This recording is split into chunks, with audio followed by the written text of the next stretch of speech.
It's time to sit back and relax with your favorite drink. And listen.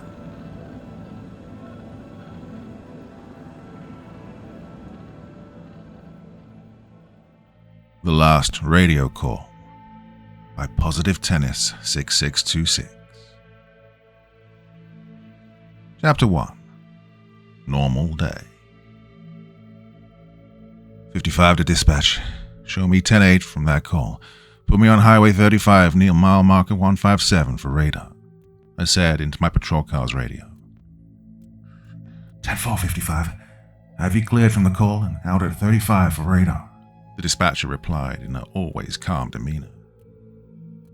I sat in the median running radar, with the speed locked to 10 over the posted limit. The constant low warble of the radar unit was just background noise to me at this point.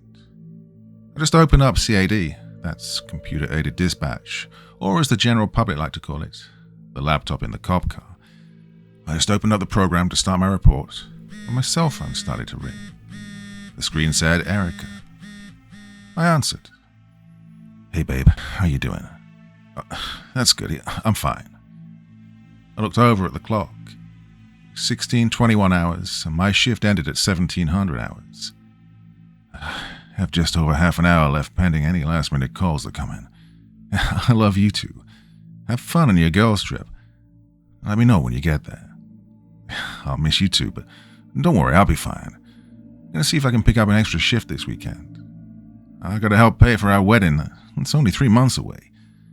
Okay, yeah, I've gotta finish up some paperwork. Love you too. Bye. I put the phone back in my pocket and started my report. On, date redacted, at approximately 16:10, I, Reserve Deputy Alex, badge number 55, got dispatched via radio to, address redacted, in District 2 for a report for a battery in process. When I arrived on the scene, Deputies Kirby, badge number 26, and Welch, badge number 9, had already arrived and had the suspect in custody and were waiting for a transport to the jail. I spoke to the victim, name redacted, who I later identified by his state driver's license. He informed me that he was just out for a jog when someone attacked him and bit him on the arm twice and leg once. The victim was able to get away and call 911. Sunburst Fire Department arrived to take him to Mercy Medical Hospital for treatment. See Form 5910-79 for full report. I just clicked on the report form after finishing my synopsis report when a call came over the radio. 5280, 5290, respond to 618 Chatterton. 618 Chatterton for a group of 5 fighting. Well, I laughed and thought, have fun with that, Sunburst PD. I always like to keep the radio in my squad car set to scan to listen for SBPD frequencies. I work for District 2 in the county of Bear Creek. The biggest city in my area is Sunburst, with a population of 91,170 and employs 153 police officers. There are other smaller towns in my district with no more than a few thousand people at most. Sunburst is surrounded by mountains on 3 sides and the Cook River a mile long on the 4th side. The main way in and out was over the Cook Bridge, or the Big C as we called it. That's why I normally write reports on Highway 35. If anyone was going to run from SBPD, this was the only way out of the city. I've got in the car with my spike strip on more than one occasion. My radar went from a low warble to a high-pitched ping. I looked up on the display screen, 90 miles an hour. I let out a soft "fuck" under my breath. I looked in the rearview mirror to see a Toyota Corolla flying up on me. I closed my laptop and put my squad in drive. With my foot on the brake and hand over the light bar control, I really didn't want to stop any car this close to the end of watch, but 90 in a 65 is something I can't just overlook.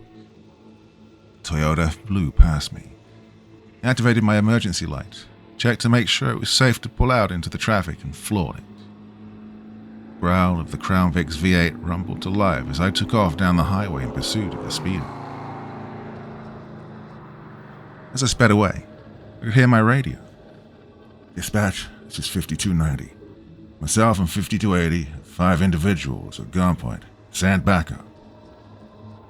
The dispatcher replied with 10-4, 5270, 5260, 5250. Respond 1033 to 618 Chatterton. 618 Chatterton to back up 5280 and 90.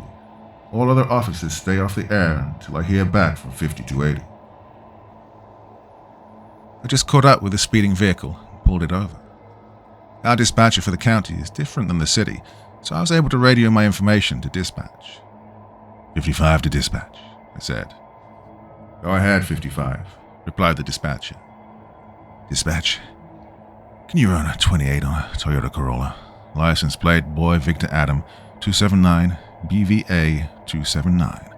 Silver in color, occupied ×3. A few moments later, dispatch came back with 10-4. Vehicle's clean.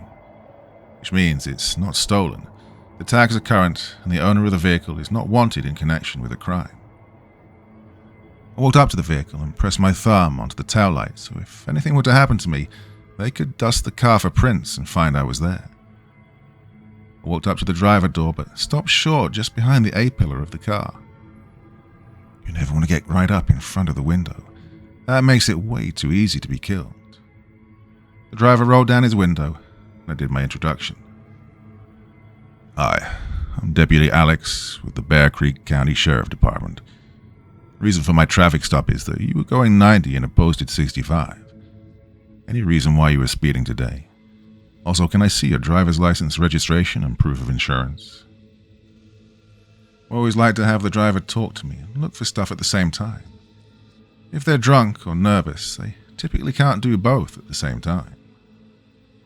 The driver said to me, Hey man, sorry, I didn't realize I was going that fast. There were 2 girls in the back seat of the car, maybe no older than 12 or 14. The blonde girl spoke up. Yes, you did, Daddy. You said if we don't get up to the cabin before sundown, Mommy was going to tear you a new one. Well, I was trying to keep the grin off my face at this. The driver said to me, Here's my driver's license, sir. I took his license and asked, Mr. Name redacted, is this your current address? Yeah, let me just give you my insurance card. The blonde girl started talking to me. Hi, officer. How are you? I kept one eye on her dad to make sure he wasn't reaching for something he shouldn't be. I turned to her and replied, Not too bad. How are you? How's school going? It's good. This is my friend Jessica, but she's sleeping right now. The girl next to her had jet black hair covering her face. Her head was wedged in between the door and the headrest, which is the most comfortable position one can get in a car. You staying out of trouble? I said in a joking manner. I'm trying to, but my dad says if I develop early like my mom, it'll be hard for me to stay out of trouble. I coughed, trying to hold back a laugh. I glanced at the dad, who was red in the face from embarrassment. Officer, I found my insurance card. I took it from him and walked back to my patrol car. 550 to dispatch. Can you run a 27 for me? 10-4. 55, go ahead with your 27. Dispatch responded. I was just about to read off the name on the driver's license when the emergency tone on my radio went off. I looked down at the small digital display on my patrol car's radio reading Channel 4 SBPD. It was flashing red. Someone must have hit the emergency button on their police radio. When pressed, it gives the officer who pressed the button 30 seconds of open mic time to say whatever they need to say with no interruption. What I heard next is something no officer ever wants to hear. Officer down. Officer down. Shots fired. 5280 is down. We got a mob coming after us. 2 additional people have been shot. I'm dragging 5280 down Chatterton Street. I need backup now. There were some noises coming through the radio. It sounded like dragging on pavement and then yelling. Stay back. 2 pistol shots rang out over the radio. Then there was silence for exactly 1 heartbeat. Dispatch came on with a calm voice, but it was traced with a hint of panic.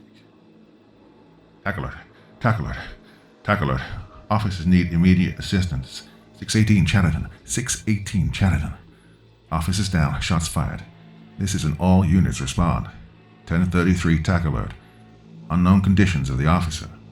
Unknown number of assailants. 618 Chatterton. TAC alert. TAC alert. TAC alert. I jumped out the door of my cruiser and ran up to the car. Okay, it's your lucky day, buddy. Here's your information. Threw it all in the front seat of his car. I have to go. Now, slow it down and drive safely. Jessica, the girl in the back, was awake now.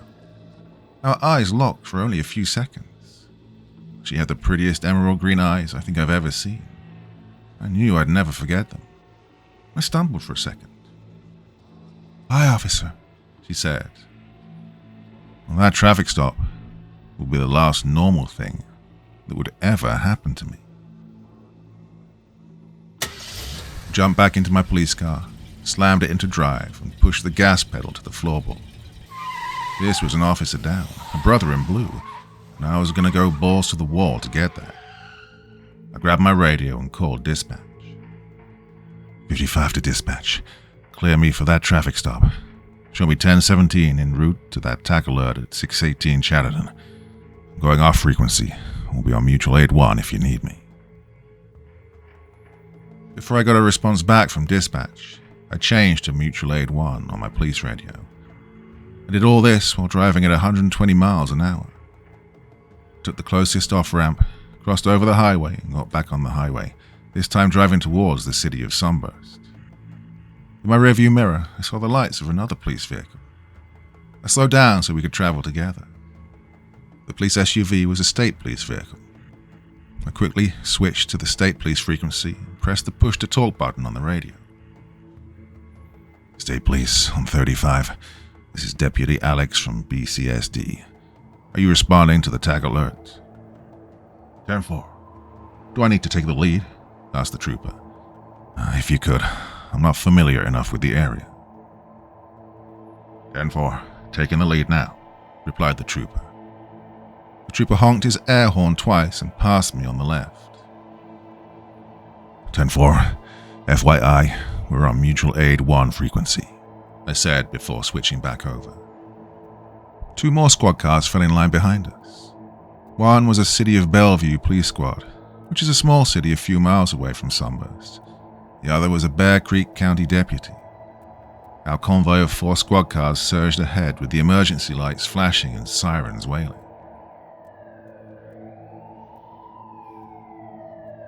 We drove at approximately 100 to 120 miles an hour for about 5 minutes when a voice came over mutual aid 1. "This is Captain Kent of Sunburst PD. I'm the incident commander for this TAC alert. All SBPD officers form up in your civil control team leaders. BCSD deputies, state police, and other responding agencies are staging 6 blocks west of Chatterton, forming up and heading downtown." Once on scene, we were directed to a side street to park our squad cars. I was confused on why we were staging 6 blocks away from the original call. Also, why were we supposed to head downtown in the opposite direction? I found a group of 6 deputies from my department and 1 lieutenant standing around talking. I walked up and asked, "Hey, what's going on?" Lieutenant O'Connor turned around to answer. "Well, nice of you to join us. I was just about to tell everyone." He looked at me and said, "You're a reserve deputy, aren't you?" I pointed to my shoulder patch. Underneath the shirt department logo was a small tap that said, "Reserve" on it. "Yes, sir, but I'm looking to be a good fit for full-time when there's an opening in the department." Lieutenant O'Connor waved the answer away and asked, "Have you ever done any riot control?" "I was trained and certified in crowd control, including pepperball and beanbags usage, sir." "Good. Now, listen up, everyone," Lieutenant O'Connor said. "The mob that attacked the 2 officers have turned into a riot and have moved to the downtown area, where they've been attacking anyone and damaging property. Their numbers have swollen up to 500 or so. The mayor said that this is an unlawful assembly, and rumors have it the governor has declared a state emergency and is calling in the National Guard." Why are they doing this? The young female deputy asked.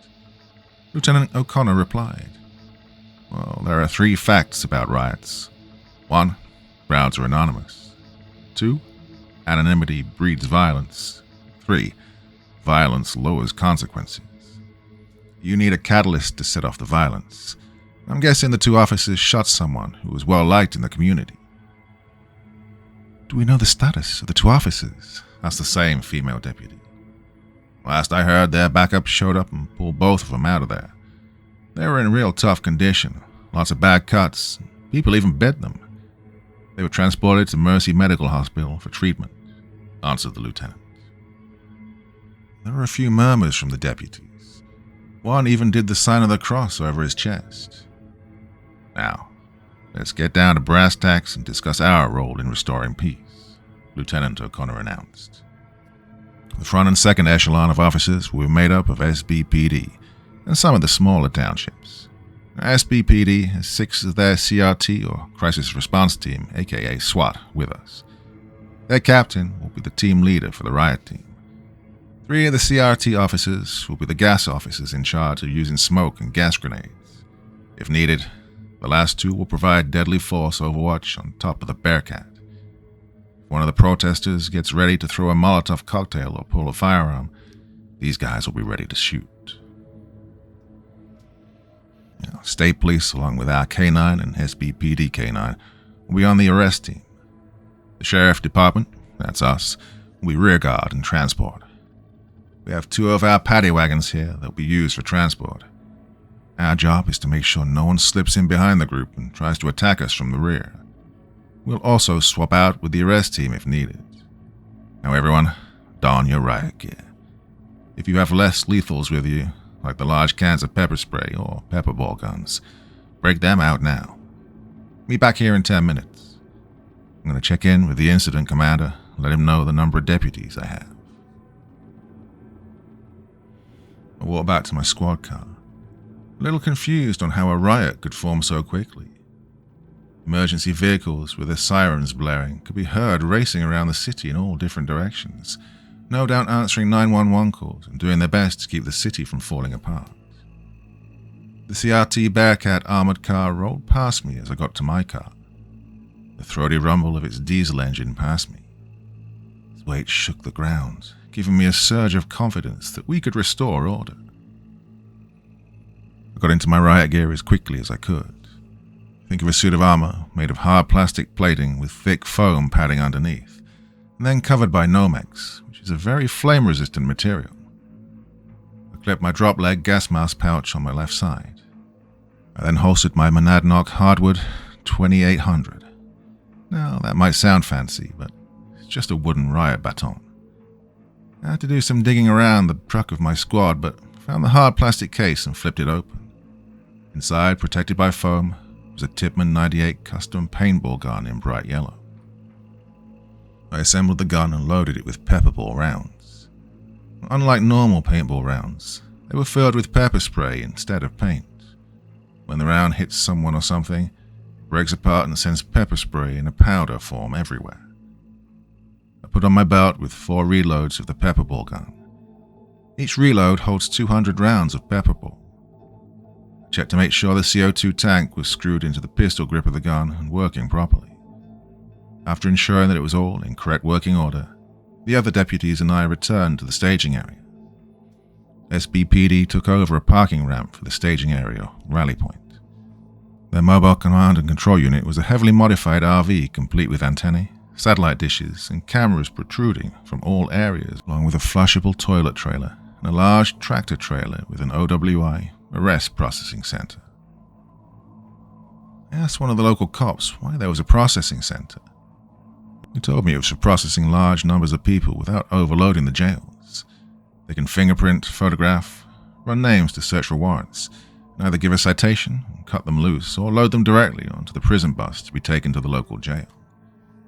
There were several ambulances staged here as well, to treat both protesters and officers. As we began to move out, one of the EMTs, holding a cup of coffee in a styrofoam cup, gave the passing officers a 2-finger salute and said, "Good luck out there."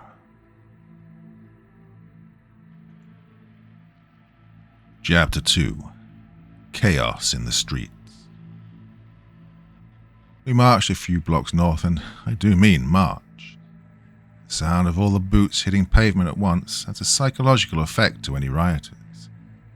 The team leader, a captain from SBPD, ordered a company of officers, just a hair over 90 police officers from all over the area, to a halt. First echelon of officers formed a line and donned their gas masks. Behind them, the second echelon did the same. Being that I was in the rear of the group, 2 blocks from the front line, I was lucky enough not to have to put on my gas mask right away. I only needed to put it on if things really kicked off. As I was facing away, I sneaked a peek over my shoulder. I could see thousands of people in the streets, just 6 or 7 blocks away, but stretching as far as I could see. Every now and then, the sound of a window breaking, punctuated by the occasional scream, could be heard. The smell of burning electronics was wafting in the air, and a thin layer of haze was beginning to form. Buildings that were dozens of stories tall lined each side of the street. The captain announced, "Okay, everyone, listen up. We need to disrupt the crowd into lesser, more manageable groups of people. They're causing damage to the city and have been declared an unlawful assembly. We're not here to deny anyone their First Amendment right to free speech. We do need to curb the violence in the city. What exactly they're upset about, it's hard to say, but this ends now. Remember your training and help the man or woman next to you.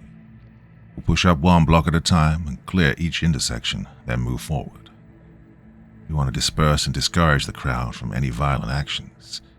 Arrest only when necessary, and only the people who are instigating. If they run, let them run. Don't break ranks to chase them down. We're going to move up 2 blocks and then stop. Right, let's move out." We moved up 2 blocks and stopped.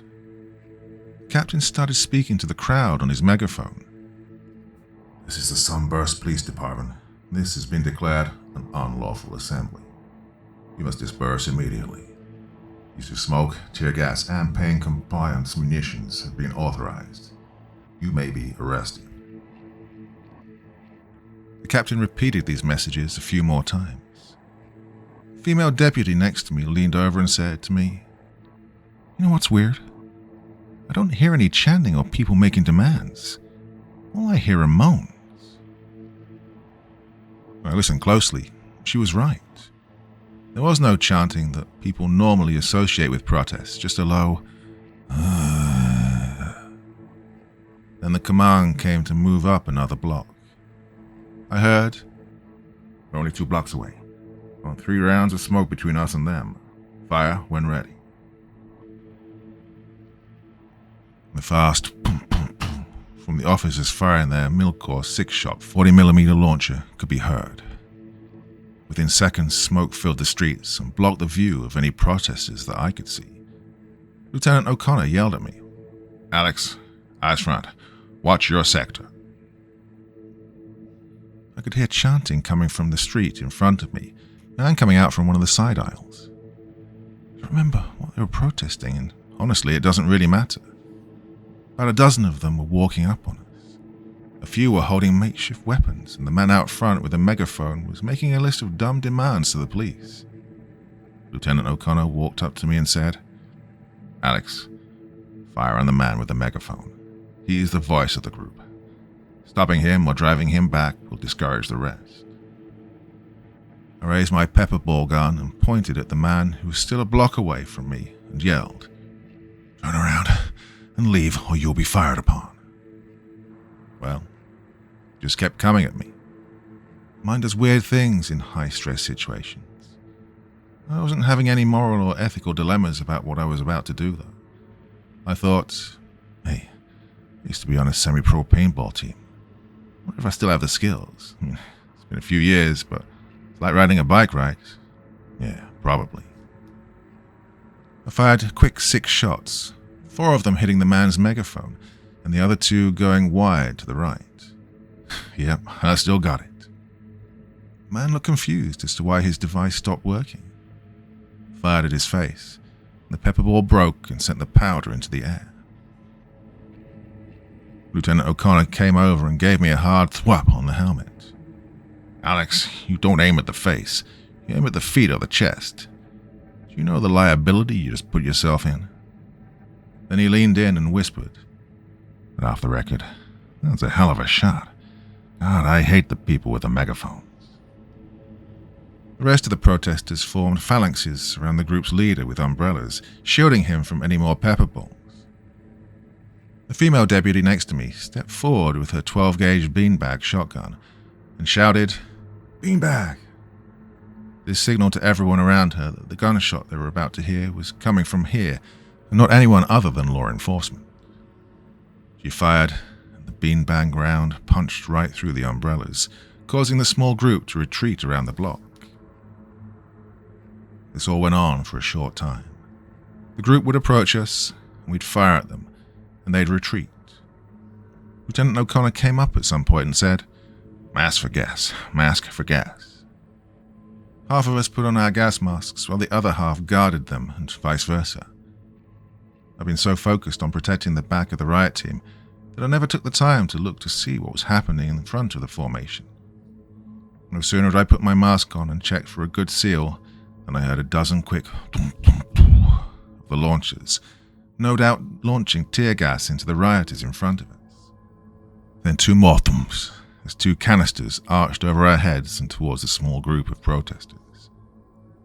Lieutenant O'Connor said to all of us, "Ask the captain to fire off 2 rounds of tear gas at that group, since they've been harassing us this whole time. Well, that shit should run them off." The tear gas filled the street, and we were unable to see the protesters. A few minutes went by. I could hear the frontline officers shouting, "Move back!" and hitting their wooden batons against their riot shields. The tear gas cleared up enough for us to see the group running away.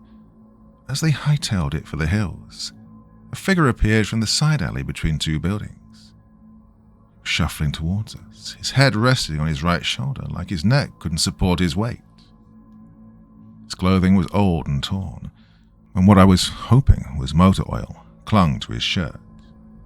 His arms were outstretched and his hands were opening and closing in an almost automatic fashion. I raised my pepper ball gun and fired 6 quick rounds at the guy's feet. The pepper powder wafted into the air. The man didn't seem to be affected. I raised it higher and fired another burst into the man's chest. Still, he didn't care. I fired about 2 dozen pepper balls, hitting him all over. I even saw the powder fly right into his face. I remember reading that 1% of the world's population is immune to pepper spray. The only time I've seen someone shrug off hits like that is when they're high on crystal meth. This guy moved too slow for a meth head. I looked over at the female deputy and could see the look of worry on her face, which I'm sure was reflected on my own face. She fired the beanbag shotgun, hitting the man in the shoulder. He spun around and landed on the ground hard, not once trying to break his fall. I heard his teeth break as they hit the roadway. "Rest team, move in," was shouted from someone behind me, and 2 big guys went out to secure the guy we just beanbagged. They got him in flex cuffs, which are basically very big zip ties, when a second man scrambled out from the other side, close to the arrest team. He fell on top of one of the arresting officers. I dropped my pepperball gun and let it dangle by its sling in front of me. I ran towards them with all the speed and power of a big rig flying down the highway and slammed my hard plastic shoulder protector into the man's chest, knocking him off the officer and sending both of us tumbling to the ground. Before I could get up, the man I just hit fell upon me and started trying to bite me. He bit down hard onto the plexiglass face protector of my gas mask. His teeth left indents and his mouth was wide open, his tongue licking the outside of the visor. Black, thick saliva dripped onto my mask, blurring out the world around me. The squeaking of his tongue on the plexiglass sent shivers down my spine. My pepperball gun was wedged between us, and I couldn't get any leverage to flip the man off me. That's when I saw the blur of a bright green buttstock of a shotgun make contact with the man's face. Then strong arms were helping to pick me up. Lieutenant O'Connor said. Easy there, Alex. We're going to send you up near the front. The SWAT team's medic will look at you. You should have something to disinfect that mask of yours. Another deputy had to guide me up to the front since my mask was covered in black gunk that nobody wanted to touch. I heard an unfamiliar voice in a Texan accent say, Jesus, that's one way to test if your mask actually works. Sit him down here, I got him. I was guided to sit down at the rear bumper of the armored SWAT truck. The same voice said, Now, don't move. I'm going to spray you down with some disinfectant and try and get that nasty stuff off your mask. After a minute or so, I was, in his words, disinfected. My riot gear felt heavier now, and the SWAT medic informed me I was doused head to toe in disinfectant chemicals. The medic turned to walk back inside the armored SWAT truck and said, Hey, Doc, far be it from me to judge your medical ability, but what is that gray spot on my face shield?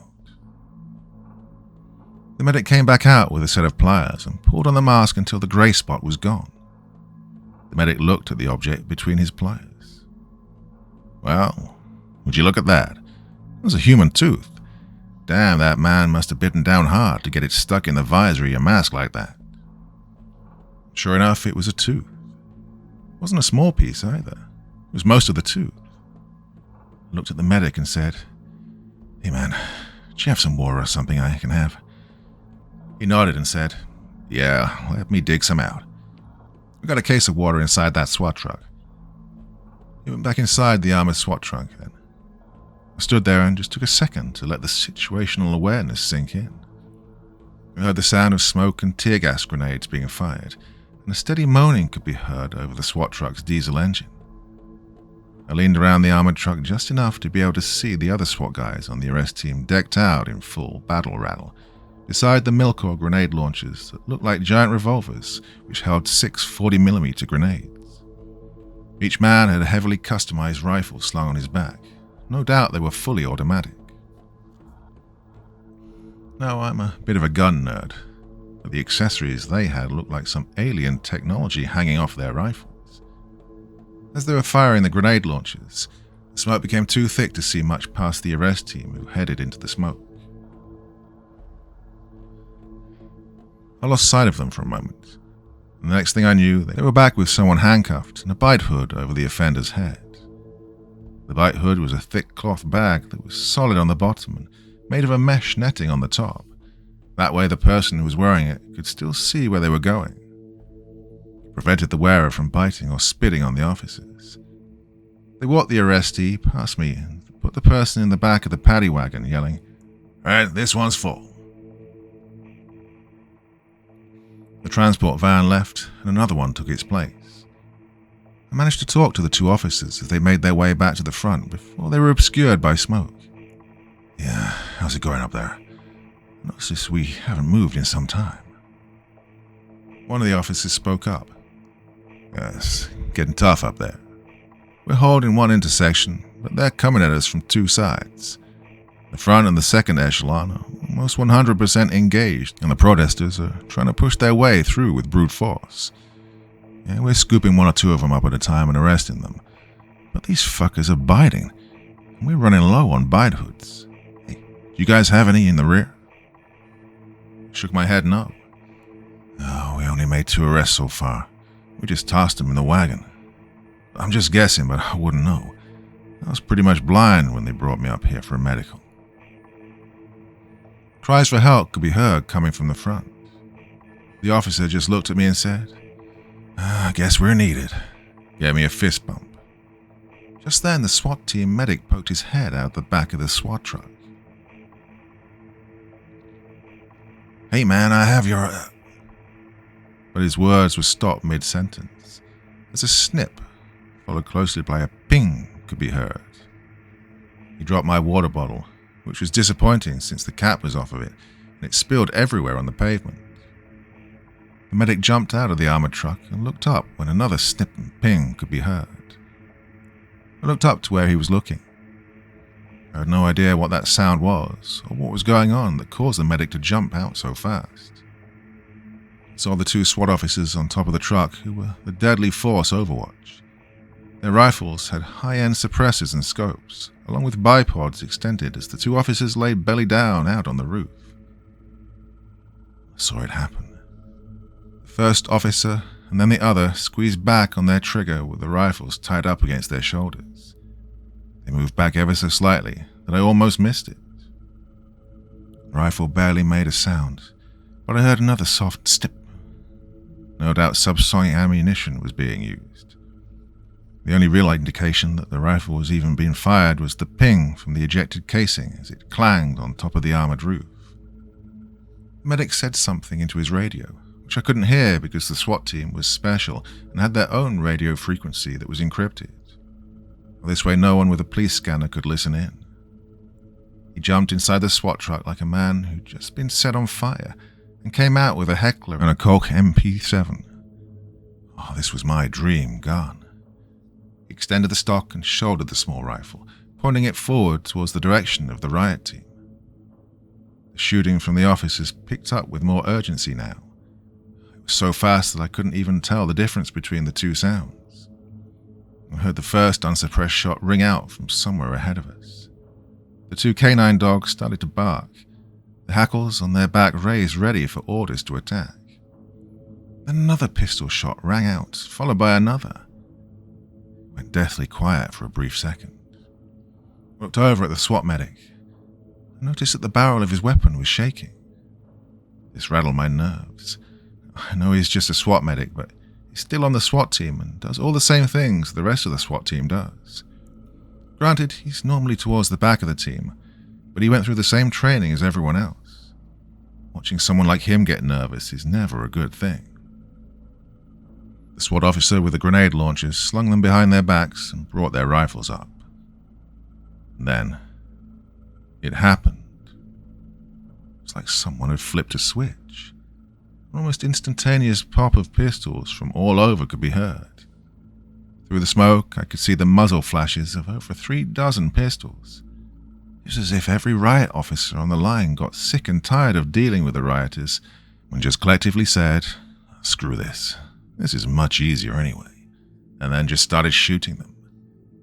The loud rip of one of the SWAT officers' rifles on full auto added an exclamation point, exclaiming that whatever was going on, all resemblance of law and order had broken down.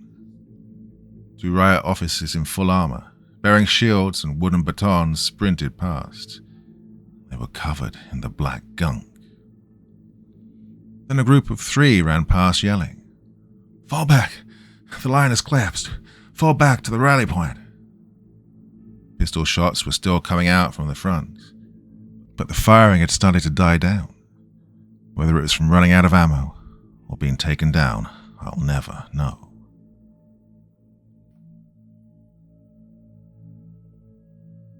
Chapter 3. The Collapse.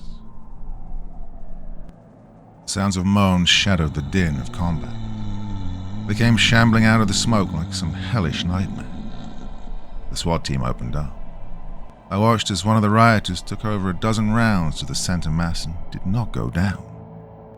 One of the SWAT officers I could not see who was going all out on full auto. Oh, the machine gun only fell silent after a bloody scream. A lady in a business suit grabbed one of the officers as he was reloading his rifle. He hit her with the stock of his rifle, took a step back, and let his rifle go. He brought up the Milkor grenade launcher on his back. He fired close to point blank, and the 40mm round punched a hole in her chest.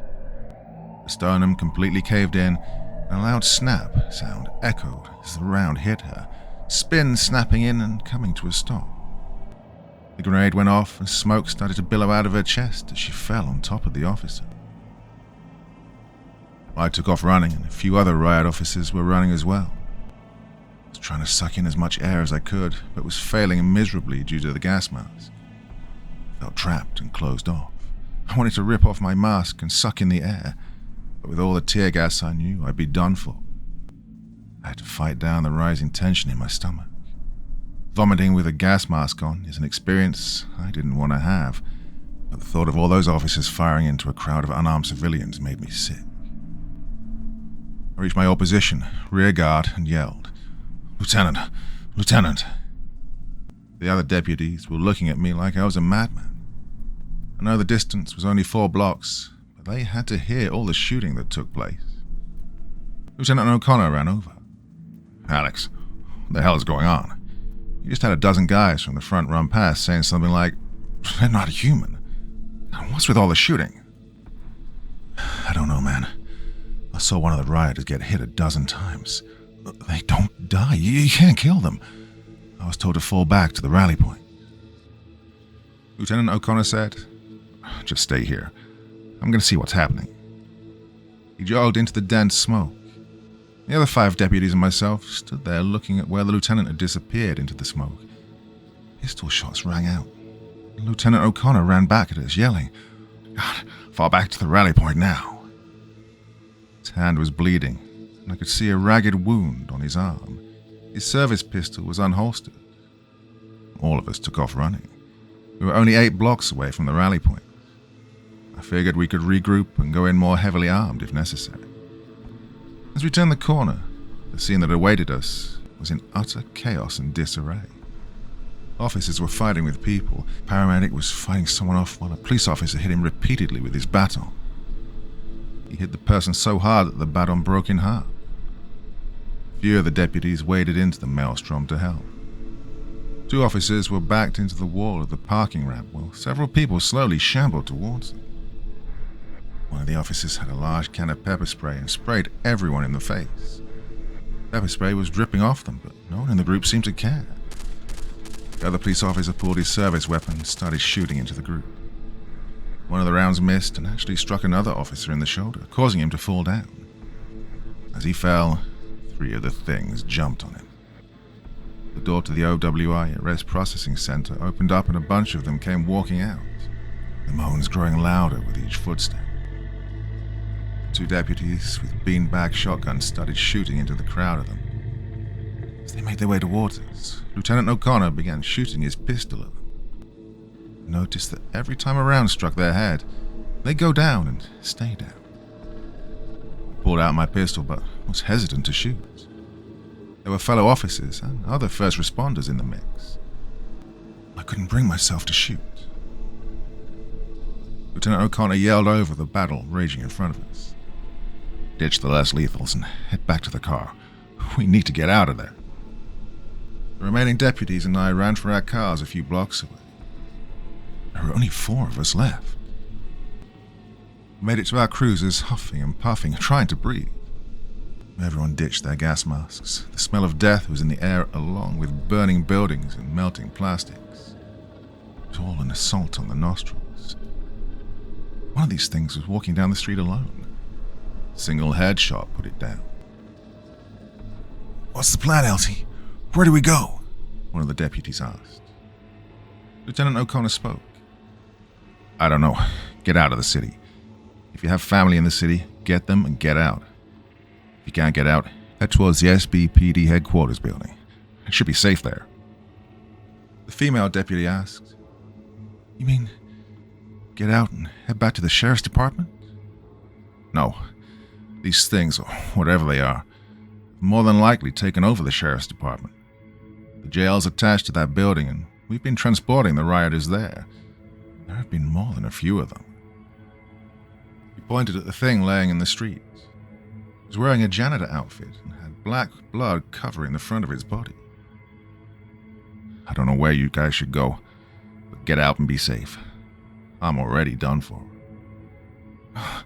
"That's not true, Lieutenant." "Yeah, it is, Alex. Look." Lieutenant O'Connor showed us the wound on his hand. It looked like someone took a chunk out of it between the thumb and pointer finger. Like a badly infected bite wound. Black lines spiderwebbed from the contact point all the way up his arm. "I bet you any money I have whatever is causing all this. There's no point in trying to get out, for me. All I can do is delay them from spreading out." Lieutenant O'Connor reached into his police SUV and came out with his patrol rifle. The sound of footsteps of hundreds, if not thousands, could be heard. A chorus of moans was carried out in the wind. Lieutenant O'Connor shook each of our hands with his healthy hand and wished us all the best. The 3 remaining deputies, myself included, shook hands with each other as well. I was the last to pull away. Didn't know how far this thing was spreading, but I needed to get out of the city somehow. I tried to call Erica, but all I got was, "Your call cannot be completed as dialed. Please try again later." The last thing I saw was Lieutenant O'Connor propping his rifle in the crook of his SUV's door, starting to fire as a slow-motion wave of things slowly walked towards him. Didn't even make a dent in their numbers. I drove a short time, trying to get back onto Highway 35 and get out of the city. I go up a block or so and see a crash blocking the road and have to double back and take a different way. It's quiet in my squad car. Well, I was actually thinking, the radio should be going crazy right now. Then it hit me. Radio. I still have it set for Mutual Aid 1, not the Sheriff's Department frequency. I went to change it, but my riot gear was rubbing against the prison cage. I knew I should have taken this off. But on the other hand, it is bite-proof and I might need it. I actually had to turn my torso just to get at the radio control knob. That's when I heard the air horn and looked up to see a flashing red light of an emergency vehicle. It's coming at me from the passenger side. I heard the crunch and felt the impact as my Crown Vic flipped onto its roof and spun like a top. My duty bag went flying and my documents and paperwork scattered everywhere. The hit deployed my airbags and something hit my head really hard. I felt myself starting to black out. The last thing I remember hearing was the AM/FM radio being turned on in 3 tones with the emergency alert system. This is not a test. The following message is transmitted at the request of the Bear Creek County Sheriff's Department. This is a shelter-in-place warning for all residents of Bear Creek. Lock all of your doors and do not open them for anyone until the all clear is given. This message will repeat. I could tell that I was being dragged. The sound was more intense than the pressure on my back. The sound of my metal riot helmet scraping across the pavement was the first thing that awakened my senses. I could barely make out the voice in the distance. "Easy, Alex. We'll get you to safety." There was one other voice, this one a female. "Open these doors right now, or I'll break the glass, and no one will be safe." I could hear the sound of cheesy background music playing. It was peaceful and relaxing. As someone ran up to me, I could hear gunshots ringing out. Someone was yelling, "In here, it's safe here." My vision was blurry, and I couldn't make out what they were talking about. "Hey buddy, I'm gonna need these." I heard the unsnapping of buttons and the tug on the front of my belt. I subconsciously reached for my sidearm. Still felt it in my holster. The voice said, "Don't worry, Alex. You'll get to keep that." Another voice from farther away yelled, "Hey, get back out here. They're closing in." I blacked out again. I could faintly hear a female voice yelling, "Help me move him." Felt like I was floating. A bright light filled my vision like a train coming down a tunnel. I opened my eyes and let out a groan. It felt like I'd been on a drinking bender all night. My head was pounding. My vision was finally coming into focus. I could see a man in an EMT uniform shining a flashlight in my eyes. "Welcome back to the land of the living, deputy." What happened?" I croaked. "You got into a car accident and took a pretty big hit to the head. And lucky for you, you still had your riot helmet on." He reached down and lifted my riot helmet to my face.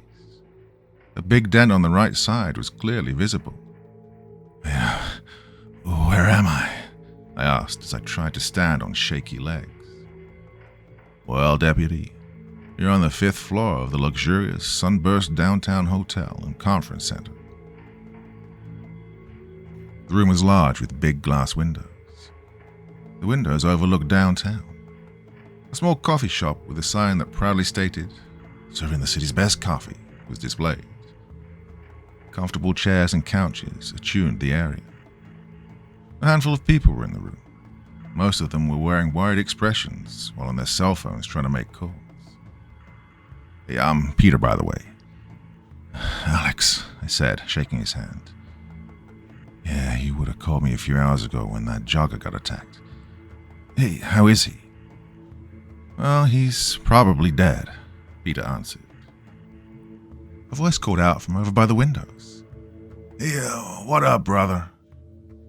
I turned to see who it was and was overjoyed when I realized it was Tenney, former Bear Creek County Sheriff Deputy who left the department a few years ago to work for the city of Sunburst Police. Tenney walked up to me. I noticed he wasn't in uniform, just a black leather jacket and blue jeans. He had a pistol in an off-duty holster on his left side. We embraced and performed our handshake, slapping our hands together. It's kind of hard for me to translate, but the meaning behind the shake was clear. We're safe now. We always did handshakes after any major incident or adrenaline-producing event. So, zombies, who knew? Tenney said. I looked at him confused. Zombies? It can't be that. Zombies are not real. They can't be. This is not some Joe McKinney novel or some George A. Romero movie. This is real life. The dead don't just walk around. Tenney walked me over to the big windows and pointed down. On the streets below, dozens of bodies lay face down on top of a moving cop car. My cop car was upside down and on fire. Back half of an ambulance was sticking out of a clothing store. A group of 6 were on their knees gathered around something laying on the ground. 2 people ran down the street, followed by a group of 30 who were slowly following after them, arms outstretched. I could hear the collective moans which caused others to get up and follow. My head was spinning. Whether that was from the car accident or the newfound information that they were in fact zombies, well, couldn't be sure. I flopped myself down in one of the chairs. A woman brought me a glass of water in a cheap styrofoam cup and sat down across from me. She was African American and short, about 5'5" if I were to guess. She wore a business-looking suit that was stained with dry blood. She had a badge on the front of her belt and a pistol on her right hip. Her leg had a bandage on it, and she walked with a subtle limp. Tenney sat on the arm of the chair next to her. Alex, this is Talon, detective with Sunburst PD. It's really nice to meet you. Thanks for the water, I said as we shook hands. Peter came over and sat down next to us as well. Tenney reached into his jacket pocket and handed me an empty magazine from a pistol and said, well, before I forget, you can have these back. Sorry, but we had to use them when you were unconscious at the time. I took them and did a quick check of the belt. Everything was still there, minus the magazine. I pressed the magazine release button on my service pistol, saw that it still had a full mag in it. Well, that's one bright spot, thought to myself. Pulled my radio off my belt and set it on the small coffee table in front of us. Yeah. Does anyone else have a radio? I asked. Well, I didn't have time to grab one, Tenney replied. Peter pointed to the bright green shoulder mic on his radio and said, batteries are dead on mine. I looked at Talon. I had to use mine to escape, she said. Took a deep breath and said, okay, mine's on Mutual Aid 1. I was at the downtown riots. A bunch of us were. I explained what had happened. When I was finished, they all had a look of shock on their faces. Since we were safe at the moment, we all agreed that we were only going to listen in and try to get a story of what was going on out in the city. I switched over to the SBPD frequency. I don't think anyone was ready for what we heard, with chaotic emergency alert tones going off non-stop. Need backup at the intersection of Jackson and Division. I got hundreds of them. I need... Officer down. Officer down. Just south. This is SWAT Team 2. St. Mary's is lost. I repeat, the hospital is lost. We do not have the force profile to hold the... Hello. Someone help me. I found this radio on a dead police officer. I'm hiding in a closet, but They know I'm here. Please send it. Rapid-fire gunshots followed by screams and moaning could be heard. This is Trooper 377. I got a mix of about 24 officers and private civilians with firearms, trying to hold them back on Cook Bridge. We need more units out here. An explosion drowned out the transmission, followed by... Jesus H. They're bombing the bridge. All units get off the bridge. The transmission cut out. Seconds later, we all heard several distant booms. One of the people that was up here with us yelled, "Look!" Everyone looked out the window to see 3 fireballs blossom from the direction of the bridge. A man wearing a black polo shirt with the word security on it said, "Up here. We can see better from the roof." Tenney and I ran to the stairwell, and a few others followed. I looked back and saw Talon and Peter staying behind. We burst onto the roof just as the last of the fireballs was burning out. Thick black smoke poured out from where the explosions had come from. 2 fighter jets came screaming past with the glow of their afterburners visible in the setting sunlight. 2 sharp booms echoed out. "What the hell was that?" the security guard asked. Someone replied, "Sonic boom. They're not supposed to get that fast over the United States. Jeez, last time they did that was 9/11. The jets banked hard and started flying back towards us. Some of the people started waving their hands and jumping up and down, trying to get the pilot's attention. Something dropped from under one of the fighter jet's wings, followed by a plume of white smoke which formed behind the object. A few seconds later, the cell phone tower that was erected on the building a few blocks over exploded. Then another tower exploded, followed by a third and a fourth tower. All around the city, they went up in a ball of fire. Tenney yelled, "Everyone, off the roof right now." Everyone ran back down the stairs as more fireballs sprang up on the various TV, radio, and cell phone towers across the city. As we all made it back to the 5th floor, Talon walked over with my radio still in her hand.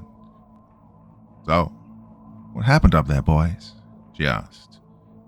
"Oh, looks like the Air Force is blowing up all communication towers," I replied. "Whatever's going on, they don't want us getting a message about it to the outside." "Well, that explains why your radio went silent. They blew up all the radio repeaters. You'd be lucky to get more than 2 blocks with this thing," Talon explained. As she tossed the police radio back to me, I noticed that she looked a touch paler than she had before. The hard lines on her face, which showed years of street-hardened experience, slowly faded as she plopped herself back down onto one of the oversized chairs. Peter rushed over to her and began to check her vitals. He looked up at us. "Well, it's not a bite," he said immediately. "She got a bad cut when we hit your squad car. She wasn't wearing a seatbelt in the back of the ambulance and went flying into the bulkhead. I think she's nicked an artery. Got the bleeding slowed without using a tourniquet, but she lost a good amount of blood. The fact she's still conscious, let alone walking, is a miracle." "Well, now that we don't have communications with the outside world, let's try to get a big picture of what's going on," I said. I began to share my events, starting with the TAC alert and ending with the crash. When I was finished, Talon began to retell her experience.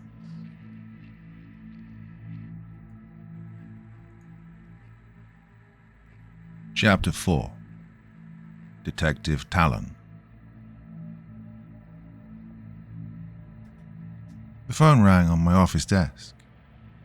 "Hello, Detective Talon?" The words made the corners of my lips curve up in a subconscious smile. "Detective, this is Captain Matt. Got a call from one of the patrol officers. Possibly a 187 at the South Side apartment. They got 3 bodies. CSI is already there photographing the scene. Get your partner and get over there ASAP."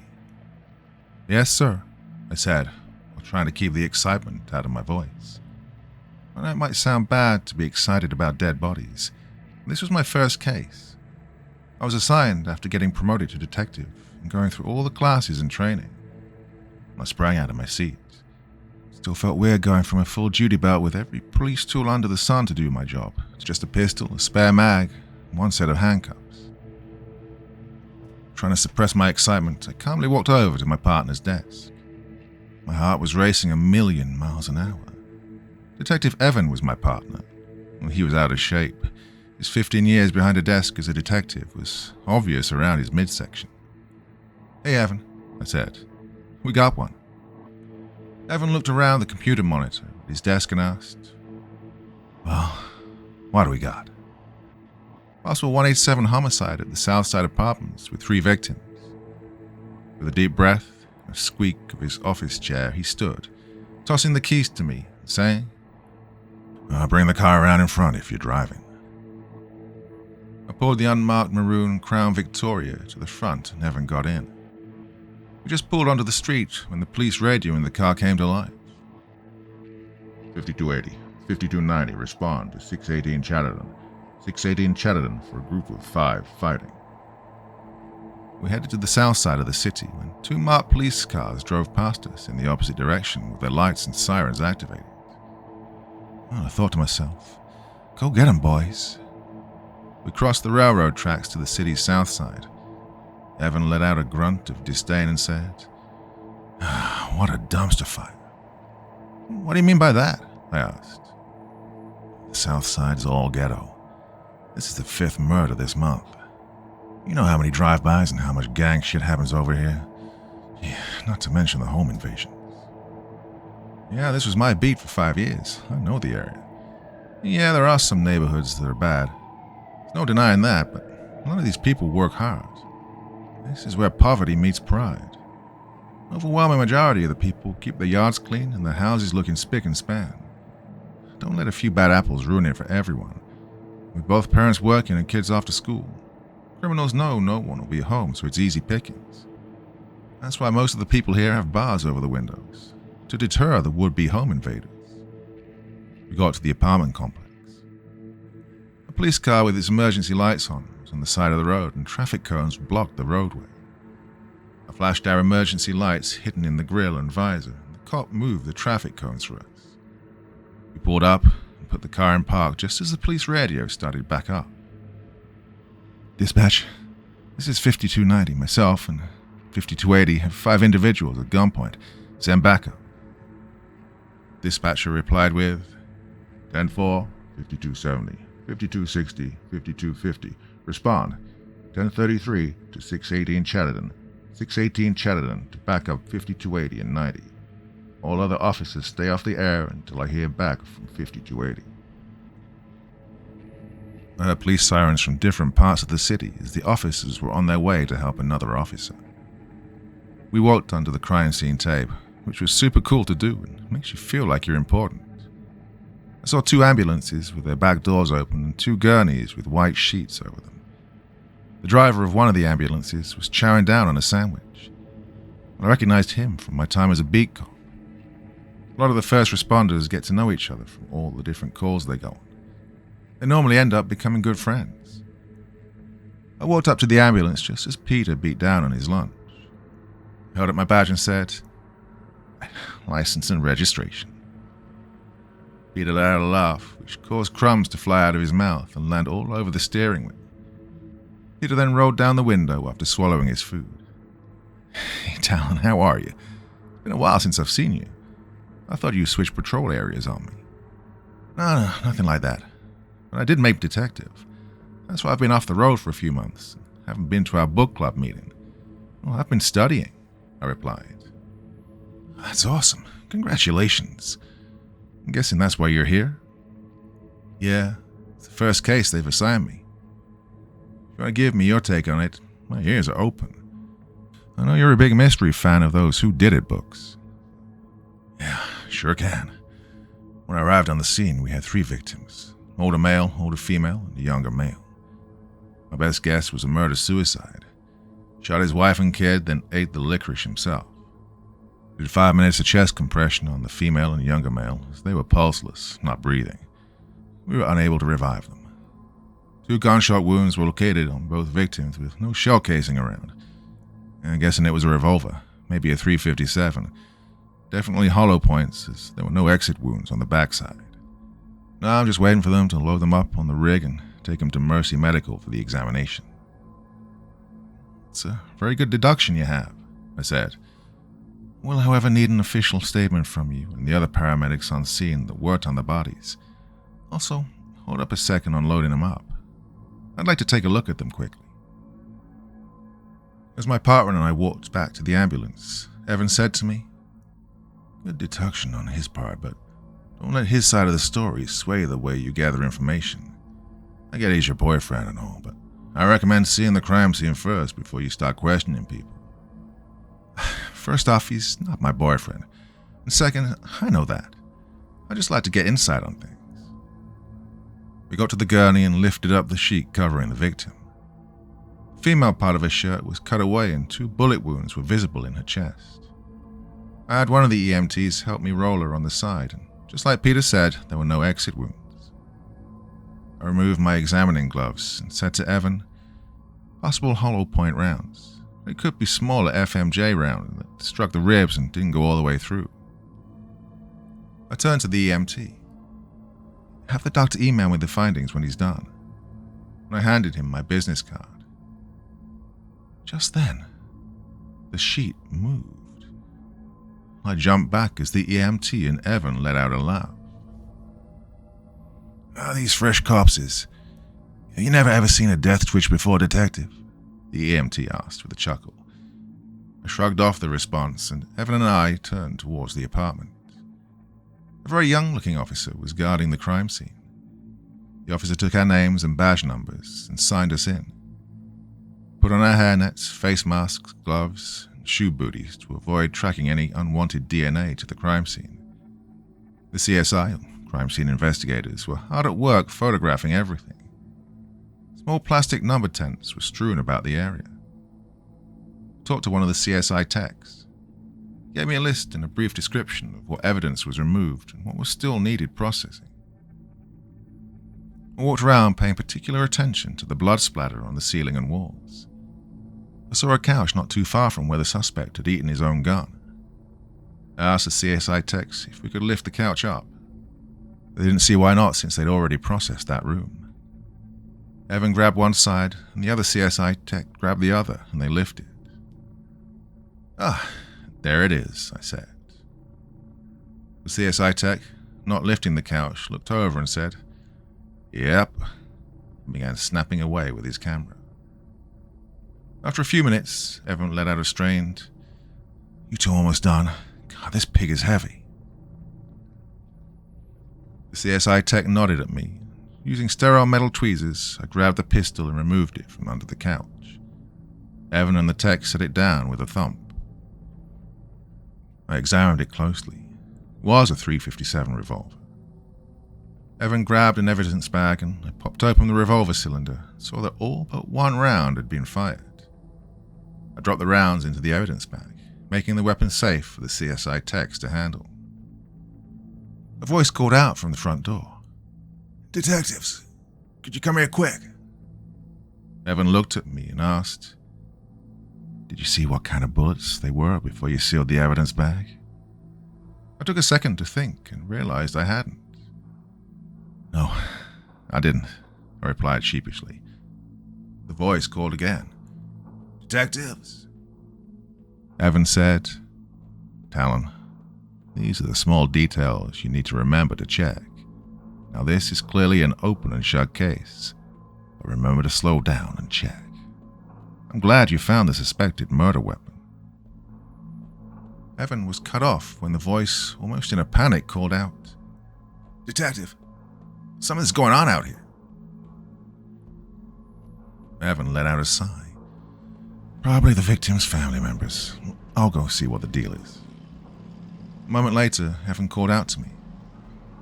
"Well, Talon, your boyfriend got one thing wrong. They're not dead."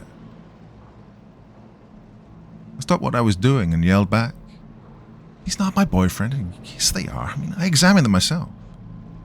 "Well, come out here and look." "Why?" I replied.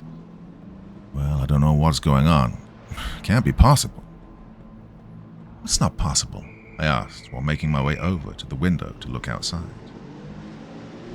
They're moving on the frickin' gurney. Who is? Evan's voice went up an octave. The fucking dead people. They're getting up.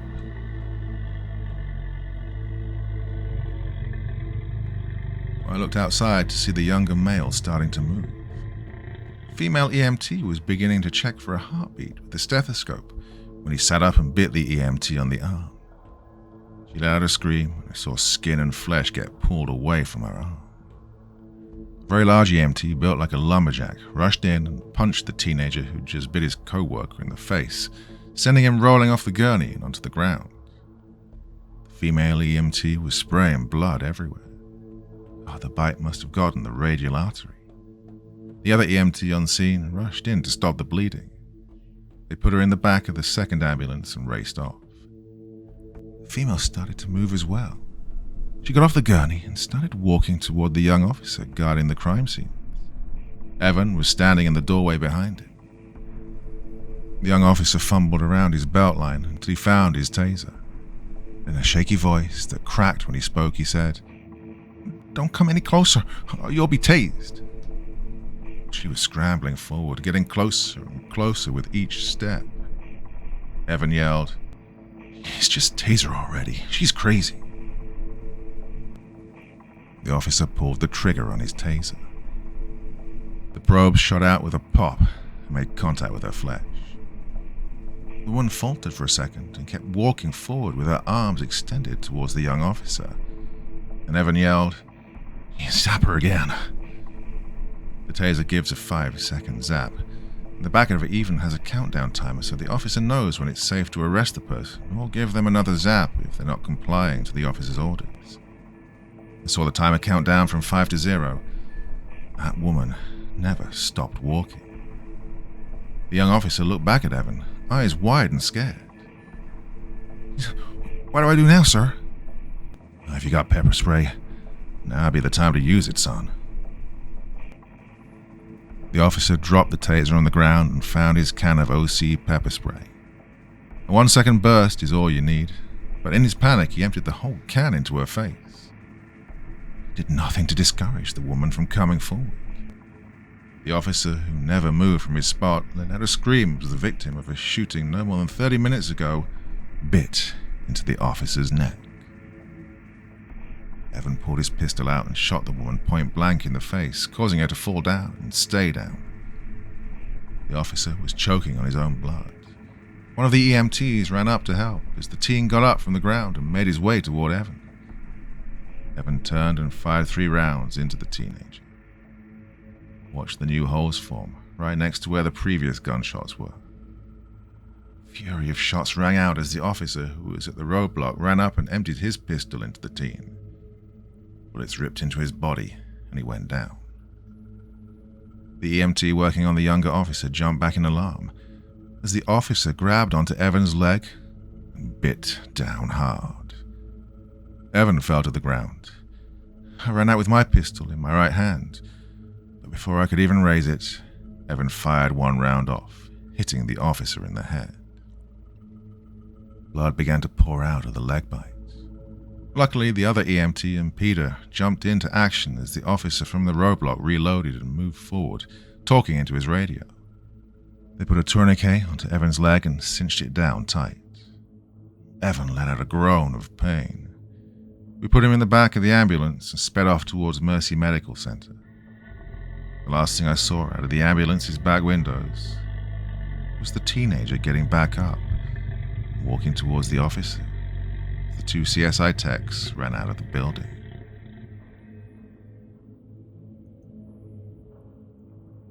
Chapter 5. The Hospital.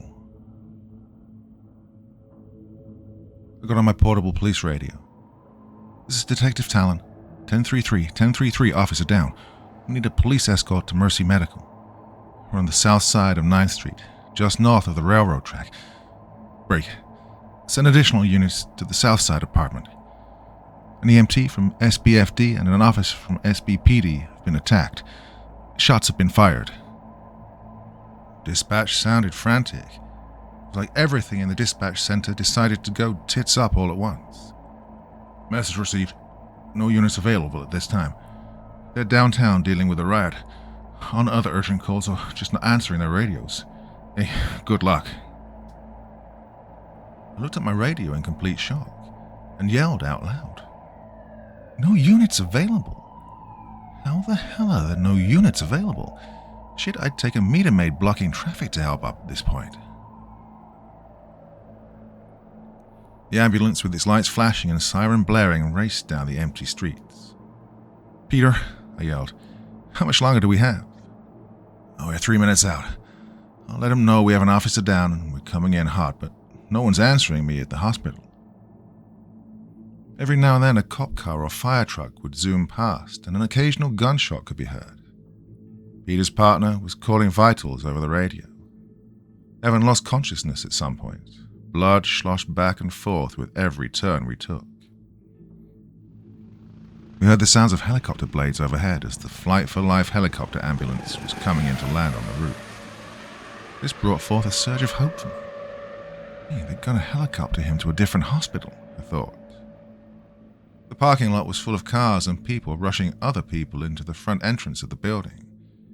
We raced into the ambulance bay to see the other ambulances from the crime scene already here. The garage door closed automatically behind us. Peter, the other EMT, and I all jumped out, expecting to see a team of doctors to whisk Evan up to the waiting chopper. Instead, we were greeted with screams. The other ambulance's back doors were open and a bloody handprint was on the inside of the glass. Blood dripped down the back of the rig and went down the small drain built into the floor of the garage. The other EMT agreed to stay with Evan and continue checking his vitals until we could get someone here to help. It'd be too risky to move him until we knew for sure we could get help. Peter and I took off down the hallway and past some dark offices. We ran into the ER room, which was an absolute charnel house. The nurse in scrubs was lying face up as two doctors scooped up her guts into their mouths. A security guard was being torn apart by one nurse and 3 patients in hospital gowns. One of them still had an IV in their arm. Looked like someone had taken a can of red paint, put it in a mixer with no lid and fully sent it. God, a janitor was gnawing on someone's arm. Banging on metal doors could be heard. The doors had quarantine signs that were obviously quickly slapped on at some point. There had to be around 30 of these horrible things in this room. I whispered to Peter, "We need to get out of here before they notice us." Peter nodded his head, indicating a yes. We started to tiptoe our way back to the double doors that would lead us down the hallway and back to the ambulance. Before we opened the door, we saw a dozen of these things come out from the room. It was a surgical team in scrubs and masks. There were black stains on their masks and all over their scrubs. Thinking quickly, I took a crash cart, a medical cart with a defibrillator, medical supplies, and basically everything else you'd need to bring someone back from the dead. I moved it quietly in front of the door, blocking it. This was also blocking our only way back to the ambulance, though. "Peter," I whispered, "you know this place better than I do. How do we get out of here?" "Well, I have an idea. I'll need your radio." I gave him my radio. With a few presses of the buttons and one turn of the knob, he had it all set. He then told me the plan. "We'll take the elevators that are over to the left." He pointed to the 3 elevator doors. "I'm going to use your radio and throw it down the hallway." I changed the frequency to one of those non-used channels. I'll press the orange button on top of my radio, which should activate the emergency tone on your radio. When all these sick people go over there, we'll take the elevator door and go out through the basement. "Peter, you're a genius, you know that?" He then threw the radio down the hallway and it bounced off a wall and into a room. Peter pressed the orange button on top of his radio and the emergency tone began to go off. The creatures got up and started shuffling towards the sound. We made our way over to the elevators and pressed the button. The The soft ding sounded like two cymbals crashing together. It caused two of the monsters to turn towards us. I pulled my pistol as the door chimed open and we backed in. Oh, they were getting closer. Peter kept hitting the closed door button. You know, it doesn't matter how many times you press that button, right? It won't close any faster, I said. Right as the doors were closing, a hand got stuck between them, which caused the doors to reopen. I put my pistol to the thing's head and shot it. I followed that with a shot at the one behind it. The door closed and reopened again. The body was blocking the door, so I jumped out of the elevator and moved the body quickly. But the gunshot got everyone's attention. I started shooting and was able to drop a few more with some headshots before they could get to the elevator doors. The doors finally closed. We both let out a sigh of relief. Peter took his ID badge out and put it next to the scanner, which allowed us to take the elevator down to the basement. As the doors opened, I had my gun up and ready. The hallway was white and clean with the smell of disinfectant in the air. The sign said morgue. I looked at him with an expression that read, "You can't be serious." I checked and cleared the offices as we made our way down the hallway. I didn't want any surprises coming from behind me. As we checked the last office, we saw a doctor with a bite mark on his arm. He was sitting in his chair and a small pistol was on the floor. The side of his head was blown clean out. I cleared the office and noticed a small tape player on his desk. I clicked play and listened to the voice of the dead man speak. "Circulatory, respiratory, and other vital functions have terminated. These subjects are all, well, by all medical definitions, deceased. The infection is spread through direct fluid contact. It must enter the bloodstream through an open wound. Infection duration depends on the size of the wound and its proximity to a major blood vessel. Reanimation will occur no later than 1 to 32 minutes after the victim's primary life functions have stopped. Once reanimation has occurred, the person will respond with immediate homicidal aggression. This has proven to happen 100% of the time." I gasped, and Peter said, "It's a hoax. It's gotta be a hoax. Dead people just don't get up and walk around." I looked at him and said, I think we're dealing with zombies." As we pushed into the door that said exam room, we saw that there were several autopsy tables. All but one of them was empty. On the occupied table, the subject began to move. He flopped onto the floor and stood up. All of his vital internal organs fell to the floor. "Okay, Peter, explain that. He has no organs in his body now, and his large intestines are dragging behind him. He's just a hollow shell." I fired one round into where his heart used to be and yelled, "Come on, Peter. Tell me how this is not real. He's dead. He's got to be." Fired another round into his neck. "But how is he moving then?" Peter yelled. "As a medical man, I have no explanation. God, just kill it already." I shot it in the head, and the man dropped to the floor. "Oh man, shit, Talon. They are zombies." Peter gasped out as he started hyperventilating and pacing back and forth. "Man, oh no. We gotta get out of here, like now." "Okay, Peter, calm down. Now you said there was a way out through the basement. How do we get out?" I asked. "There's a loading door that leads to the parking lot. We use it to have the hearse pick up the body on the back side of the hospital. We'll have to run through the parking lot." We made our way through the last room where they store all the cold bodies. Hearing the banging from inside their individual lockers gave me the chills. We opened the door and ran up the ramp into a world of chaos. Screams and gunshots rang out. It was like being in a war zone. The air raid sirens were going off like crazy. I stopped Peter for a second and said, "Why don't you radio your partner to have him drive the ambulance over to get us? Then we can head to St. Mary's across town to get Evan some help, or just drive out of the city." "Radio's dead," Peter said as he clicked the push-to-talk button twice, which resulted in no sound. Crap. Well, so much for that idea. Right, let's get this over with. We started jogging around the side of the hospital, staying close to the wall. I saw a man holding a baby carrier in one hand, running toward a car with 4 zombies after him. My police instincts took over. I ran out and darted out into the parking lot. They were on him fast. I stopped, raised my pistol, and shot all 4, saving the man's life. He hopped into his car and took off, with not even so much as a thank you. I turned to jog back when something grabbed my foot and bit down. A zombie had pulled itself from under a car and got me. I panicked and shot it. The slide locked back on my service weapon. I reloaded and had a second to breathe. Peter came running over. "Did it bite you?" he asked.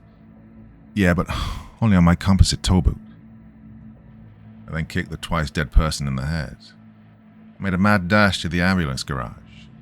We were running at a good clip when the sound of a jet engine started to spool up and the whooshing of helicopter blades became louder.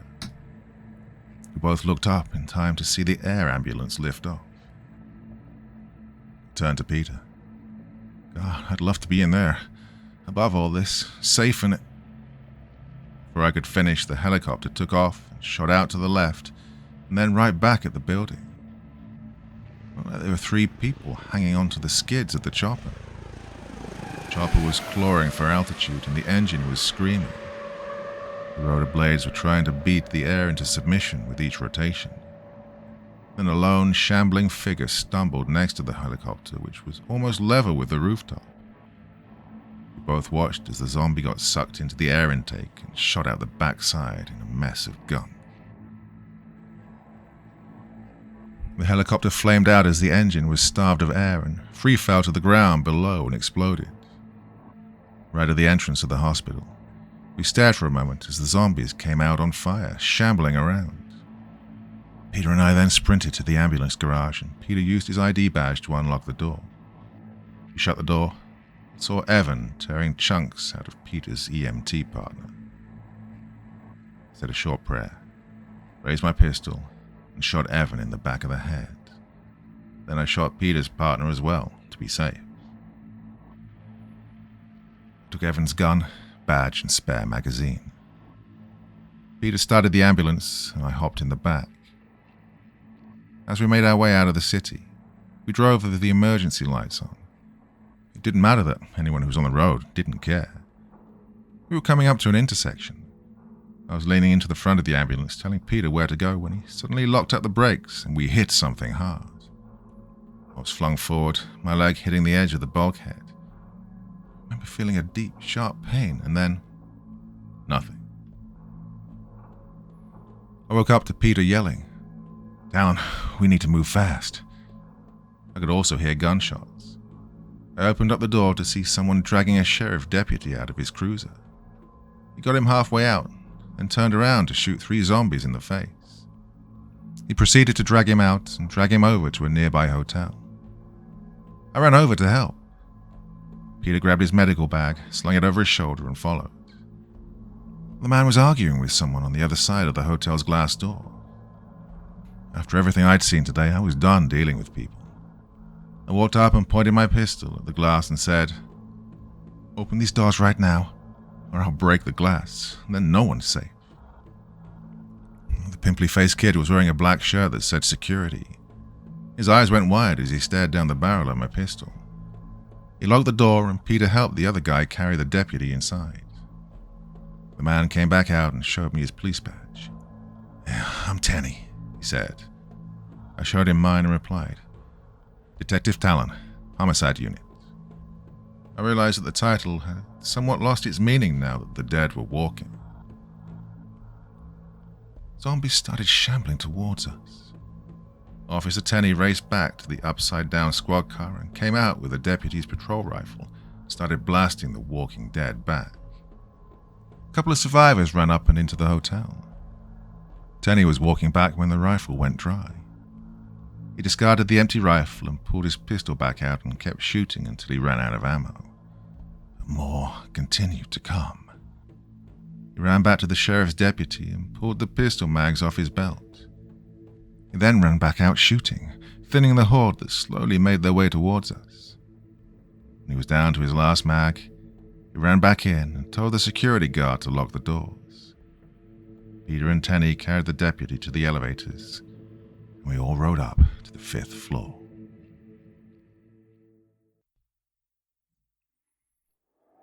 Chapter 6. Officer Tenney.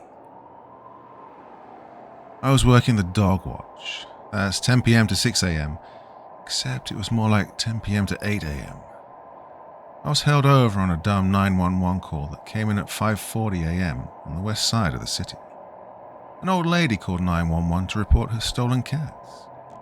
It was close to 6 a.m. when I arrived to take the report. The old lady told me that someone had stolen her cats. Every night, I let my 9 cats out, and every morning at 5 a.m. they come back to the door.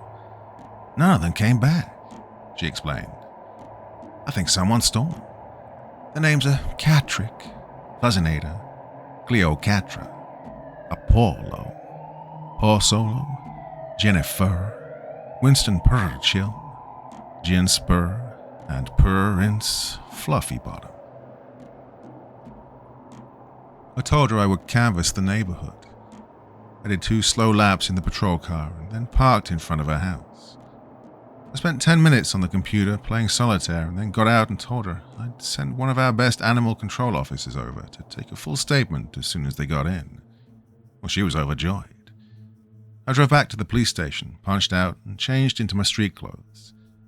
I drove to one of our locally owned grocery stores and tapped on the glass. Normally they don't open until 9, but I knew the owner very well. The sliding doors opened.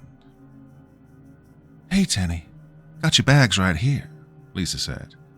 Oh, thanks a lot. Where's Matt? Oh, the old man's out sick. Yeah, a lot of people are sick. Don't know from what. Well, pharmacy's been swamped these last few days. Don't think there's a single drop of cold medicine left in the building, Lisa replied. Took the bag from Lisa and got back in my truck.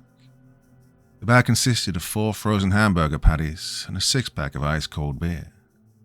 Now, beer can't be sold until after 9 a.m. per city ordinance. My field training officer taught me this trick. Become good friends with the store owner. Stop in before your shift and buy your adult beverages and have them hold on to them in a cooler in the back until you're done with your shift.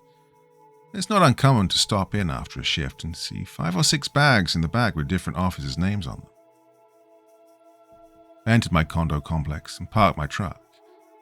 I got out and saw 10-Coat Tony walking towards me. Now, 10-Coat Tony was so aptly named because he always wore 10 coats regardless of the weather. He was a well-known homeless man who hung around the complex even after being kicked out by security. I talk to Tony every now and then. He likes to tell me what house was making meth or who had warrants. Hey, Tony, how's it going this morning? I asked. Tony let out an... Damn, Tony, that sounds bad. You should go to that free walk-in clinic and get yourself checked out. Well, his response was another. Well, have a good one, I said as I walked into my condo. I put my pistol and badge that I carry off duty on the table and walked to the backyard of my condo. I headed to the small gate park that connects all the ground floor condos. I fired up the small propane grill that we all share and put the burgers on as I cracked open a beer. Yeah, it was close to 9 in the morning, but when you work thirds, 9 a.m. feels like 9 p.m. I just flipped the burgers and sat down in the lawn chair when Leo, the condo's security guard, came up to me. You know, the owner doesn't like people drinking in the communal yard early in the morning. It makes the place look less inviting to new residents. I slammed the rest of my beer and popped the top on a new one. I understand you have a job to do, Leo, and I can respect that, but don't sweat the small stuff. If someone is breaking into cars or trespassing, by all means stop them. One person drinking one beer at 9 a.m. on property they pay to live in's not a reason to get your underwear in a bunch. Leo took a step back and put his hand on the revolver he carried.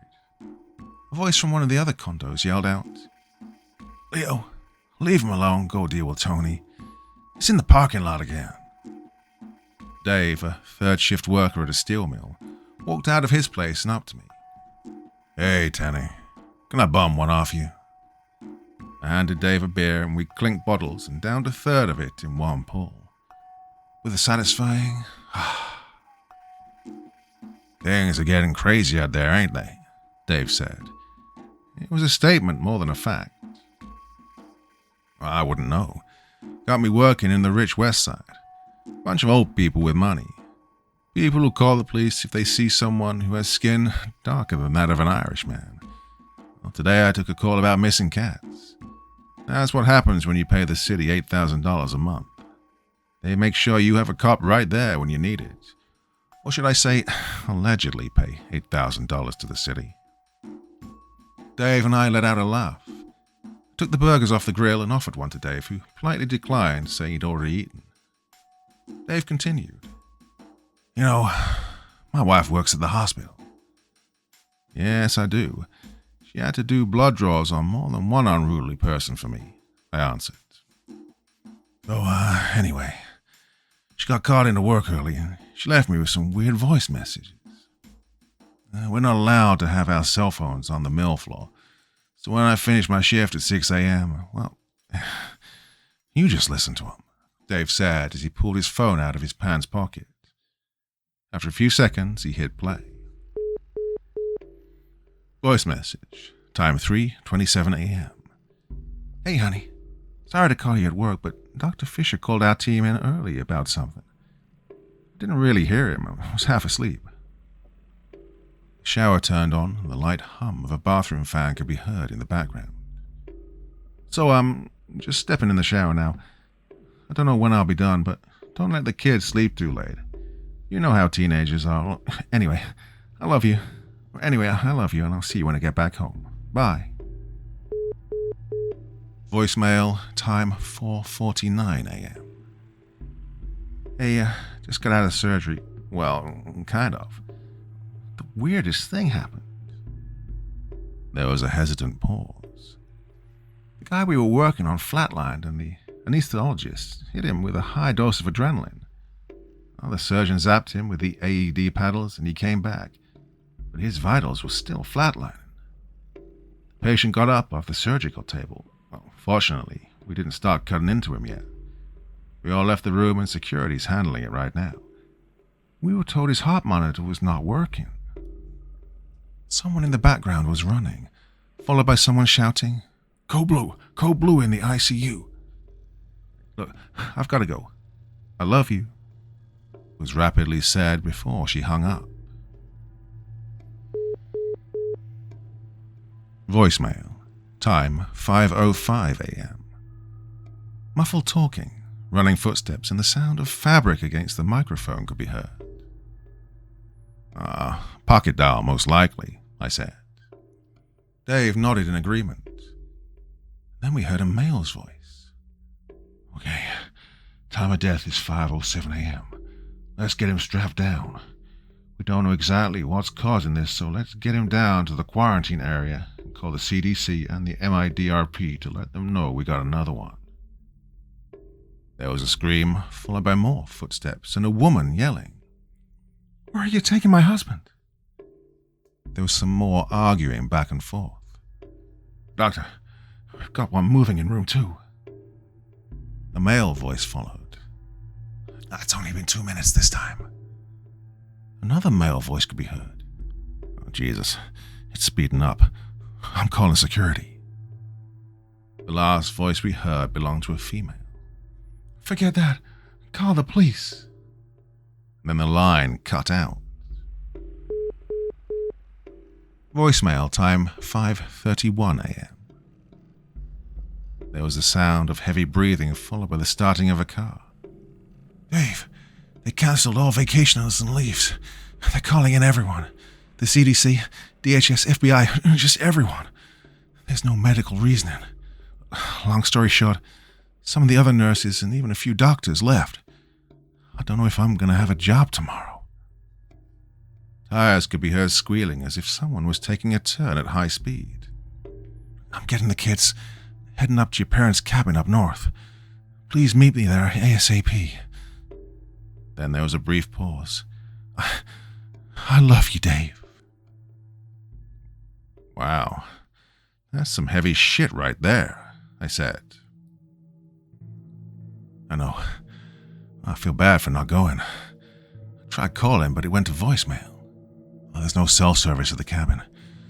Before I got to my car last night, the mill's manager told us that due to the number of people calling in sick, we'd get triple pay on top of our overtime, Tenney. That's almost $200 an hour. Well, I can't pass that up. I'll work a double shift, meet the wife and kids tomorrow. I'm also more than a little peeved at her. I checked the bank statement for today, and there was a withdrawal for $2,000 that she spent at a shop called Army Surplus and Survival. Yeah, she knows money's tight. Oh, sorry. Don't mean to ramble on with my personal matters. I'm gonna head in and go to bed. Hey, thanks for the beer." I went back inside my place and turned on my Xbox. I was ready for an hour or so of gaming before I went to bed as well. Sat down in my lazy chair, and before I could grab the controller, I was asleep. I woke a few hours later to my cell phone ringing. The TV screen showed the main menu screen of Dead Island still playing. I had a new voicemail from the police department. "All off-duty law enforcement personnel are required to report for immediate assignment."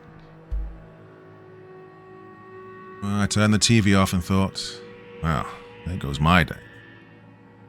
I called the police station where I work from and got a hold of Captain Stafford. I told him I'd be in as soon as possible. I hopped into the shower and changed my clothes.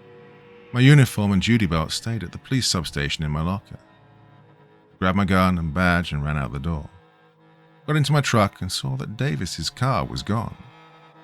Sped out of the complex to the sound of Leo yelling, "Slow it down or I'll report you." The traffic was crazy. People were running stop signs and speeding like the world was ending.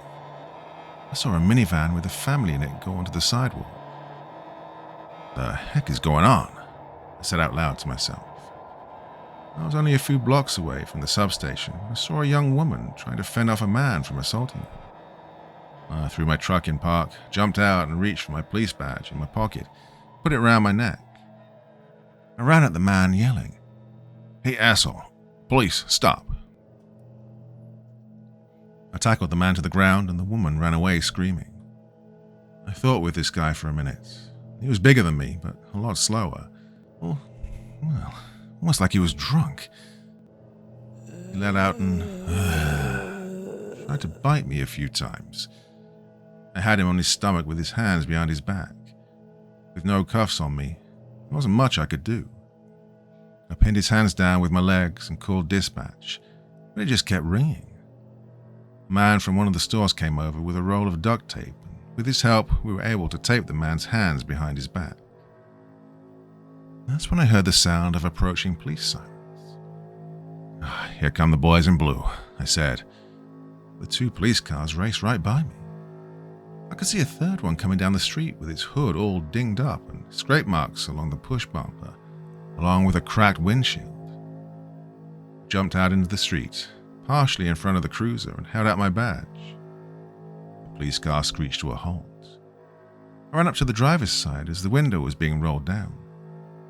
"Police," I said, while holding up my badge and ID for them to see. "I've got someone who needs transport to the jail for battery. I'll fill out the paperwork once I get to my substation." The two officers in the car looked terrified to no end. They both got out, and I noticed the officer in the passenger seat was holding a shotgun. I brought the officer over to the person on the ground, and together we got the suspect into the back of the police car. From start to finish, he was trying to bite us. Before the officer left, I asked what their assignment was. The officer holding the shotgun said, "We're on our way to the hospital, but we had to divert. A detective on the south side needed backup. Something about an officer down." With that, the two officers left with the prisoner in the back of their car. I hopped into my truck and started to drive to my substation, horrified by the carnage. Traffic was at a standstill. After 5 minutes of not moving, I jumped the curb and drove through some small brush and ended up in an empty fast food parking lot. I parked my truck and walked the 4 blocks to the station. I tucked my badge under my shirt and kept my pistol concealed so I wouldn't draw attention to myself. I was walking like everyone else, trying to blend in.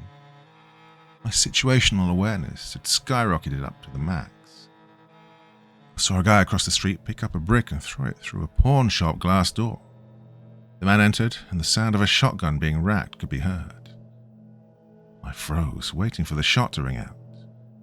The man ran out of the store yelling and cursing at the person inside. I tried to suppress a chuckle and thought, that person's upset because they can't freely loot a store. When I approached the front of the station, a wave of dead bodies laid on the ground in front of the main doors. Pop marks made by bullets riddled the wall behind all these bodies. The main doors were broken and smashed in. Brass casings of both rifles and pistols were scattered everywhere, reflecting in the sunlight. It looked like glistening dew on grass. I walked up the steps with my gun out, in the low, ready. I walked down the hallway leading to the lobby of the police department. There was an officer on the ground, but he was torn apart and had a single gunshot to his head. The officer's name tag said, E. Hudson. Damn, that really sucks. Eddie just transferred here from Texas not too long ago, I thought. The bullet-resistant glass we used in the lobby to separate the front desk from the office had multiple bullet impacts in it. It was cracked and spiderwebbed all over the place. I used my ID to gain access into the building. Suddenly, all the lights went out. A second later, every other overhead light came on, and I could feel a slight vibration under my feet. The backup generators must have clicked on. The first floor had a few offices and a break room with a door leading out to the back lot where the squad cars were parked. I stuck my head out and saw that only 2 cop cars were left. I walked up to the second floor, which had our armory, locker room, workout room, roll call room, and the showers. I opened the door to the armory and was stunned to see it was empty and completely cleaned out. No radio, taser, or flashlight. The weapon racks were empty as well. MP5s, 870s, 590s, M4s, even the 3 Gulf War era M16 that no one ever used on patrol. But for some reason the top brass didn't want to get rid of. Well, it was all gone. Every last round of ammunition was gone as well. I walked into the locker room next. It looked like a tornado had gone through. The lock on my locker was cut and my spare magazines on my belt were gone. Slammed the lock shut and yelled, "Come on!" I went into the roll call room and saw that papers were all over the place and the windows overlooking the front parking lot were broken. Piles of brass laid in front of the windows. Clearly, a battle had taken place here and I'd missed it. Every name in the second shift was crossed out, along with most of the first shift as well. And only a few in the third shift. In the corner, a handful of names, with mine included, said MIA. Above that, someone wrote, "Head to Police HQ." I saw Hudson's name crossed off on the second shift list. I thought, what? He didn't evacuate to HQ? He was in the hallway? Then it hit me. I became unsteady on my feet. I found the nearest wastebasket and heaved my guts out. They didn't evacuate. They were killed in the line of duty. All of the second shift died less than 48 hours ago. I was recently joking around in the break room with them. Now they're all gone. I sat on a desk and let the entirety of the situation wash over me.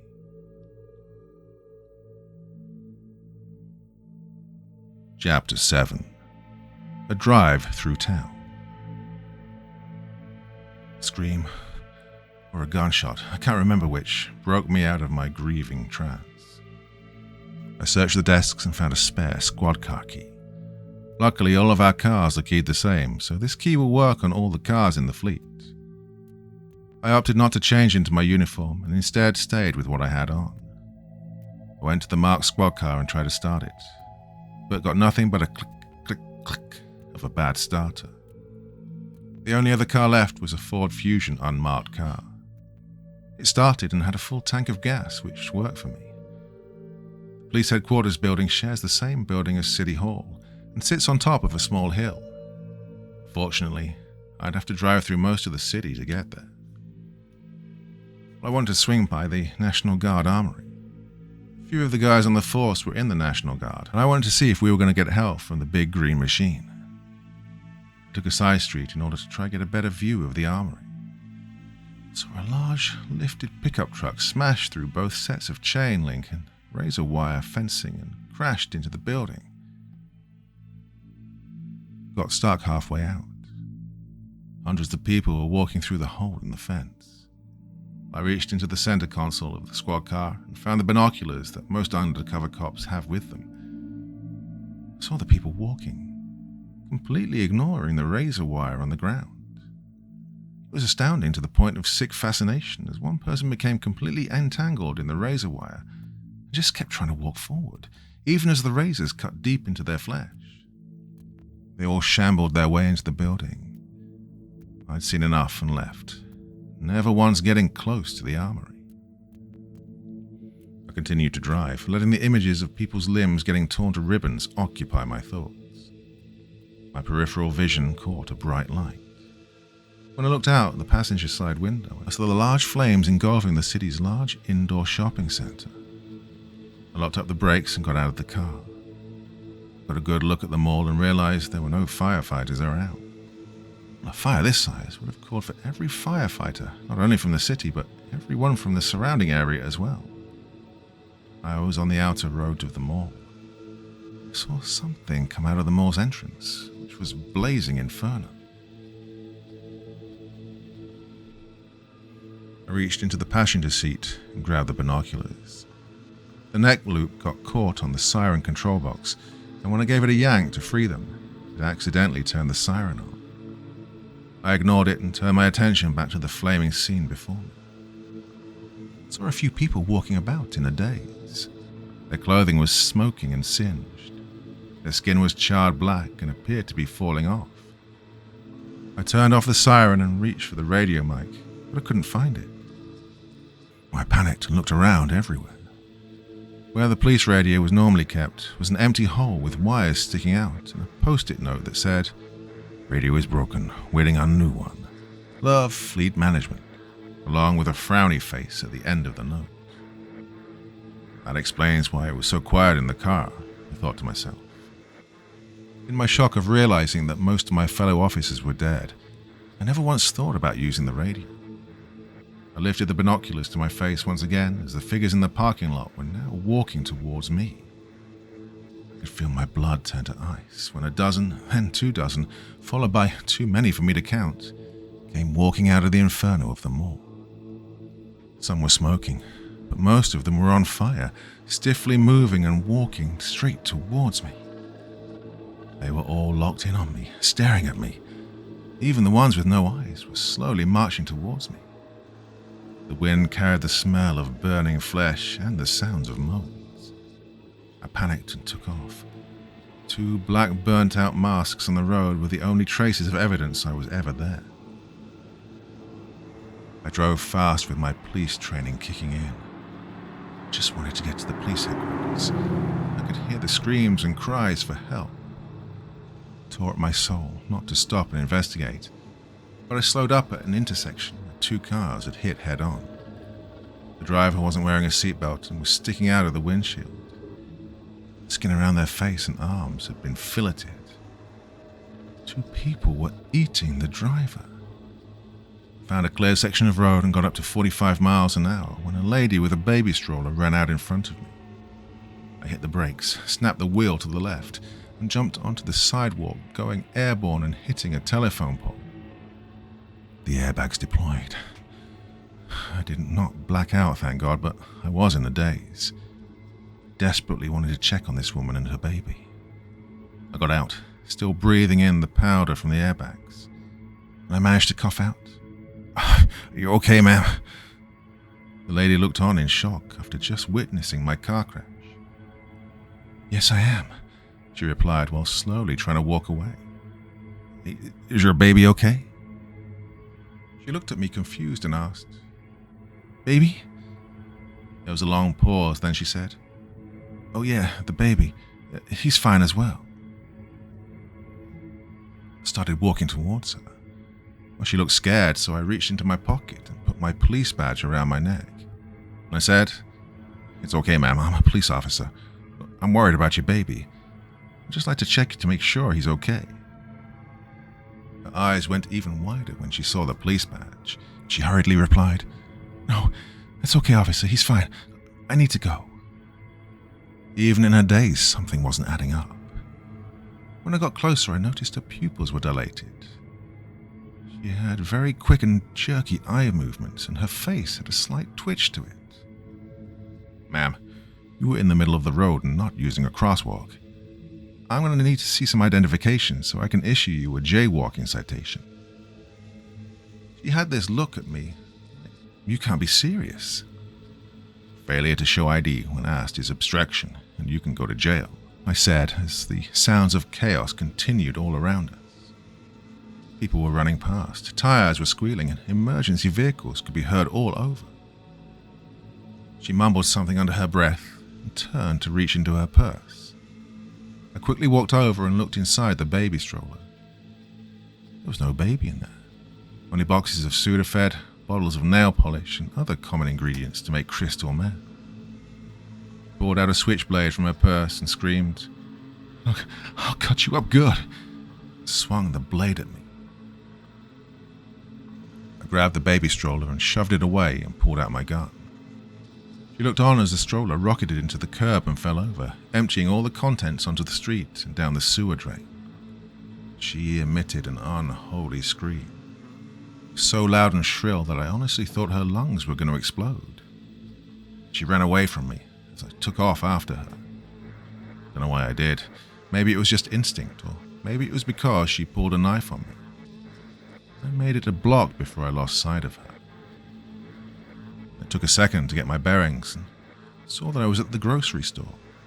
It was early morning. The doors were smashed and people were running in and out, mostly carrying food, clothing, and baby formula. Every now and then someone with nothing but alcohol or a flat TV screen would run out. I walked inside and watched the frazzled people loading up shopping carts with supplies and running out. I heard a faint whisper that sounded terrified, calling my name. I looked over the front of the counter and saw Lisa. Her right eye was swollen shut. The cash register that normally sat at the service counter was ripped right out of the counter. All the cigarettes they kept on the shelves were gone. Oh my God, Lisa, what's going on? I asked. I don't know, Tenney. Everything was fine this morning. I was a little busier than normal. The last hour or so we had lines around the store with people ready to check out. One person got mad and pushed past without paying, and everyone else followed. Now it's just a madhouse. I called the police an hour ago, but no one's shown up. Now everyone is just looting. I don't know what to do, Lisa said with tears streaming down her cheeks. I took a second to think and came up with a quick idea. Not really sure if it would work. Hey, does the store's PA system still work? I asked as I made my way over to the microphone stand. She nodded her head yes. I grabbed the microphone and hit the store-wide announcement button.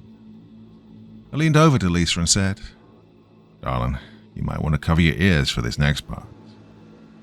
As she did so, I pulled out my service pistol and fired 2 rounds into the air, causing everyone to freeze in place. I spoke into the microphone.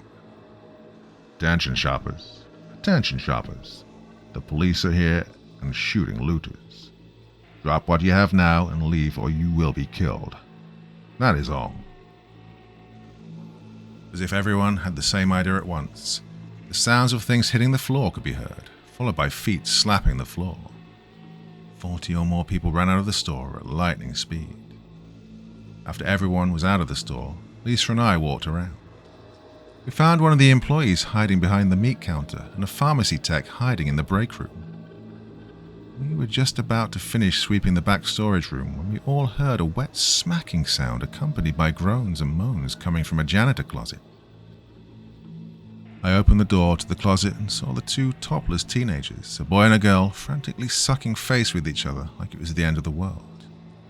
Lisa yelled, "Stephen and Elizabeth, oh my word!" Panicked, the two stopped and frantically looked for their shirts. The four adults, myself included, tried our best to keep the smirk off our faces. After everyone was properly clothed and ready, I told the group, "I'm heading to the police headquarters building. It should be safe there." They all agreed and wanted to come with me. None of them had a car, so we'd have to go on foot. Lisa told everyone to grab a backpack from the school supplies section, put a few cans of food, bottled water, and first aid kit, along with a bat from the sporting goods section in their bag. After everyone was ready and relatively armed, we set off. We made it a few blocks when we came across a car smashed into a building. There was a person pinned between the car's bumper and the brick building.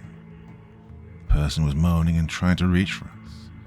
A snap and cracking sound was heard as the person broke free and landed on the ground.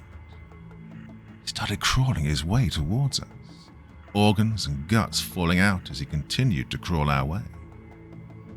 Someone in the group said, "How's that possible? Are they still alive?" I replied with, "I don't know." Then I raised my pistol and fired 2 rounds, one into the shoulder and one in the heart. This thing didn't seem to notice or care that it had been shot. Stephen piped up, still a little embarrassed after getting caught trying to get to second base. "Dude, haven't you played Left 4 Dead before? Look, they're the undead, zombies. You have to shoot them in the head to kill them, unless they are the return of the living dead zombies, in which case you need to burn them." I raised my pistol up and fired 1 round into his head. The creature stopped moving and laid still on the road. Stephen then said, "Hey, what did I tell you? Okay, I'm dead." Suddenly there was a mix of emergency sirens and a loud crash.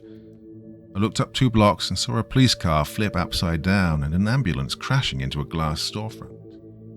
I yelled to the group and took off running while the others struggled to keep up with me. When I got to the intersection, I saw that the cop car said Bear Creek County Sheriff on the side. I need to check on the officer to see if they're okay. I used to work for Bear Creek before I transferred to Sunburst PD. I crawled into the driver's side window that was broken by the impact and immediately recognized the deputy despite him being in full riot gear. The AM/FM radio was on in the cruiser and the robotic voice of the emergency alert system was repeating a message. I undid Alex's seatbelt and started to get him out of the cruiser and somewhere to safety. I looked around and saw a hotel. That's better than nothing, I thought, and started to drag Deputy Alex across the pavement. I noticed 3 zombies coming out of a building near me. I pulled my pistol out, shot all 3 of them, reholstered, and bent down to continue dragging when I saw Alex's eyelids flutter a little. Lisa ran up to me and grabbed Alex's other arm. I leaned in and said, "Easy, Alex. We'll get you to safety." Together we dragged him over to the hotel. The sound of his riot helmet scraping against the pavement was unsettling. I saw the back door to the ambulance open up, and a person in an EMT uniform got out, followed by a female. We reached the doors to the hotel. I tried to open them, but they were locked. There was a security guard standing nearby. I told him I was a cop, but he still refused to unlock the door. The female from the ambulance ran up, pointed a pistol at the kid behind the glass and yelled, "Open these doors right now, or I will break the glass and then no one is safe." And I thought to myself, damn, why didn't I think of that? She then said, "Peter, help him get the deputy inside." Peter, the EMT, and I got Alex into the lobby of the hotel. Peter stayed behind to check on Alex. I ran over to the female and showed her my badge, Officer Tenney. She pulled her badge from her belt and said, "Detective Talon, Homicide Unit." I saw the others from the grocery store running towards us, but the undead were closing in on all of us. I ran out to cover the group, diving into the overturned squad car. I quickly came out with Alex's patrol rifle and started shooting. With no additional magazines for the rifle, it quickly ran out of ammo and I discarded it onto the ground. There might have been more ammo for it in the squad car, but there was no time to look. I yelled, "In here! It's safe here!" I shot my pistol dry, but more of the undead were coming. I ran back into the hotel and up to Alex, pulling the 2 magazines he had on his duty belt. "Hey, buddy," I said. "I'm gonna need these." Alex moved a little and his hand lazily went to his pistol in the holster. "Don't worry, Alex. You'll get to keep that." I shot and shot and shot until I used up both magazines that I'd taken from Alex, thinning the onslaught of the undead until there were none left. I ran back into the hotel and looked at the security guard. He locked the door. Detective Talon and Peter grabbed Deputy Alex, picked him up, and took him into the elevator, pressing the button for the 5th floor.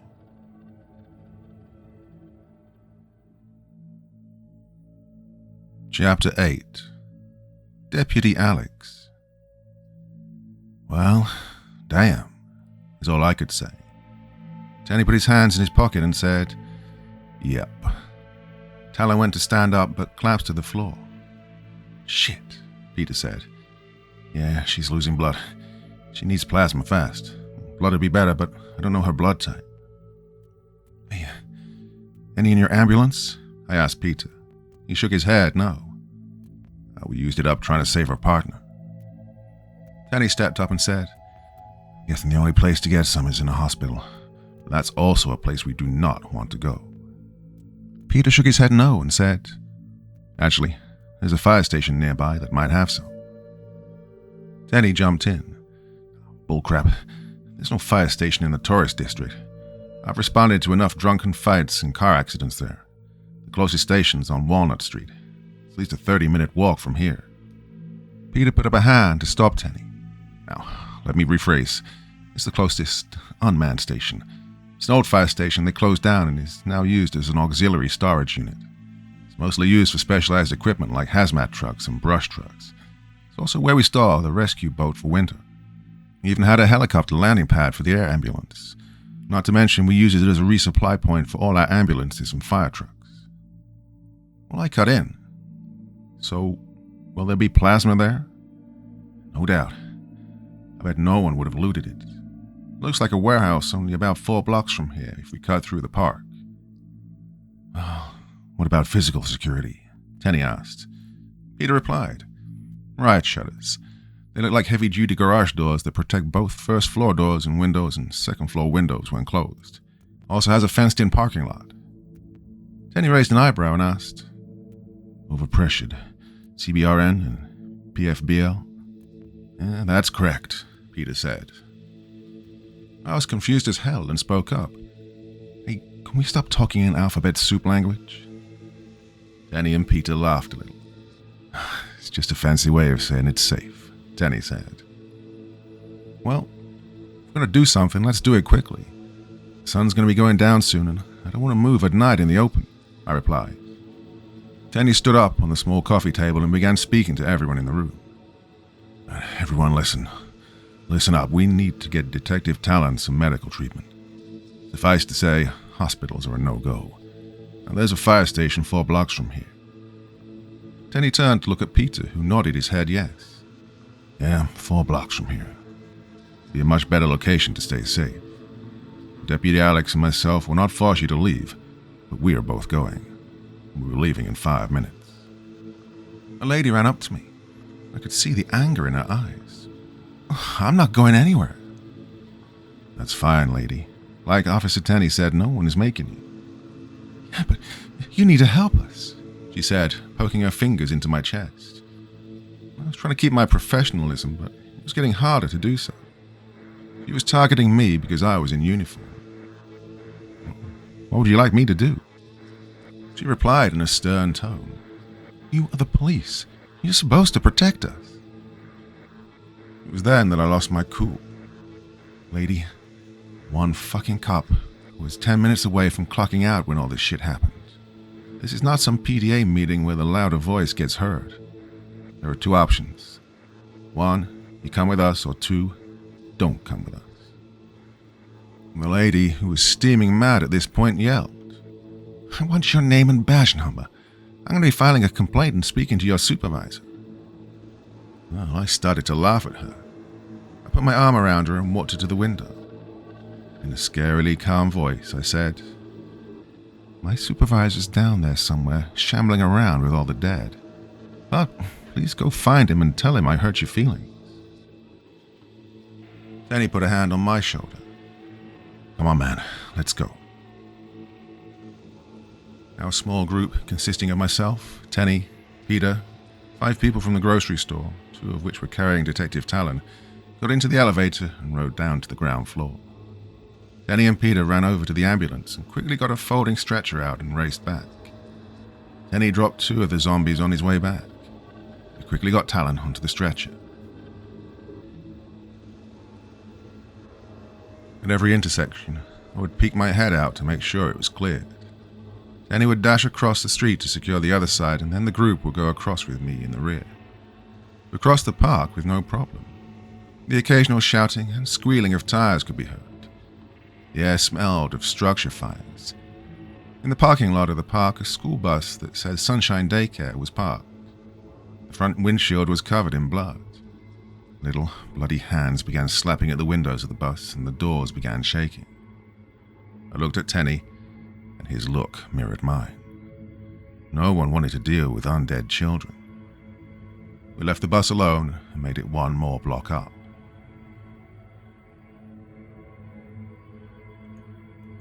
The sun had just about dipped below the horizon now. We all saw the red and blue lights of several emergency vehicles. This gave the group hope that maybe this would be a safe place after all. Then he approached the group as we all jogged towards the lights of salvation. "In the event of most radio communication, all SBPD officers on duty have to report to the fire station or police department, whichever one is closest to them. Clearly, some of my colleagues knew about this place and did not tell anyone." A cheer rang out amongst the group as we rounded the corner to see 4 SBPD squad cars sitting there in front of the firehouse. All of them were parked in different angles and directions. Doors had been flung open and brass casing lay around blackened, colored stains. The emergency lights that were flashing caused all the shadows to jump around. We had the group stay back as Tenney and I cleared the building. Peter gave us a rough layout from memory and we entered. The vehicle bays were all empty, with the garage doors open. Even the boat and trailer were gone. There was 1 door on the left and 1 door on the right. Also on the right side was an old brass fireman's pole. We went left. The room we entered was, as Peter had said, a big warehouse. Shelves lined the walls in the center of the room, complete with portable oxygen tanks, gauze, hemorrhage control, and other equipment and devices. There was a pallet of cardboard boxes with a crescent moon symbol on the side, along with a bunch of bottled water. I noticed a small walk-in freezer with a plastic seal on the door. The label on the door said plasma. The warehouse was cleared, and we continued to the right side. The ground floor had 2 small offices and a break room. At the far back was a locker room where we heard the sound of running water. When we walked into the open bay shower, there was steam everywhere. We found 3 firefighters, 2 in full bunker gear with their oxygen tanks on. One had a red and silver fire axe sticking out of their back. Their full-face respirator was hanging on the ground. The last firefighter was in a green hazmat suit. The suit was fully inflated and he was trying to bite through the plastic window on the suit. A small female lay on the ground. Her dark blue uniform was unmistakably a police uniform. Her legs were missing all the way to the knees, and she had an empty pistol in her hand. Blood leaked from a single hole in her head. The red mixed with a shower of water as it swirled down the drain. Tenney and I each shot 2 times and all 3 figures dropped. Tenney started kicking one of the now twice dead corpses. I grabbed him. "Chill, man. Hold it together." He looked at me and said, "She wasn't even a cop. That's our police cadet's uniform. Things must have gotten so bad that we sent them out before graduation. Look at her duty belt. Just a holster, nothing else." Sure enough, it said police cadet on her shoulder patch. "Tenney, we still have to clear the rest of the building." He nodded as we made our way up to the 2nd floor. The smell of old, musty bed sheets hit us 2 steps from the top. He opened the door with a loud creak. It was pitch black. I activated my pistol-mounted light and shone it around. It was a big room with about 24 beds and several doors. Opening the doors, we saw that it was either single or double bedrooms. Beyond that was a kitchen and pantry. All the cabinets were bare. A washer and dryer were off to one side. Looks like the room's cleared, Tenney said. Yep, it appears so. Tenney's eyes flickered over to the fireman pole that led to the garage below, and he cracked a grin.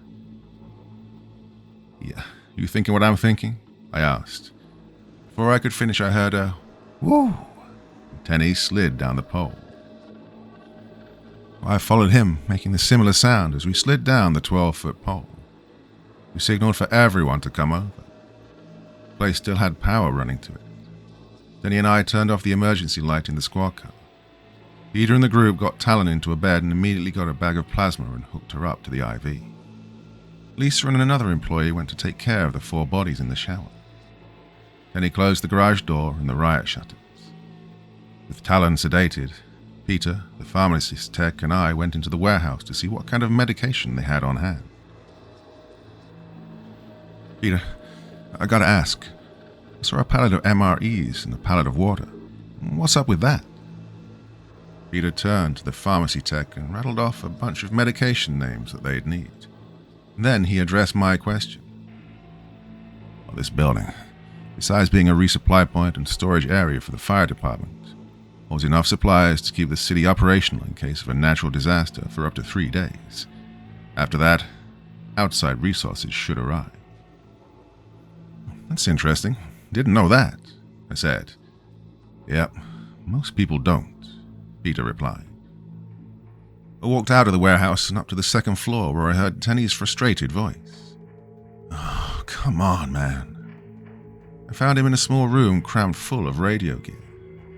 I leaned against the doorframe and asked, What's going on? He turned in the swivel chair to look at me.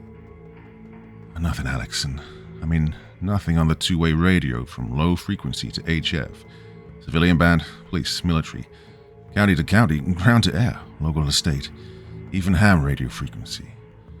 I've tried everything in between, and there's nothing. Someone is jamming every radio frequency on the spectrum. Tenney flipped a few switches and turned knobs and then pointed to the small digital display. It read 34.90. Tenney went on. This is the National Guard radio frequency. Tenney spoke into the radio handset. Sierra Bravo, 4210, to anyone on this frequency, please respond. He turned to look at me. See, nothing, Alex. Switched over to several other channels.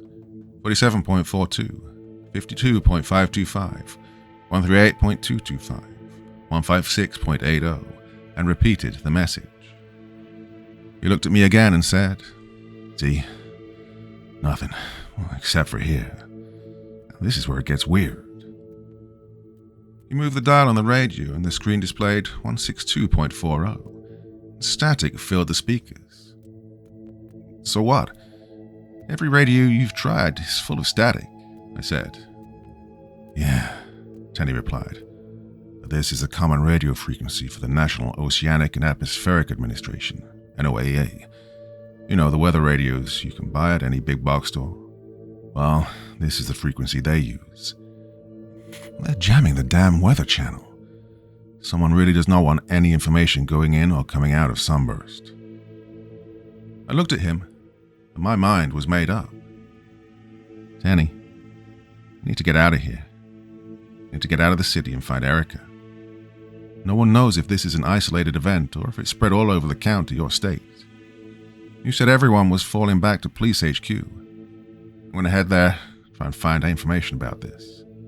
I'll swim across the Cook River if I have to. Hey, I'm coming too. Someone has to keep your ass alive out there. The two of us found Peter and the rest of the group and talked to them about it. Everyone, Deputy Alex and I are going to head to the police headquarters to try and find information about what's going on and to check in with our chain of command. If we can have everyone write down their information on this paper, that I'm going to pass around, and we'll let the people in charge know who's here and try to get help sent. Might even be able to get a medical evacuation for Detective Talon. Peter will be staying behind to look after her. We're not leaving you undefended. We're leaving Talon's service pistol here for you guys. Now there are exactly 8 bullets left. Alex and I will also have 8 bullets left. We'll move the squad cars minus the one we're taking to the inside of the building. Should you have to leave, use them. The keys will be on the front seat. Right, any questions? Everyone shook their heads no. Before we left, we tactically acquired a box of MREs and a case of water. Tenney and I walked out of the fire station and started moving the squad cars inside the empty garage. So, Alex, what car are we fancying today? Tenney asked. With 3 Crown Vics and 1 new police SUV. Well, I've got my eye on that new SUV, I said. Police SUV was dark blue. Sunburst Police was painted in white along the side with the city's crests behind it. The words traffic units were written below that near the bottom of the door. A license plate reader was mounted just below the light bar. A push bar was mounted to the front bumper and an antenna of all sizes was fastened to the roof. We said our goodbyes and left the fire station. I drove and Tenney rode shotgun, giving me directions on where to go. We made it 6 blocks when I saw a face in my rearview mirror. I yelled. What the heck? Slammed on the brakes, the wheels screeching to a halt. A loud thump echoed off the prisoner cage in the back. Tenney looked at me and said, "Hey, what was that?" We both turned around to see a dead guy in the back seat. He was handcuffed and trying to bite through the plexiglass window separating us. Tenney said, "Oh, snap, I know this guy." "You know this guy?" "Yeah," Tenney replied. "I know this guy. It's Tony. Oh, I saw him this morning and..." His sentence trailed off to a stop. I gave him a questioning look. Tenney continued as the realization became evident. "Yeah. God, he might even have been a zombie when I talked to him this morning." Tony let out an from the back seat of the squad car. "Tenney, we can't just have a dead guy in the back of our car. Not after the last time." Tenney raised his hands in mock surrender. Okay, just roll down the back window and I'll take care of it," he said. I rolled down the windows as Tenney stepped out. "So, what's the plan here? Even with the windows down, you still have the window cage in the..." Single shot rang out.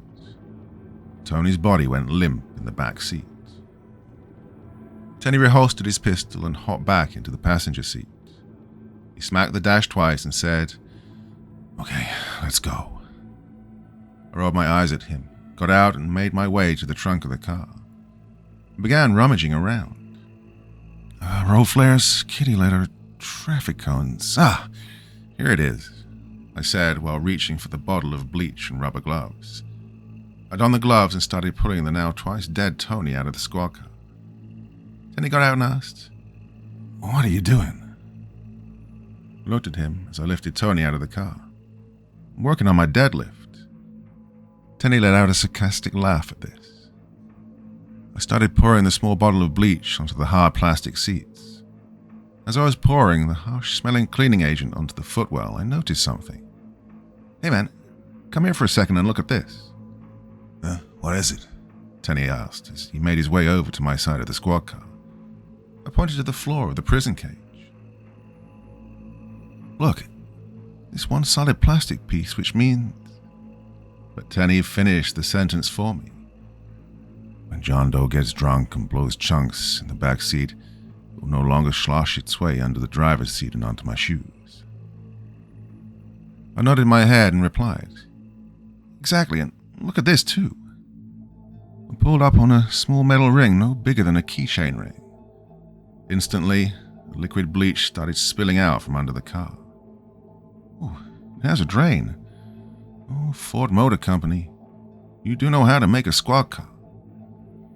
We both got in and started driving down the road. Tenney and I talked about how nice it would be when we get these new SUVs for normal duties. For the next few moments, I forgot about the zombie apocalypse going on, or just people talking about work.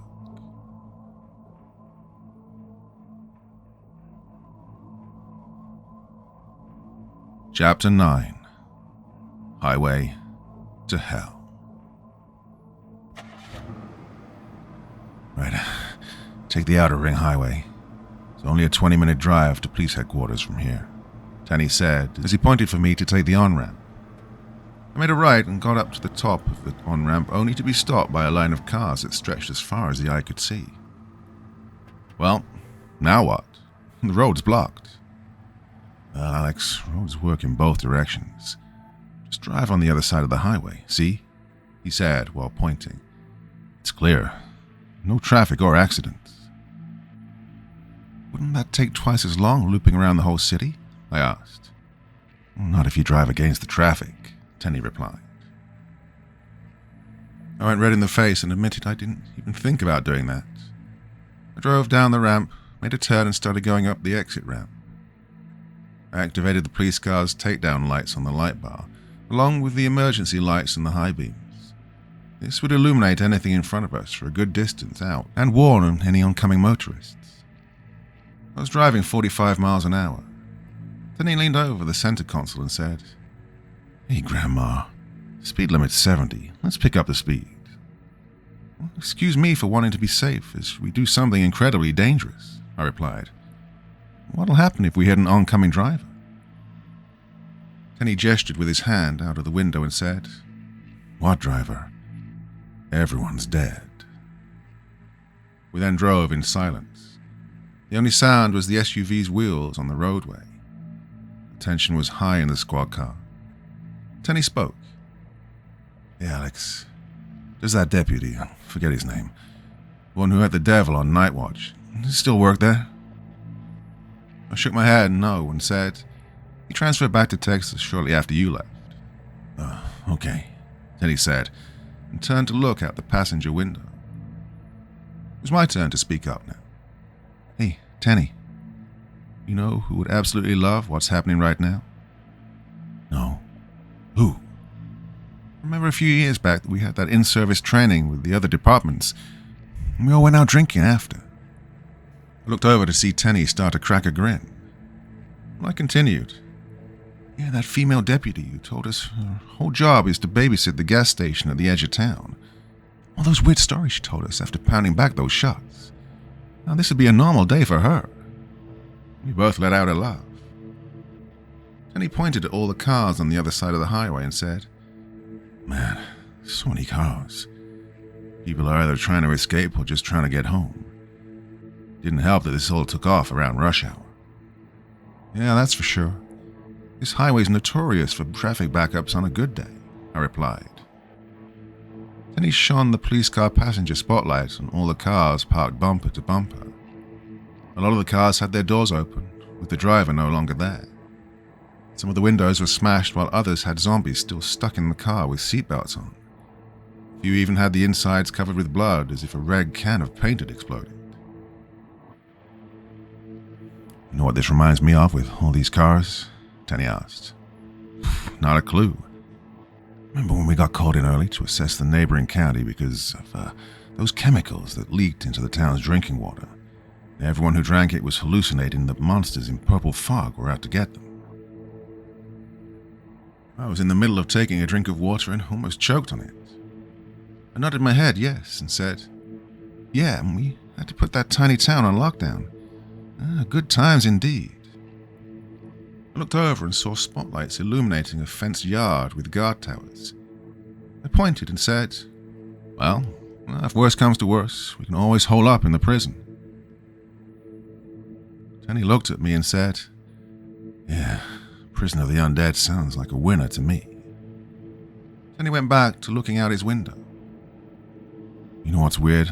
Besides the undead? The electricity in some parts of the city is still on, but in other parts it's not. He pointed to an area that was completely dark. Some places the power's just out. I mean, maybe someone took out a utility pole, but, well, You'd think they'd have systems in place. Stop the car, Alex, stop the car. I slammed on the brakes so fast that the squad car's ABS kicked in. You hear that, Alex? Tenney asked me. I rolled down my window and listened to the distant sound.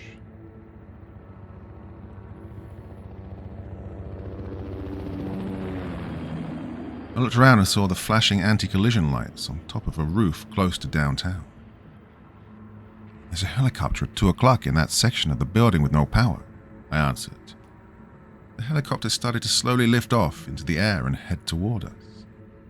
Tenney and I both got out of the cruiser and continued watching as the chopper headed our way. Tenney looked at me and said, "Pop the trunk. I'm going to try to signal it with some road flares. Maybe it'll be our ticket out of here."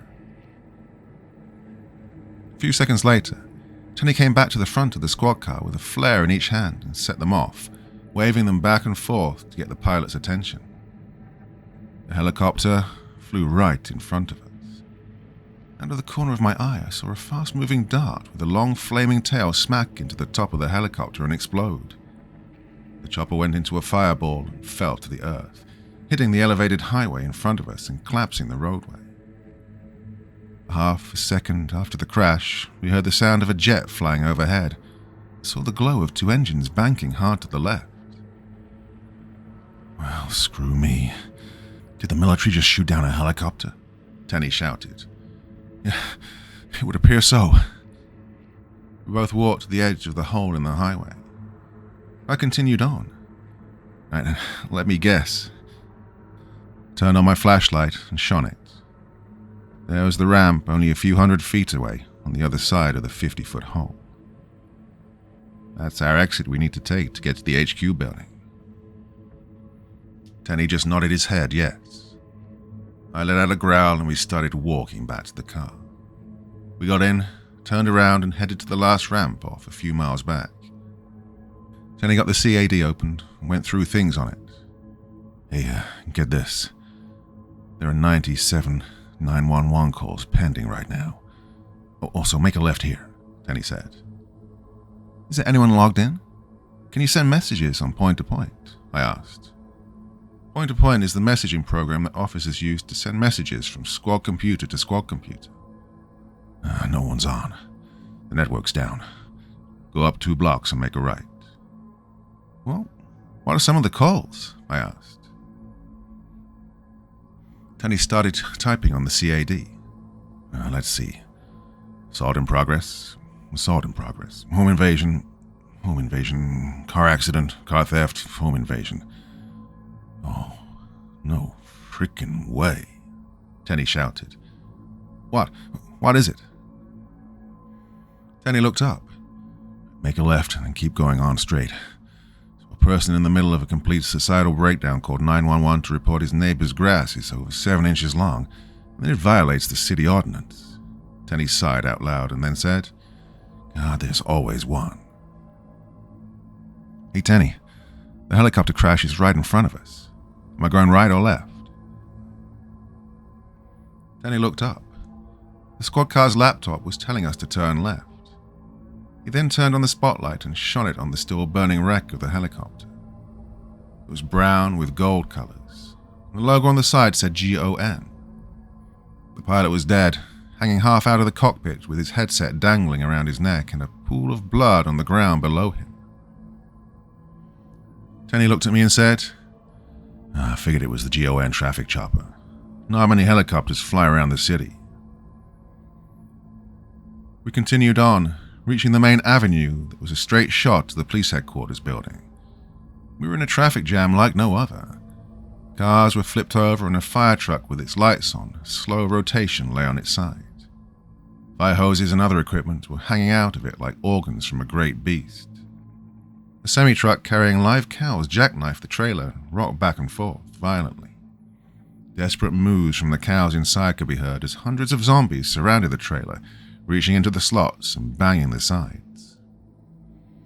But the squad got into reverse and left the area. Tenney directed me down a few side streets and we quickly arrived at a large gate blocking a driveway. Tenney got out typed in a code and the gates started to open. Once he got back into the car, I asked, "How do you know about the code to this gate?" "Oh, this is my apartment complex. I'm the 4th building on the ground floor," he answered.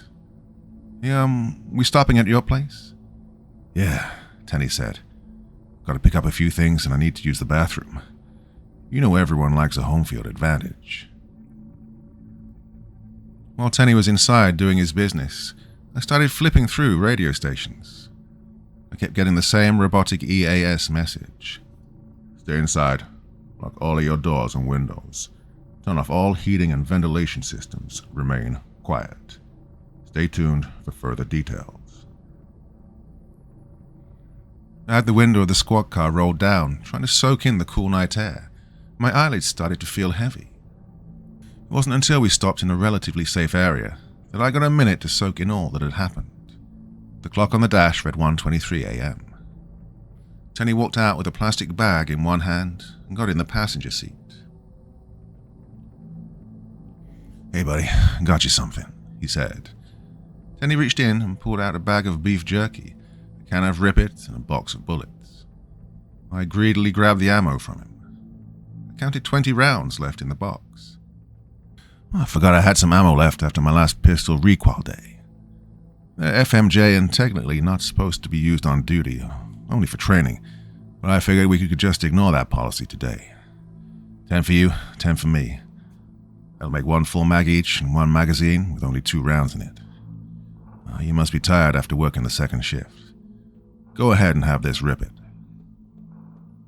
I took the energy drink, cracked it open, and took a long gulp, instantly feeling a surge of energy like my body had just got a jump start. "Geez, this has got a kick to it," I said. Then he just laughed and said, "Yeah, never underestimate the power of Riot." "So, what's the plan from here?" "We'll cut through the apartment complex and onto the other side. Across the street is a cemetery. We'll drive through and that'll get us about 2 blocks from City Hall, Police HQ, Fire HQ, and the courthouse. And they're all in one building. We'll get in and be safe." "Well, sounds like a good plan to me," I said as I slammed the rest of the Riot can down. We made it halfway through the complex when a lone zombie wearing a badly stained and wrinkled uniform shambled its way into the middle of the parking lot. It was about 50 yards away when it let out and started to walk towards us. "Hey, it's Leo," Tenney said with a mouthful of beef jerky. "Friend of yours?" I asked. "Nah, he's an asshole." Then there was a long pause. "Oh, I'm gonna shoot him." Tenney unholstered his pistol and opened the passenger side door. I grabbed his shirt and pulled him back in. "Hey, I've got a better idea," I said with a smirk. "I don't like that look you've got," Tenney replied. "Well, Tenney, this squad car has a ram bar on it. Might as well use it." "Alex, it's a push bar, not a ram bar. Second, you know that just because you have it doesn't mean you need to use it." I rapidly replied, "Oh yes, it does." I put my foot to the floor. The squad car engine roared as it picked up speed to 45 miles an hour before hitting Leo with a loud gut-turning snap as the lower part of the push bar made contact with both kneecaps, instantly shattering them. Leo's head made contact with the hood of the squad car with a thump sound, denting the front. "Oh, damn it, Alex, you dented the hood. God, you're an ass," Tenney said as he got out of the car. A few seconds later, the sound of plastic hitting concrete at a high velocity could be heard, and Tenney yelled out, "Are you freaking kidding me?" I sprang out of the cop car, pistol already out of the holster, and saw Tenney kicking the now twice dead body of Leo. Then he turned to look at me and said, "This guy was an ass from day one. He'd always come into a situation half-cocked, and if things turned south on him, he'd put his hand on his revolver like he was going to draw and shoot. I can't even count how many people tried to get him fired for being an idiot." Tenney pointed to something and smashed it into several pieces on the ground. Turns out that revolver was just a starting pistol. The barrel was plugged and he didn't even have bullets for it. My can't even tell you how many times Dave and I would... And Tenney stopped mid-sentence. You okay? I asked. Tenney nodded his head. Yeah, man, yeah, I'm good. I just hope Dave made it out of the city. We made it through the apartment complex. Tenney directed me to drive across the street and through the cemetery. The gate was open and a stone arch above the gate read, Resurrection Cemetery. Down the road and to the left stood a 2-story warehouse building that overlooked the cemetery. A sun-bleached, dirt-covered sign was on the roof. The lettering was faded and the lights illuminating the sign were flickering, but I could just make out the words, You need a medical supply. We went through the gates of the cemetery. I was uneasy, but Tenney helped reassure me. Anyone who's buried here is 6 feet underground and is not getting out. Yeah, and even if they did get out, they're probably left to eat brains. I laughed at this. In the back parking lot of the medical supply building, 2 ambulances were parked in the parking lot. One had the rear doors open and the other had its emergency lights on. A cop car sat parked in the parking lot. There had to be about 30 of the undead feeding on 6 different bodies. We continued through the cemetery at the bottom of a small hill. A blue 1967 Pontiac Le Mans was rammed into a tree. A female driver with long blonde hair slumped over the steering wheel, unmoving. The road twisted and turned through the cemetery, but eventually we came out onto the other side of the road. We made it 2 blocks until we were stopped. This time it wasn't due to car crashes or traffic backups, but instead by 3 concrete jersey barriers placed along the road. Behind that was a city snowplow. The plow was lowered to the ground and the wing plows on each side of the truck lowered as well, blocking off the roadway and all of the sidewalk. 2 road signs next to the concrete barriers read, Road Closed. I looked at Tenney and asked, What do you make of this? He looked at me, shrugged his shoulders and said, Frankly, I don't know. Normally with something like this, he pointed to the city snowplow, clearly put there to block access. It'd be done when a visiting dignitary, head of state, or the President of the United States comes. Closing off avenues of approach creates what would be the only way in and out for the general public. Also normally be manned with a handful of police officers to stop people from doing what we're about to do, just crawl over the barrier and walk in. Tenney and I got out of the squad car. I turned the car off so we wouldn't be wasting gas. I then locked it and pocketed the keys. We easily went over the snowplow wings. As we walked, Tenney explained that this part of the city was the old downtown. That's why all the shops share a wall and the facade of each building is all brick. Right before we reached the city hall square, 2 cop cars parked nose to nose blocked the way. We could hear the rumbling of generators and see powerful spotlights illuminating a city park with white tents dotting the area. We both slid over the hood of the cruiser and walked not into safety, but instead to the aftermath of some battle that had taken place.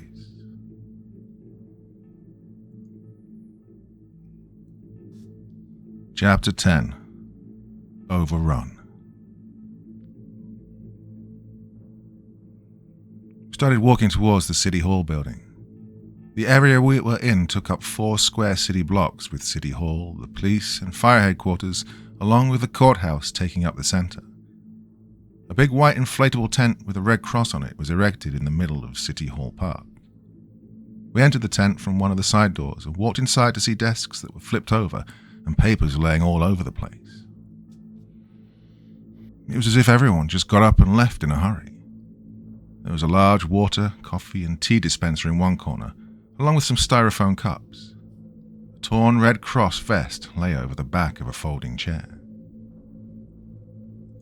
We made our way to the front of the tent. Plastic orange pylons with police tape hung between them stretched from the tent to some sort of medical area. We walked down there to see 6 mobile medical buses parked next to each other, with thick black cables snaking out of them, all leading to a portable generator. Several police cars with their lights flashing were in a parking lot next to the medical area, and traffic cones were laid out to create a travel lane in the parking lot. School buses with handwritten lettering in the front windows read, Evacuation Bus.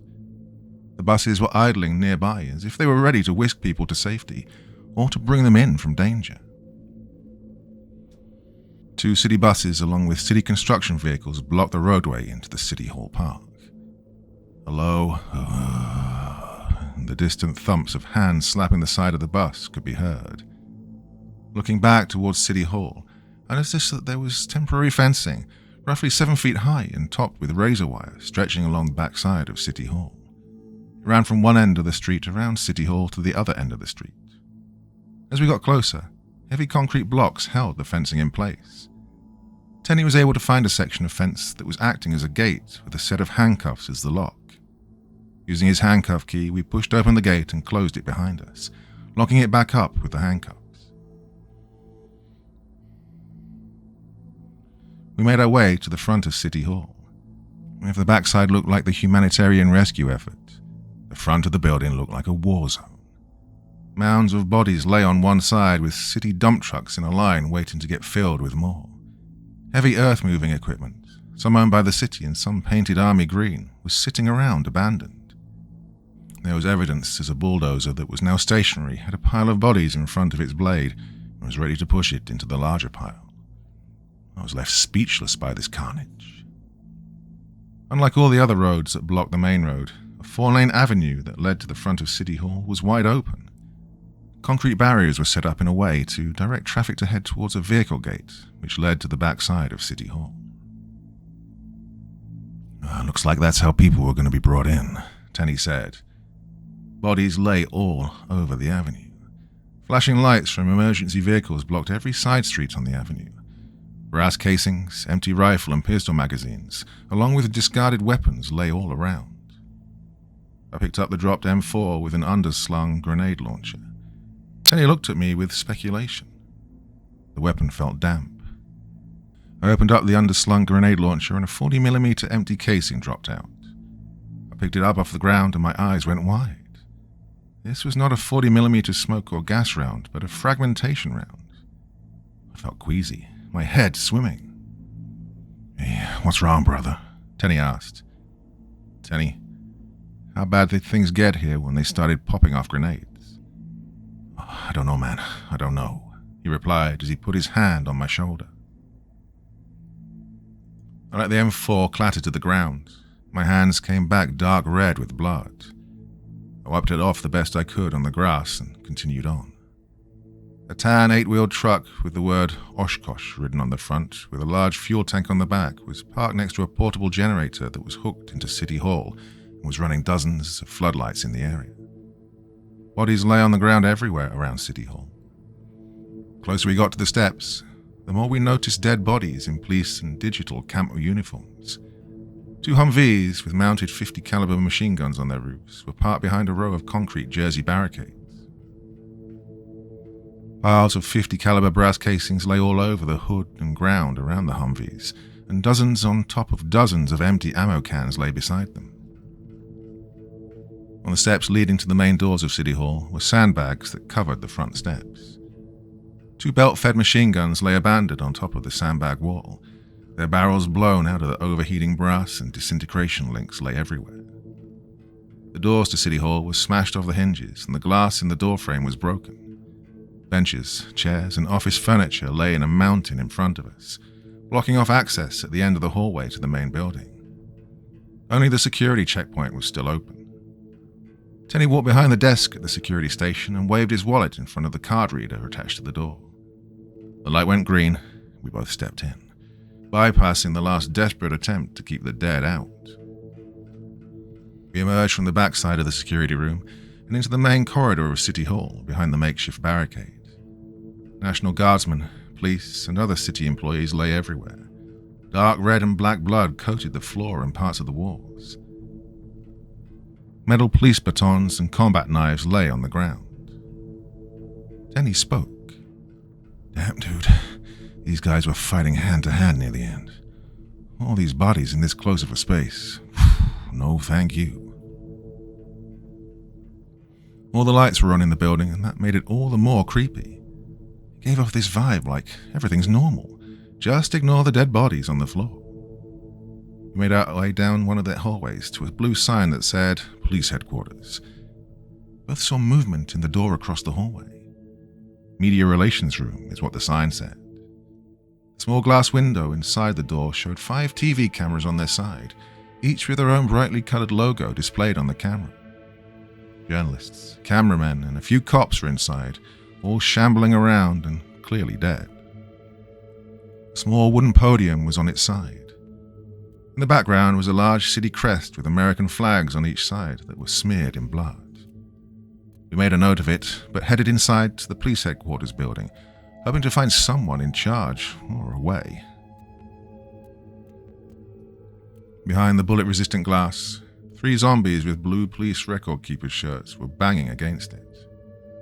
I looked at Tenney and said, "Well, aren't we off to just a banger of a start?"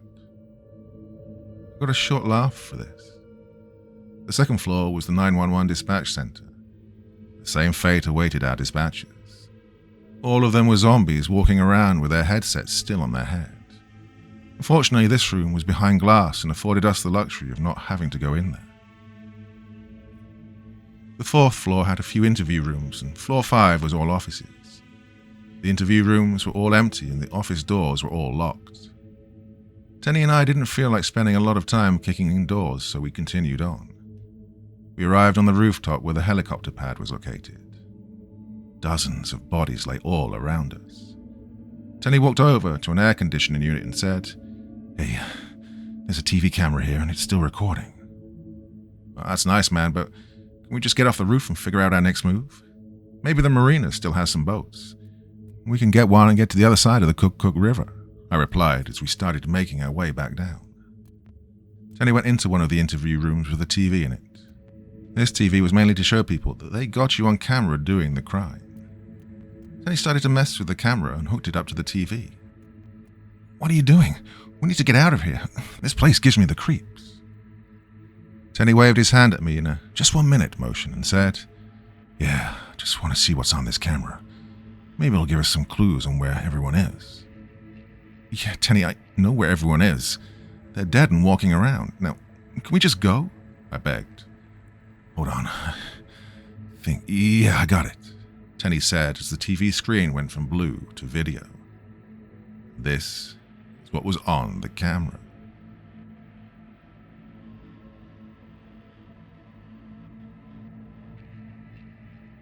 Chapter 11. The News Camera. The camera was on inside the media relations room. A wooden podium with a handful of microphones adorned the top, and behind it was a city crest with 2 American flags on each side. A man in a suit and tie that was neatly pressed and wearing a confident expression took the stage. "Hello, everyone. My name's Mayor Palmieri. Before we begin, I'd like to take a moment to say how truly grateful we all are to our fine men and women in law enforcement. Now, I'm going to turn it over to Police Chief Smith." Mayor Palmieri stepped to one side as Chief Smith made his way up to the podium. "Oh, thank you all for being here. I'll just get started. 2 SBPD officers who responded to a 911 call were ambushed and attacked by a group of individuals. During the struggle, the officers were able to call for backup shortly after shots were fired from one or both of the officers. Additionally, officers responded from all over the area, including the Bear Creek County Sheriff Department, Highway Patrol, and many other surrounding agencies. Both officers were taken to the hospital where they are expected to recover. Well, I'll take your questions now." A reporter off-camera asked, "What was the original call that the officers were responding to?" The police chief replied, "A group of people fighting. Next question." Someone else in the room asked, "What were the officers' injuries?" "Cuts and laceration to the face and arms, along with bruises and a few bites," the police chief said. Another reporter spoke up. "What about the uptick in hospitalization and 911 calls for medical services?" Now the chief looked angry. "That has nothing to do with the topic. Next question." "Are the officers involved in shootings and the protesters downtown linked?" The mayor quickly got up and went to the podium to speak. "As of right now, we do not have any information linking the 2 incidents together. If people want to peacefully protest, they can. We just ask them to respect law and order. Now, no more questions. Static filled the screen for a second and then cut to a clear image of the mayor walking in, looking a little weary but still maintaining a confident stride. Behind him were the police chief and several other city workers. The mayor stepped up to the podium and cleared his throat and began speaking. As of now, I have declared the downtown demonstration to be an unlawful assembly under Riot. In the last 30 minutes or so, I have received numerous reports of individuals and officers being injured, along with property damage, both city and private. The mayor slammed his fist down with a loud thud. This will not be tolerated. Chief Smith and I have decided to call all off-duty police, fire, and emergency medical technicians in for immediate assignment. I did speak to the governor. We're activating a small contingency of the National Guard. They'll be here within the hour. They'll be taking a hands-off approach to the situation. Now, rest assured, we will get this issue under control. No questions. The group walked off the stage with reporters yelling a fury of questions in hopes that the mayor would stop and answer one. The camera returned to static and then cut a moment later to an image of a soldier in a digital army combat uniform. The rank of lieutenant colonel was behind the podium. His name tag said Dewey. His uniform was crisp and his haircut was high and tight. He gave the impression of, "Do not worry, Big Army is here to save everyone." Behind him was the mayor, along with some of his staff. The mayor looked tired. Dark circles started to form below his eyes, and his hair looked like it was graying due to stress. The army officer said, "As the mayor said, we'll be in a non-combative role. We're just here for logistical support to keep the civil government functioning as best as we can. I'll take questions now." One reporter in the back asked, "Will your men and women be armed?" Lieutenant Colonel Dewey replied, "My men were out in the field on a training exercise and were armed with their normal weapons once we entered the city. But before taking our places, we handed over our weapons to the local National Guard armory for storage. If the time comes that they need to be armed, the rules of engagement is not to fire unless fired upon first. Right, next question." Someone near the podium inquired, "What exactly is the Guard doing to help?" Dewey answered, "Good question. We will help in the support of the civilian operation and evacuation." That last part caused a lot of the reporters to start mumbling. One person yelled, "What do you mean, evacuation?" Even the mayor looked confused. Dewey shouted out, "All right, everyone calm down. We're just trying to evacuate people who've been caught up in the violence, or if we suspect the violence downtown, we'll be moving to other parts of the city. If that's the case, we'll be knocking on doors to let residents know." The mayor's assistant ran into the room and whispered something to the mayor. And the mayor yelled, "What?" to his assistant, and she just nodded her head yes. The room went silent. The mayor went up to the podium and said, "Ladies and gentlemen, I just received information that the Cook Bridge has collapsed. No questions at this time." Everyone left the room in complete silence. The screen filled with static and cut to an outside shot of the city hall. The camera was sitting on the stone steps, and two people from the waist down could be seen. One of the two said, "Hey man, can I bum a cigarette off you?" The other person replied, "Yeah, sure." Behind them, the image was out of focus, but we could easily distinguish a dozen or so military vehicles driving around. Tiny figures could be seen running around setting up tents. The sound of heavy equipment backing up could be heard. In the distance, someone was barking out orders to a group of soldiers. This went on for a while as the two people enjoyed their cigarettes, unaware that the camera was on. A third pair of legs showed up in dark blue tactical pants. "You guys know the rules. No smoking within 1,000 feet of City Hall." One of the men retorted, "Really, Paul? With all the shit going on today? Why aren't you out there dealing with a riot?" Paul tapped his leg. "Bum knee. I'm just doing it to look busy. Honestly, the way shit's coming down in the city, the last thing I care about is a few news reporters smoking by City Hall." Loud metal clanking against metal stopped the conversation of the three men short. "Hey, Troy," one of the men said. "Get a shot of that, will you?" Troy picked up the camera and swung it around just in time to see a soldier on top of a Humvee put a belt of ammunition into the crew-served weapon and pull the charging handle on the side 3 times. A small black object fell away from the weapon on the opposite side of where the ammunition was being fed into. Cameraman Troy said, "They're just testing it, right? Like a show of force." The camera swung back around to the police officer named Paul, who looked scared. He shook his head and said, "I served 10 years with the Guard. Those boys look like they're digging in for a mother of a fight." The camera swung back around, showing people in ACU camo running around and unloading wooden boxes full of ammo. Others filled sandbags, while another group set up fences and razor wire. On the main avenue, tow trucks were moving cars, and police officers were setting up roadblocks on all the side streets. It looked like someone had kicked in an anthill the way that everyone was running around on the edge of panic. And all the while, sergeants were barking out orders. The camera turned back to see Officer Paul take a long drag on a cigarette, clearly not caring about smoking within 1,000 feet of City Hall. Paul said, "They're clearing the main avenue and turning it into a kill box. Those 50 cals mounted on the Humvees, oh, you don't put firepower like that just anywhere. The main approach corridor has fences going up on the side. That's to keep any unwanted people from flanking the rear." Paul dropped his cigarette and ground it out with his shoe. "Yeah, right. Evacuate my left nut. They're gearing up and this place is the Alamo." Someone opened the main doors to City Hall and said, "You two coming? They're doing an emergency military briefing."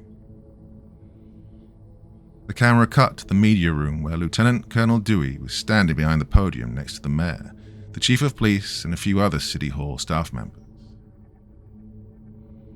Lieutenant Colonel Dewey started to speak. "State of emergency has been declared for the city of Sunburst and is effective immediately. The city is under martial law.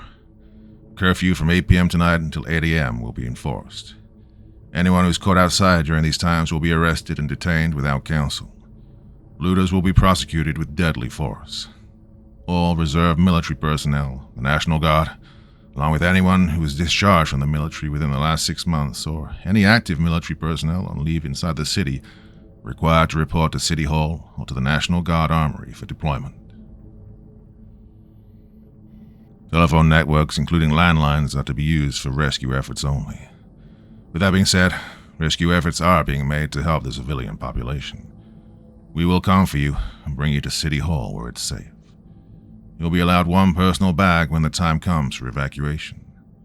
Bring ownership records of your property, but do not attempt to defend said property. You can only be evacuated after a full medical exam. No questions." Lieutenant Colonel Dewey then walked out of the room. The reporters went crazy, yelling questions, while a few just yelled obscenities at the lieutenant colonel. The screen went to static for a moment and cut back to the mayor. His suit was now wrinkled and covered in sweat stains. His tie was missing and he looked like he was on the verge of collapse. The news reporters were shouting questions at him. "What's going on? Evacuate from what and to where? Why are the cell phones not working? We're getting reports of the military shooting unarmed civilians. Is this true?" The mayor spoke up. "Quiet down, everyone. I understand you have a lot of questions. Dr. McCall, head of our public health department, will fill you in." A blonde female with her hair up in an efficient ponytail and wearing a white lab coat calmly walked up to the podium. She was looking down, clearly ready to read from a script. "Hello, members of the press. My name's Dr. McCall. I'm the head of the public health department for the city of Sunburst. I've been in contact with several local hospitals as well as the Centers for Disease Control and Prevention.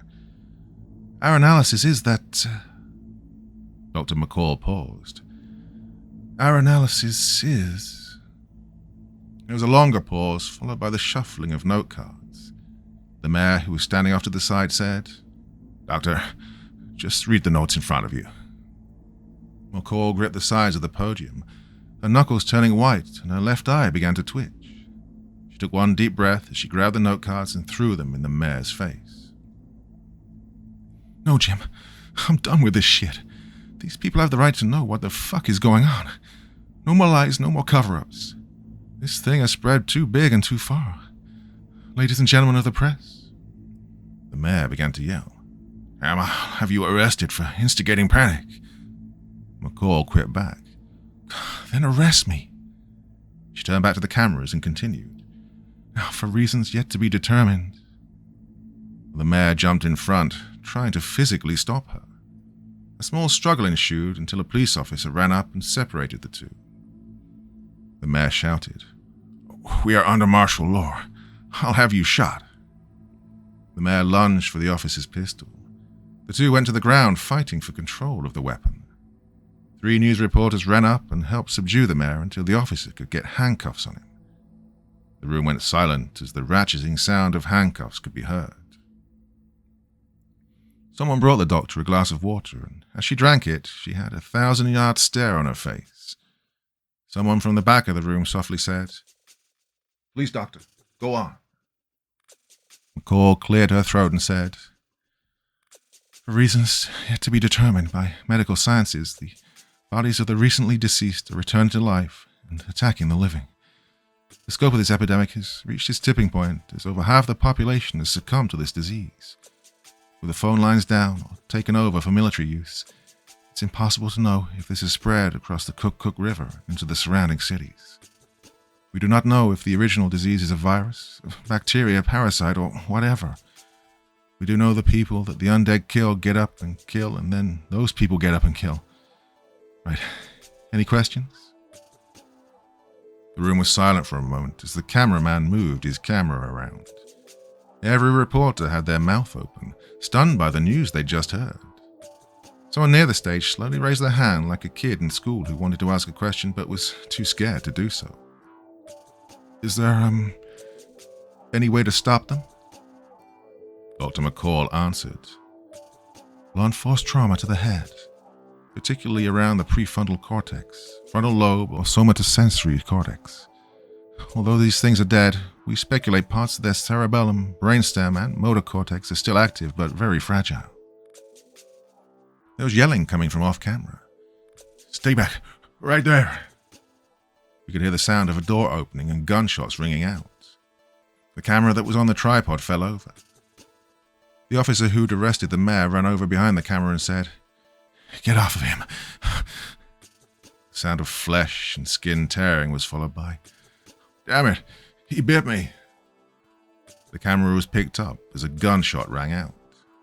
One police officer was on the ground with a dead body on top of her. The other officer's hand was bleeding badly. 3 more zombies dressed in suits and ties shambled in and began to attack the reporters in the room. The cameraman ran away. Just then, 4 heavily armed police officers rushed in from a different door. The team of officers was led by the chief himself. They started shooting into the group of reporters as one of the officers grabbed the mayor, running out of the room. The cameraman took off running down a hallway and out of the door. He ran down the steps and into a big tent where a bunch of military personnel had equipment. Someone shouted, "Sir, you might want to see this drone footage from the front line." Lieutenant Colonel Dewey walked up, putting his hand on the shoulder of the drone pilot. "What am I looking at, son?" "We are looking at zombies in division strength, maybe 10 or 20,000. They're stretching back from here to almost downtown." Chapter 12. Stay and fight, or cut and run. Lieutenant Colonel Davey rubbed his chin and turned to his other officers and said, "Captains, tell the men to be ready. Once the last of the cavalry scouts get back inside the wire, have the soldiers with M4 start firing at 200 meters. The M240 Bravo and M249 machine gun crews will open up at 100 meters. Claymores are set up as a last-ditch effort to push back. Our mission is to delay the zombie." Dewey paused for a moment and said, "Zulu. We're calling them Zulu. Our mission is to delay the Zulu advance until we can evacuate all refugees to safety. The National Air Guard only has a handful of rotary wing aircraft spinning up and making their way here, but it's going to take some time to get here." Lieutenant Colonel Dewey turned as if finally noticing the camera and yelled, "Hey, who are you? Get that camera out of my face," as his hand covered the camera lens and the picture cut out. few seconds later, the picture came back and the cameraman had moved near the front line. Soldiers were firing into a mass of the undead as they slowly shambled towards the sandbag and razor wire defenses. Every now and then, the sounds of dozens upon dozens of rifles firing non-stop would be drowned out by the sound of machine guns firing. Their tracer rounds glowed red like an angry hornet as they shot toward the army of the dead. When the bodies began to stack into a meat wall about 3 to 4 feet high, made of the twice-dead citizens of Sunburst, the bulldozer would show up and push the bodies off to one side, where a front-end loader would load them into a city dump truck to be hauled away. It seemed like each time this was done, the wall was moving closer and closer to the defensive line. As all this continued on, the soldiers on the other side were running up and down the line, picking up spent and empty magazines and handing out new ones. The camera zoomed in on a machine gun crew and on the person behind the gun firing in bursts, while the loader linked up belts of ammunition and ate out of a brown MRE plastic bag. The sound of helicopter blades made the cameraman spin around and watch as 2 big, rotored green helicopters flew next to the roof of City Hall. It didn't land, but instead lowered its back ramp onto the roof while it hovered off to the side. The camera zoomed in to see people run onto the ramp and fill the large chopper before it took off and was replaced by another helicopter. The camera cuts out then. The camera cut back to the cameraman running toward the City Hall. Angry yelling was coming from the green tent. The cameraman stopped running towards City Hall and turned toward the tent then.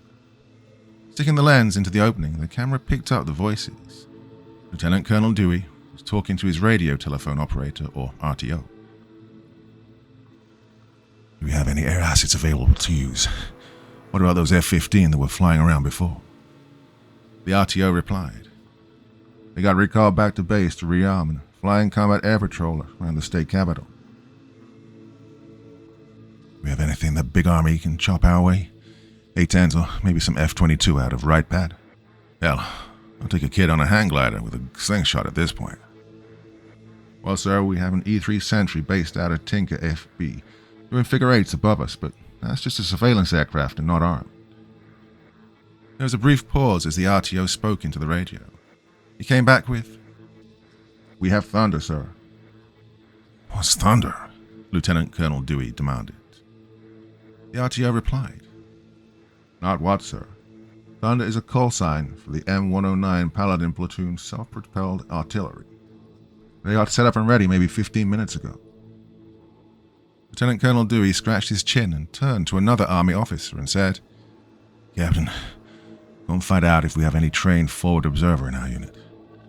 Bring them back here and find out if we do call for artillery that the evacuation choppers will not be caught in their lanes of fire." The camera cuts out. The camera cuts back in, this time fully inside the tent. Someone off camera shouts, "The men need more ammo, sir. They're running out." Someone replied, "Go find Miller. He's the logistic officer in charge." Another voice further back, "Someone told me Lieutenant Miller went AWOL. They said something about how there were too many Zulus to stop. Took off in a Humvee." Camera swings over to a sergeant with a radio in his hand, speaking loudly. Thunder. This is Romero. Fire mission troops in contact. I need 1 round. Just the fire to airburst 30 meters over." The person on the other side of the radio repeated the instructions back for him. "Zulus in the open. Fire on target Bravo. Over." Once again, the person on the other side repeated it back to him. A few seconds later, the radio said, "Romero, this is Thunder. Shot over." The sergeant replied with, "Thunder, Romero shot out." Some time passed when the radio came to life again and said, "Thunder, Romero splash over." The sergeant responded with, "Romero, Thunder splash out."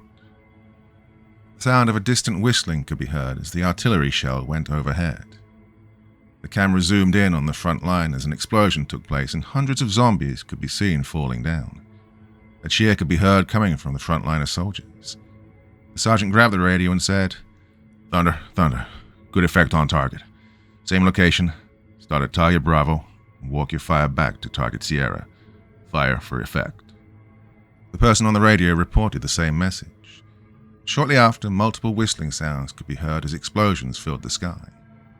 The camera saw all the devastation as the airburst of the 105mm artillery shells exploded and rained shrapnel on the undead below.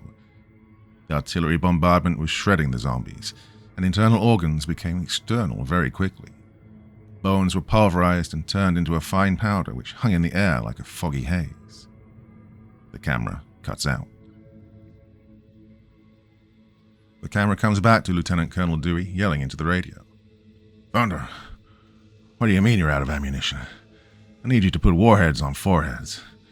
You're the only thing keeping us alive out there." "Thunder, Romero Actual. Our resupply vehicles threw a track and can't reach us for some time. We are Winchester on ammo at this time. Good luck, Romero. Thunder out." The radio went to static. Screams and shouts of panic could be heard coming from the front as the artillery fire faded. Lieutenant Colonel Dewey said, "Gentlemen, order the men to fall back inside City Hall and prepare to defend it." An army officer ran up and said, "Lieutenant Colonel Dewey, sir. The generals want you out, and they want you out now. The last bird's leaving in a few minutes." This news caused a panic as everyone in the headquarters tent ran. Tables were flipped and people tripped. The camera turned to City Hall as a private punched a lieutenant in the face and ran up the steps. The cameraman made it up the steps as the 50 cal on top of the Humvees started shooting into the slow mass of the undead as claymores went off, temporarily pushing the wave back, but only for a moment. Inside City Hall, people were panicking. Some yelled, "Barricade the doors!" People began carrying furniture and other assortments of office supplies to the doors. Gunfire and screams began as the cops and soldiers started shooting zombies in close quarters of the lobby of City Hall. They were trying their best to hold back the tide of the undead, but ultimately failing. The view was blurry and bobbing as the cameraman ran for the stairs. He made his way up 2 flights and was breathing heavily. A zombie in business pants and a white button-down shirt, which was now stained red with blood, staggered out of the doorway and lunged for the cameraman. The camera goes flying and a struggle can be heard. The camera is picked up and slammed into the zombie's forehead again and again. The lens cracked and black bodily fluid covered the view. A few moments later, it's wiped off with a rag. We see stairs as the camera is pointed down. The door banged open and we heard helicopter blades and gusting wind. People were pushing their way onto the last evacuation helicopter. In the group, the camera caught a glimpse of the mayor. He's uncuffed and being escorted by the chief of police. Suddenly a soldier holding a rifle fired a round off in the air and everyone on the roof stopped. A man in a flight suit stepped out with a megaphone and said, "This chopper is almost full. Please get into an orderly line. More choppers are on the way." Someone in the crowd yelled, "No, they're not." This caused a panic and people tried to surge onto the chopper. The soldier with the rifle opened fire. The camera hit the floor as bullets nailed the ground in front of the camera, creating little pop marks in the concrete roof. When the gunfire stopped, people were moaning and crying for help. A few that were killed in the onslaught of bullets suddenly got up and started eating the ones still crying out in pain. The camera rises up and the cameraman runs towards the chopper as the ramp begins to close. The chopper starts to take off. The cameraman, still holding the camera, grabs onto the ramp one-handed as people start to pull him in. Lieutenant Colonel Dewey looks at him and says, "Son, you must be the luckiest SOB I've seen to make it on this bird." As Lieutenant Colonel Dewey rolls up the man's sleeve, the camera turns and we can see a bite mark on the cameraman's arm. Dewey's face turns to a hardened expression and he throws the cameraman and his camera some 20 feet back onto the rooftop. The camera lands with a thud on top of an air conditioning unit. Zombies surround the cameraman as he screams out in pain as the undead tear into his flesh. A zombie bumps the camera and causes it to spin around and zoom in. Now in the frame and zoomed in, we can see the last helicopter flying to safety. There are flashes of light inside the cabin of the aircraft, and then nothing. Then there are more flashes inside the cockpit. From a distance, there was a faint sound of gunfire as the twin-rotor Army Chinook helicopter banked hard to the left and dove down out of frame. A second later, there was a fireball. Chapter 13. Deputy Alex Part 2. I turned the camera off since there was nothing else to see. I looked over at Tenney, who had a 1,000-yard stare. He stood up, walked over the wall, and just started punching it with his right hand over and over until his knuckles split and blood started to run down his hand. I grabbed him, but he threw me off and punched the wall 2 more times. He spun around and slid down the wall until he was on the ground, hugging his knees. Then he started talking while in the fetal position. It's gone. It's all gone. No command structure. No higher up to report to. No more police. It's all gone. Then he kept mumbling under his breath. It's gone. It's all gone. Just then there was a loud bang on the other side of the wooden door, followed by 2 more loud bangs and the moans of the undead. I turned to see the door start to splinter. I grabbed one of Tenney's arms, but he was like a concrete statue. He wouldn't budge. A hole formed in the door, and the smell of rotten, dead flesh assaulted the room. I looked up at the ceiling and said, Lord, forgive me for what I'm about to do. As I drew my taser, I took the cartridge off the end. I stuck the exposed prongs to Tenney's arm and zapped him out of his mental state. He came out of his trance with a, what the hell? It took him a second to get his situational awareness back. He saw the door as it continued to splinter and crack with each hit. Where did they come from? Tenney asked as he drew his sidearm. I don't know, man. Probably from you banging on the wall like an idiot, I replied. I walked over to the door and put my hand on the knob and said, Okay, on 3. 1, 2, 3. I flung the door open and Tenney shot the first 3 undead in the head, and I shot the remaining 2. We burst into the hallway to see more of them coming out of the office doorways and down the hallway. We both took off for the stairwell, shooting one more zombie that was making its best effort to go up the stairs. We made our way back to the main corridor of City Hall. There was banging and moaning coming from the barricades. You've been here before, Tenney. Where do we go? I asked, on the edge of panic. Just then, down the hall, a courtroom door opened up and no less than 30 walking corpses shambled out after us.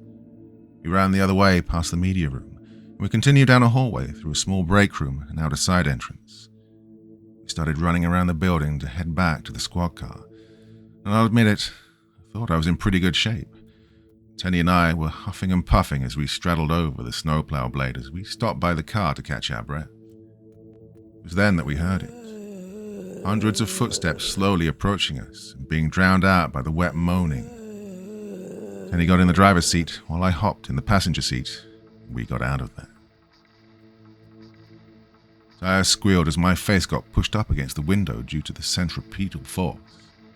Tenney, slow down, man. You're doing 45 in a 25, and the zombies can maybe walk at 5 miles an hour tops, I said. We swerved left and right, dodging abandoned vehicles and debris in the street as we tried to put distance between us and City Hall. The squad car's takedown and high beam lights were on. We made another left and came to a dead stop. Thousands upon thousands of zombies were in the street from one sidewalk to the other. There were too many to just bash our way through. Tenney jacked the car into reverse, backed the car up, and executed a perfect U-turn. In the process, he hit a zombie in mid-turn. Front corner panels swung around, sending the undead asshole flying. He hit the side of an empty dumpster with an echoing thump. We both let out a laugh as I rolled down the window and gave the following horde of dead the finger. A couple of minutes later, I was still in tears from the zombie dumpster stunt. I was just a little worried that my sanity was starting to slip. Hey, Tenney, remember when we got that 911 call from a bunch of people about a killer dumpster rolling around? Tenney's laughter just started to subside, but picked back up immediately once I mentioned the story. Yeah, he said between laughing and trying to suck in enough air to speak. By the time we got there, the people chasing it said it went into the ocean. We both let out another round of laughter at the stupidity of everything. We drove for a little while and found ourselves in a subdivision. The streetlights were still on, but all the houses were dark. Tenney, what gives with the lighting? I asked as he slowed the squad car down to a crawl. This is the city's attempt to go green. They put solar panels on top of the streetlights which charge the batteries in the base of the pole, as you can see. Tenney continued as he turned on the spotlight and shone it at a group of houses still being built. This is a new housing development being built. It used to be a farm field up until about 2 years ago. Suddenly, a dark human-looking shadow darted across the road just outside the view of our headlights. Tenney hit the brakes and the car came to a stop. We looked at each other and Tenney spoke first. "Was that a person?" I replied sarcastically. "It had to be. Dead things don't run that fast, and if they do, their ankles will snap off. That's Zombies 101. With that, we both bailed out of the cop car and took off after the figure as it went into a fenced-in backyard. We both made it to the gate as the yard lights in the backyard came on. They were most likely solar-powered and motion-activated. In the backyard was a small metal shed off to one side. There was also an empty in-ground swimming pool containing a small amount of standing rainwater and some leaves. The person had their back to us, looking left and right for a way out. The fence along the backyard was a 6-foot-high privacy fence made of wood. Our law enforcement training kicked in as we got closer to this person. I went to one side of the pool and Tenney went to the other. When we were within 15 feet, I called out to this person. She spun around when she heard my voice. She had to be no older than 19.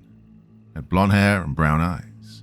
This woman was wearing jeans and a black shirt with a picture of a person's head wearing a military helmet and smoking a cigar. The words above the picture read, "Vic never dies." "Who are you two?" Her voice was trembling from fear, and the look on her face gave us the impression she wasn't expecting to see anyone alive. Tenney spoke up. "I'm Officer Tenney. This is Deputy Alex. We're policemen. Can you tell us your name and where you're from?" "My name?" She paused. "My name's Val. I was out with a group of friends when all this happened. A few of us were headed to the local church. Someone on the radio said it was safe because the dead could not enter God's house. That was a lie. They got in. It was a massacre. I made it out, but just barely." Tenney and I locked eyes for a second as we both saw the bandage on her arm stained brown. I spoke to Val. "Where are you heading to?" I only asked because you're the first living person we've seen in hours. "I don't know where I'm going," Val replied. "I'm just trying to get away from people. I need to get away." Her eyes flicked down to the pistol on my duty belt. When you've been a cop or armed security guard long enough, you can just tell when people are staring at you or staring at your gun. "Okay, well, we're trying to get out of the city. Why don't you come with us and we can all get out together?" Tenney said as he took a step forward. Val took a step away from him. "No," she yelled. "No, I can't. I need to stay away from people. I can't be near people." "Val, I see a bandage on your arm. Did you get bit?" Tenney asked. The mascara started to run down Val's face as she began to cry. "I can't do it. I can't. I tried. You gotta believe me. I tried, but I'm not strong enough to do it." "What do you, Tenney started to ask. Before he could finish his question, Val pulled out a small snub-nosed revolver from behind her back. Tenney and I yelled, "Gun!" at the same time as we drew our guns and moved laterally, looking for cover or concealment. There was none, so we both pointed our weapons at her, and I yelled in a commanding voice, "Drop the gun. Do it. Do it now." The gun was still in her hand and pointed at the ground. I did a quick glance at Tenney, and he nodded at me. Well, it's hard to explain, but when you work and train with someone a lot, you can pick up on non-verbal cues. I holstered my pistol and got my taser out. I was just inside its maximum range.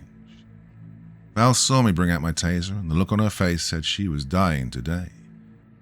As I was bringing my taser up to have her ride the lightning, she brought her pistol up towards Tenney. I screamed, "Stop!" and dropped my taser, drawing my sidearm. I knew I wouldn't have time to aim. I just cleared leather and pointed my pistol in Val's direction and fired 4 rounds from the hip. Just then, I heard 2 rounds from Tenney's pistol and a single round from Val's snub-nose. The mind does weird things under high stress. I remember seeing my first round hit Val in the upper thigh, Her leg expanded out as the bullet entered and created a temporary wound cavity that was 4 times the size of the bullet, before the elasticity of the flesh closed back up, leaving a bullet-sized hole. My second round landed close to the first, as did the third round. The fourth round missed completely. One of Tenney's rounds struck Val's wrist and shoulder, causing her to drop the small pistol. She took a step back and looked down as blood gushed from her leg like a fire hydrant. 10 seconds passed. Her brain has not yet registered the fatal injury to her body. She looked back at both of us and said, "Ow, that hurt." Then she collapsed to the ground like a sack of potatoes. I let out a breath I didn't know I was holding. I grabbed for my radio mic to call in shots fired, but then remembered that all the dispatchers were undead. I took a second to make sure I wasn't hit by the bullet she'd shot. I yelled over, "Tenney, you good, man?" I got a response that sounded like a person in pain. Well, it was simple. "No," he said through gritted teeth, before I looked over and saw Tenney fall down. I ran over to see a bloodstain starting to grow under his shirt. "Oh shit, Tenney, you've been hit. I'll get the first aid kit." I stood up, but Tenney grabbed my leg. I looked down to see Tenney nodding at Val, who started to get back up, her eyes glossy white. She opened her mouth and let out an... I reloaded my gun and fired 1 round into her head. Tenney then began to speak. "Alex, the bullet hit me right below my Kevlar vest. I think it lodged up my spine or something. I can't move my legs, buddy." There was a brief pause, and then he said, "Hey, behind you." I turned to see 2 zombies approach the open gate of the backyard. I fired, killing both with 1 bullet each. Grabbed Tenney under the arms and started to drag him to the car. "We'll get you back to Peter. He'll fix you up." Before I could even get to the other side of the pool, 4 more zombies walked in. I shot all 4 and the slide on my gun locked back. I reloaded with my last magazine. It only held 2 bullets. A trail of blood was following us as I began to drag Tenney again. 4 more zombies, followed by another 6 behind them, showed up. I froze, not knowing how to get out of this situation. Tenney raised his pistol and fired. He looked up to me and said, "Hey, just leave me. I'll take as many of these bastards as I can." The window for escaping was already closed as more of the undead swarmed into the opening to the backyard. Whether drawn to the sound of gunfire or the crazy amount of blood, it was hard to say. "Get some, brother," I said as we bumped fists. I ran over to Val and grabbed her snub nose and gave it to Tenney. Tenney shot his service pistol dry as I ran into the metal shed and closed the door. I heard 4 more pistol shots, a pause, then 1 more.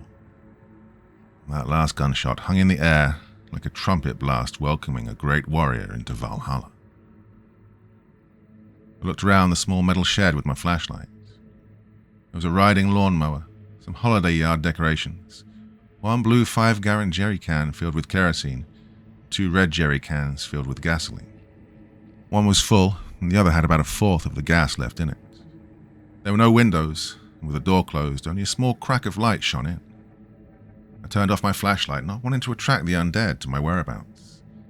Then I silently sobbed to myself. The loss of such a close friend and former co-worker was pushing me to the edge of a mental breakdown. I don't remember how long I laid on top of the damp wooden floor. The constant moaning of the undead in the backyard was like some psychological warfare. I was already on the edge of losing it, and every now and then a zombie would inadvertently bump up against the metal shed doors or walls. My frayed nerves would fray a little more each time. I pulled the magazine out of my pistol to check for the 10th time. Yep, still 2 bullets, I thought to myself. I lay there in hopeless despair when I heard a dog barking. As I was laying on the ground, I tried to convince myself that it was in my head. Nothing could possibly be alive out there. Then I heard it again, barking. The kind of barking a dog would use to get the attention of someone or something. It was then I noticed the sound of the moaning zombies outside began to get quieter. After a few more minutes, it was really quiet. Suddenly I heard a scratching coming from the lower part of the shed door, followed by a low whimper. I unholstered my pistol and slowly pushed the door open and saw that the backyard was empty. There was a moaning sound coming from the empty pool. I felt something push against my leg, which caused a surge of adrenaline and panic to course through me. I immediately jumped back. I looked down to see a small dog sitting there looking up at me. It was a Pembroke Welsh Corgi. I guessed that he was just a little over a year old. He sat there, ears pointed straight up, occasionally rotating to listen to its surroundings. His little nubbin of a tail was wagging something fierce, creating a miniature dust storm in the dirt. I bent down and gave him a good scratch behind the ear, which he really seemed to love. "Yeah, where did you come from, little guy?" The corgi just stared at me. I stood up and walked over to the empty pool, which was now full of zombies standing shoulder to shoulder. When one of them noticed me, it perked up and began to moan. This caused the 50 or more other zombies to also perk up and moan at me. Damn. Okay, that noise is going to bring more here. I need to get out of here and not let Tenney's sacrifice go to waste. I ran back to the squad car with the little corgi in hot pursuit of me. The car was still in the middle of the street. It was running and both doors were open. I got into the driver's side and saw it had less than half a tank. Then I remembered the gas cans in the shed. I was just about to get out when I heard a bark. I looked over and the corgi was in the passenger seat with a look that said, "Come on, let's go," on his face. "1 second, buddy. You stay here," I said to the dog. I ran out of the car and went back to the shed. As I grabbed the gas can, I had a thought. Am I really talking to a dog? And does this dog really understand me? I saw the corgi run towards me as I was about to exit the shed. It walked up to the kerosene, barked once, and headbutted the blue container, trying to communicate for me to take this one. "Sorry, dog. That won't work in the car." I paused and thought of a different idea. As I was filling the cruiser gas tank, I heard the sound of nails on metal and looked over just in time to see the corgi jump from the ground to push the bumper and form the push bumper to the hood of the cruiser. He sat on the hood of the car, watching everything and scanning for threats. I was impressed and felt just a little safer. When I finished fueling up, I went into the trunk, grabbed a road flare, and went back to the pool. I started dumping the kerosene into the pool on top of all the zombies. Their moans carried into the night as their rotting hands reached up in vain at me. I tossed the empty gas cans in for good measure. I lit off the road flare, stood back, and threw it into the pool. There was a large whoosh, followed by intense heat and flames. The pool and the zombies within it went up in an inferno of fire. I looked over at the dog, who lifted his nose in the air in a fast gesture that I took as his way of saying, "Hey, nice one." Both got into the squad car and left the neighborhood. We drove for quite some time, me lost in my own thoughts, and the dog looking out of the window, keeping an eye on things.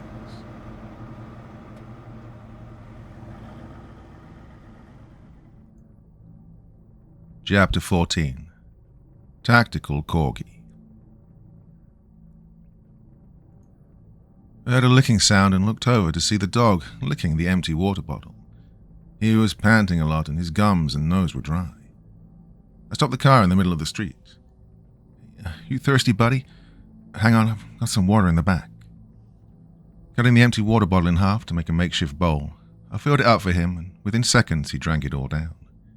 He let out a couple of barks. I refilled the dish 3 more times, and his stomach let out a gurgle. Damn, poor guy must be hungry as well, I thought. Upon taking a closer look, I noticed the corgi had a tag around its neck. The tag read, Sunburst City Dog Pound. I looked into his eyes and asked, "Hey, did you escape from the pound, little guy?" He barked once. I let out a laugh. I'm not going to take 1 bark as yes and 2 barks for no. Okay, I will. The dog barked once as if to acknowledge my response. I think there's a pet store nearby. That sound like a plan? Go to the pet store, I'll get you some dog food. As I said this, the corgi let out an enthusiastic loud bark. I laughed out loud. Yeah, Feels good to laugh again, I thought. I put the car in drive and we headed to the outlet mall. We pulled up to the mall.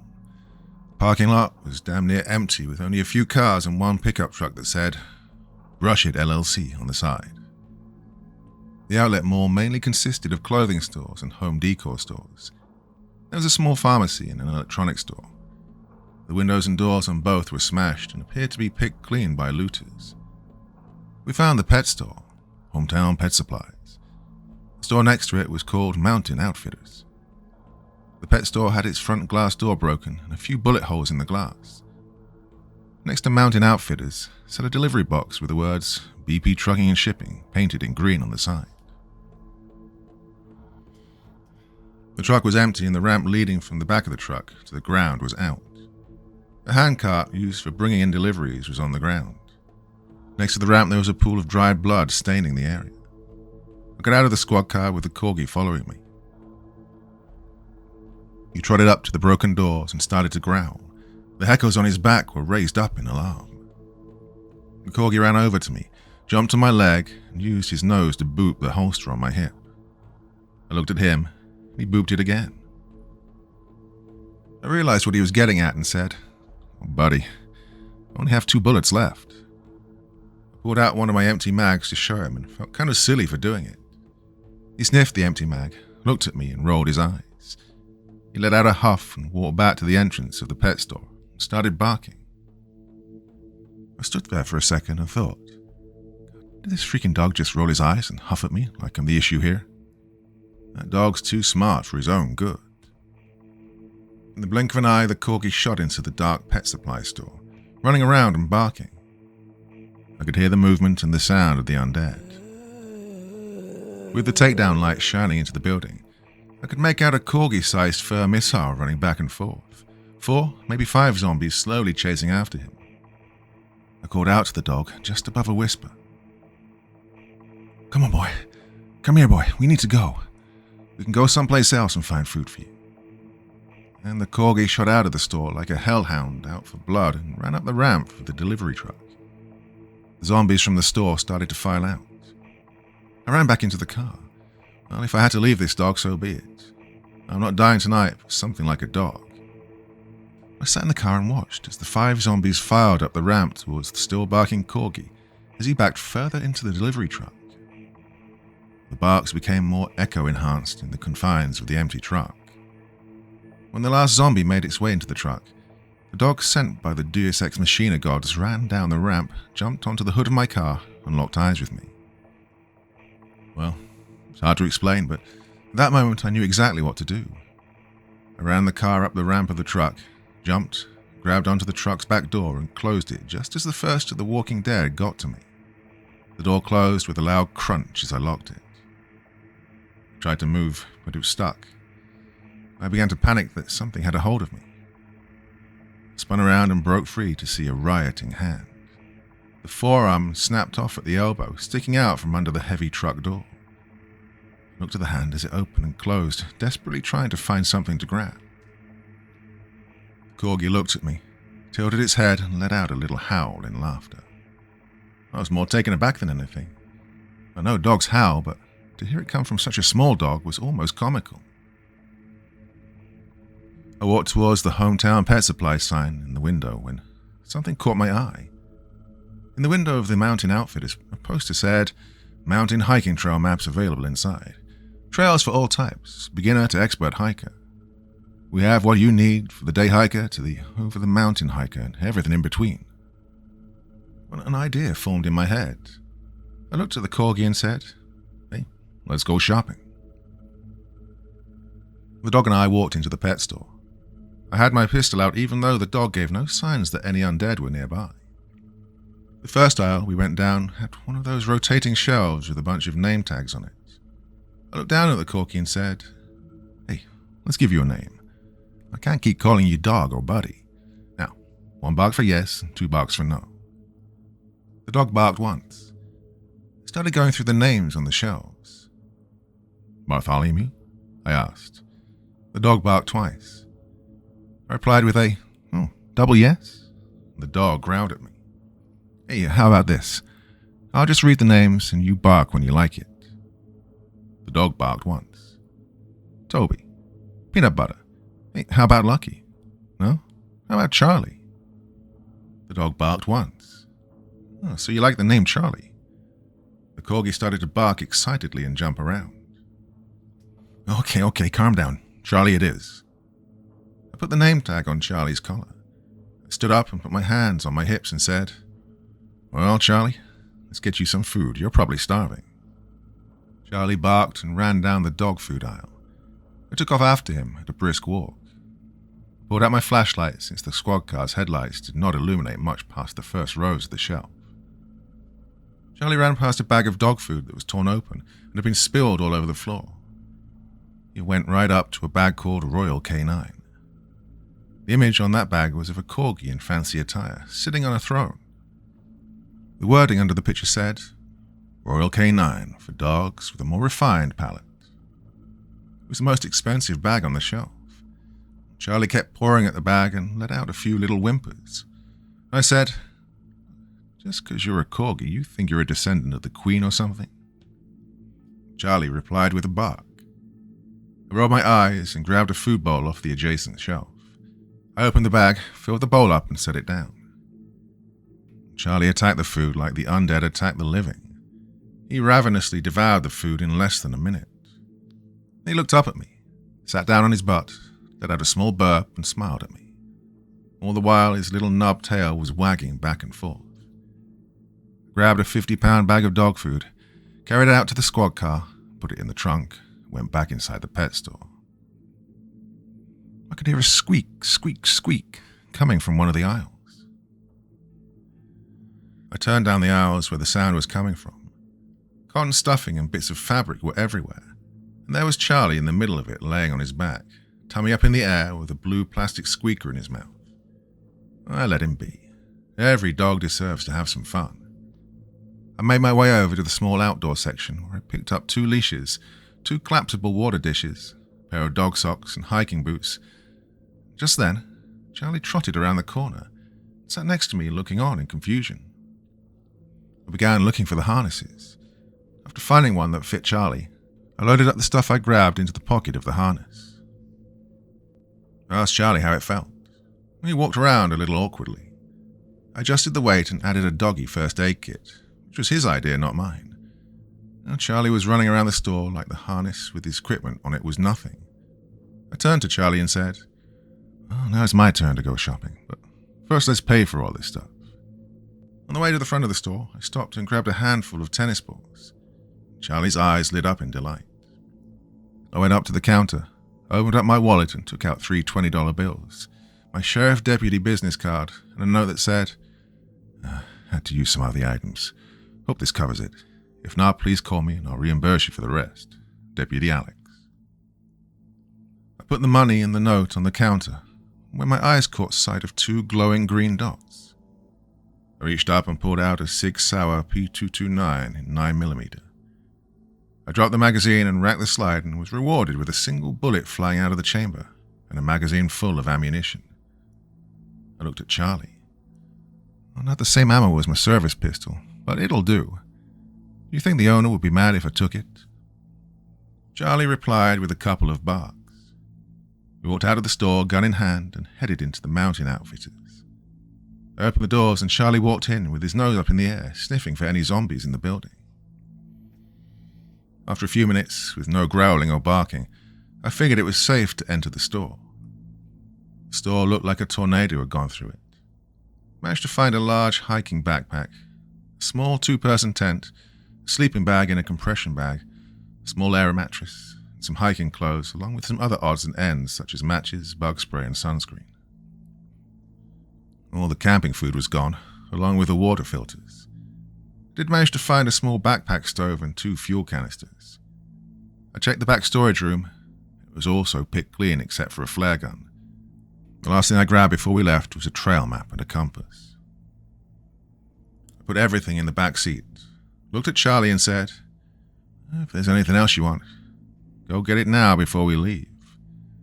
I got a bark in response as he rushed back inside the pet store, came out with a smile carrying a 2-pack of hard plastic chew bones between his teeth, and a stuffed duck that squeaks laid across his back. I looked at him, shaking my head, and said, "Well, don't you look happy with yourself?" He barked in response. We drove for a while until we came across a dog park. It was fenced in, which made it the safest spot to stop and rest. I was starving and decided to break out one of the MREs. It was a Mexican-style chicken stew. I was trying to figure out how to cook it. I looked at Charlie and said, "Looks like we need a rock or something to cook it."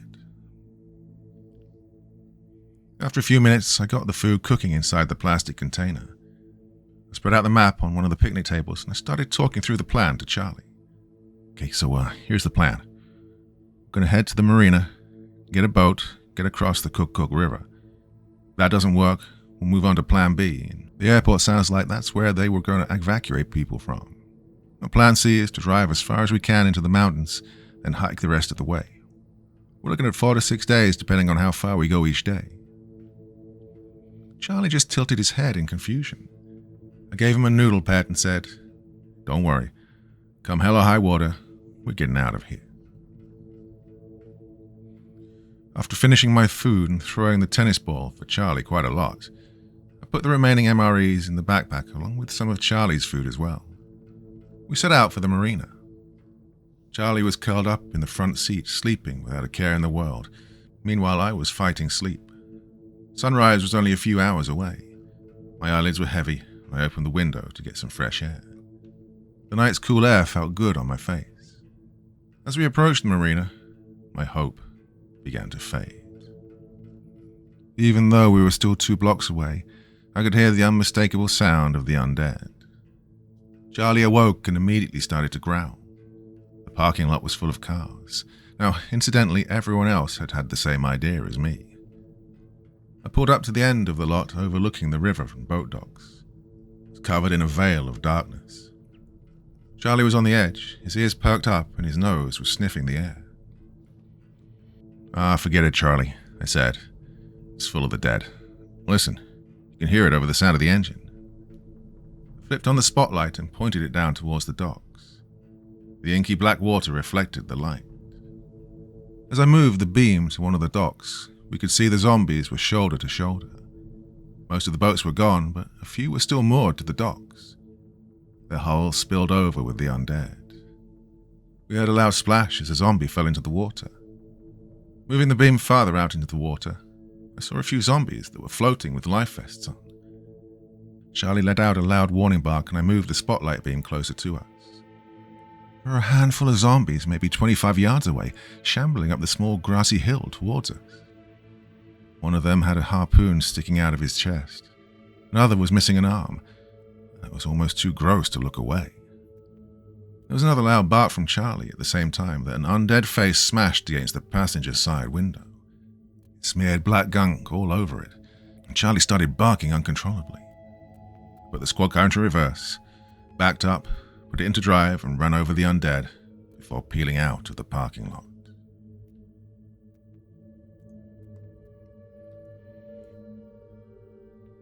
Chapter 15. Semper Fidelis. We started heading towards the local airport, which was a former United States Air Force base. After the Cold War, it was decommissioned and turned into a local airport for private flights and the occasional military training site. With the highway blocked and the city streets all but impassable, we stuck to the outskirts of the city. Charlie fell back asleep on the front seat. I felt a small pinch of jealousy, wishing I could sleep. After driving for a while, I saw red taillights in a ditch. I stopped to look and saw an armored Brinks truck in the ditch. His back doors were open and there were empty shotgun shells everywhere. The guards were nowhere in sight. It was tempting just to grab a bag and drive off. I got into my car and continued to drive. I did try the AM/FM radio and got nothing but static from one end of the dial to the other. It wasn't even an emergency broadcast. With the airport only a few miles ahead of us, I could hear the jet engines as a very large military cargo plane flew over the top of us, heading towards the airport.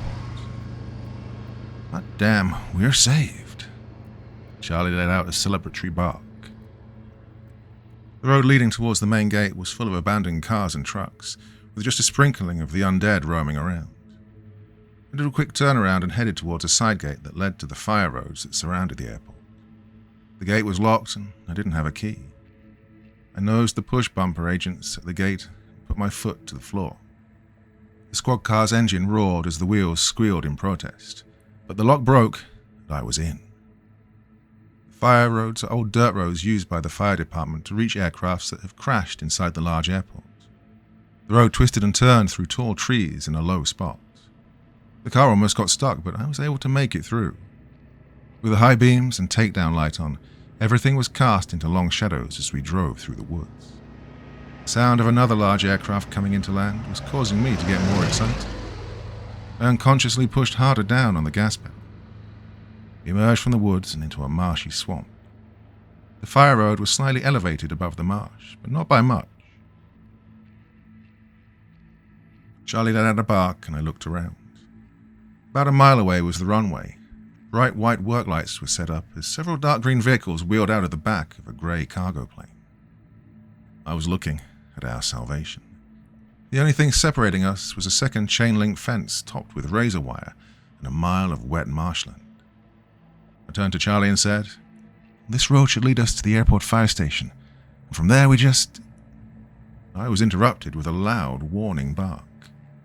I looked back onto the road to see a green airport fire truck sitting in the road. I locked up my brakes, but on the dirt road I slid into the back of it. White filled my vision as the airbags deployed. I could hear muffled barking, like someone stuffed cotton in my ears. I felt myself being pushed. I looked to my right to see Charlie jumping on my shoulder, trying to wake me up. I got out of the car and looked around. The fire truck was just sitting silently in the road like a hulking, sleeping giant. I saw fire hoses leading away from the truck.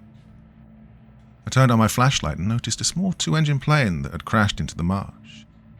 Fire hoses reached towards it like long fingers. No firefighters were in sight. Just then I heard splashing from all around and the moaning of the undead. I ran back to the squad car and started cutting away the now deflated airbags with my knife. I tried to put the car into reverse, but the shifter was stuck. I tried putting it into drive, and it wouldn't move. I ran to the fire truck, jumped into the cab, and saw the keys were in the ignition.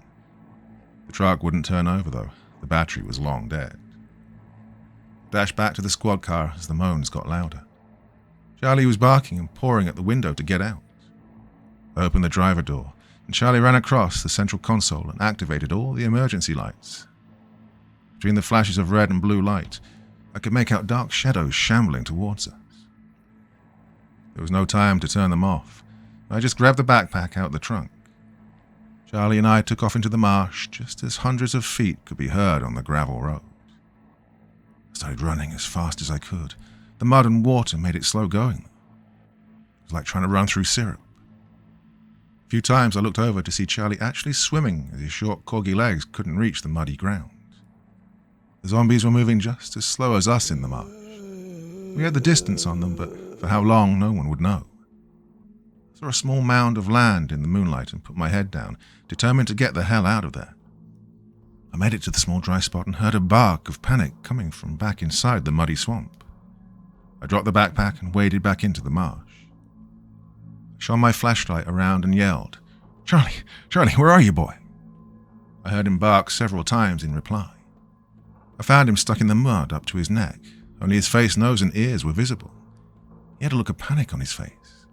The zombies were only a few feet away. It was a slow-motion shuffle towards this helpless dog. I shot the two closest undead and made it to Charlie, shining my flashlight down at him and then further back to see thousands and thousands of the living dead. They must have been drawn here by all the commotion of the airport. How they got through the outer fence is a mystery that will probably never be solved. I shot another zombie who was on my left, put the flashlight in my mouth and started to dig. As I dug out the mud with my hands, the mud would fill right back in before I could grab Charlie's harness. I dug and dug, and Charlie would let out a warning bark indicating that something was close. I'd stop to look and shoot the closest undead heading towards us. I lost track of time. A horde of 5 zombies made it to us. I shot all 5, and the slide on the SIG locked back, indicating it was out of ammo. I looked down at Charlie, whose face was covered in mud. His big brown eyes were glistening in the light of my flashlight. "Yeah, I'm sorry, boy. I'm out of ammo." I pulled and pulled with all my might, but the mud held him fast. Charlie let out a low howl. I looked down and he gave me a gentle lick on my hand. His face said it all. "It's okay, Alex. I know I'm stuck, but you can go. I'll stay here like a good dog." Hot tears ran down my face so fiercely that they were blurring my vision. Charlie just looked up at me and booped his nose under my hand, indicating he wanted just one last noodle pet before I left. I scratched his forehead and told him, "You're a good boy. I know we've only known each other for a few hours, but I love you, Charlie." I pulled out my duty pistol that only had 2 bullets left and started to bring it up to his head. Then I had an idea and stopped. I looked at Charlie and said, "Hey, buddy, I have one last idea. Either it's going to work, or we're going to see a very explosive event." I jammed my pistol into the mud directly under Charlie, with the barrel facing down. I pulled the trigger. Mud flew everywhere as the expanding gases exiting behind the bullet blew a nice-sized hole in the mud. I grabbed Charlie's harness, and with one big pull, the suction of the mud released its hold on the corgi. I held Charlie one-handed. He was tucked under my armpit like a football that I was running for a touchdown. We made it to the small section of land.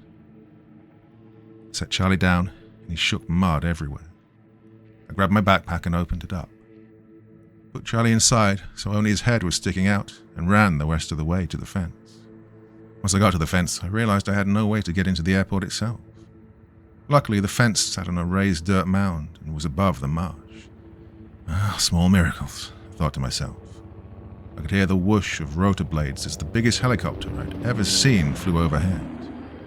It was grey with the words United States Marines in black lettering on the tail. A black pipe stuck out of the side of the chopper and started to spit flames at a hellish rate. Someone inside the helicopter was shooting a heavy machine gun out of the side. The noise of the machine gun was barely audible over the sound of this flying monster. The chopper landed and about 50 Marines came flooding out the back. I shone my flashlight at them and jumped up and down, but didn't have any luck getting their attention. The distance from the runway to the fence was still a long way away. The chopper took off, its machine gun still chattering away. Charlie was squirming around in the backpack as the chopper flew over us once again, and went into a hover near the squad car for a few seconds before heading off somewhere else. No, come back," I yelled. Just then the backpack felt a lot lighter, and Charlie jumped down with the flare gun in between his teeth. "You're a genius, do you know that?" I said excitedly to Charlie while petting his butt. I was rewarded with his leg involuntarily thumping on the ground. I loaded and fired one flare into the air. It popped open, its red glow illuminating the area. I fired a second one into the air, and I just reloaded it when Charlie began to bark. With the flare illuminating the area, I saw that all the zombies had made their way to us. One just reached the edge of the dirt berm. I leveled the flare gun and fired, hitting the zombie in the eye. The flare went in and ignited. The zombie started to spaz and twitch as the flare slowly burned its way into his brain. I reloaded the flare gun with its last round and fired, hitting the closest zombie in the throat. Pulled out my service weapon. With the last round, I shot and killed the undead. I holstered my weapon, got down on one knee, pulled out my wallet and took out a picture of Erica and wrote on the back, "I love you with all my heart, Alex." I showed Charlie the picture. He studied it very closely as if he was memorizing her face. "Now listen up. If I don't make it out of here, I need you to look for her, okay? Make sure she gets this note." He let out a single bark in confirmation as I tucked the note into one of the pockets on his harness. I pulled out my collapsible metal baton, also known as an ASP baton. With one swig, I snapped the baton open and rested the end on my shoulder like it was a baseball bat. I looked down at Charlie, who was crouched down, ready to pounce and attack. As the horde approached, I turned to Charlie and said, "Well, it's you and me against the world now, buddy. Let's make it count." I twisted at the waist and swung with all the force I could muster. My first swing made contact with the zombie, hitting it in the head and knocking it down. I got a second zombie on the back swing. Well, they teach you to never aim for the head with the ASP baton, since it can result in a deadly blow. Swinging it that high was a little awkward since I'd never done it before. I missed my third swing. The zombie got too close to me, and I was knocked over. A blur of mud and fur flew over me, slamming into the undead and knocking it off the berm. It fell down into the swamp, taking two of its friends down in the tumble. I got back on my feet and was about to swing again when the zombie's head simply disappeared. And that's when the shouting started. "Sir, get down. Get down." I turned to see a soldier in full kit running towards me. Her rifle was on her shoulder, and she was firing while running. I went flat on my stomach, as the closest zombies fell down like God had flicked their switch off. Just then the machine gun fire started up as tracer rounds flew a few feet over my head. A voice called out, "How are we doing today, sir?" I looked over on the other side of the fence line at a female in camouflage, low crawling up to the fence line. "Oh, I'm good. Just enjoying my mud bath." "Hey, who are you guys?" I asked. "I'm Sergeant Adams with the 3rd Marine Expeditionary Force."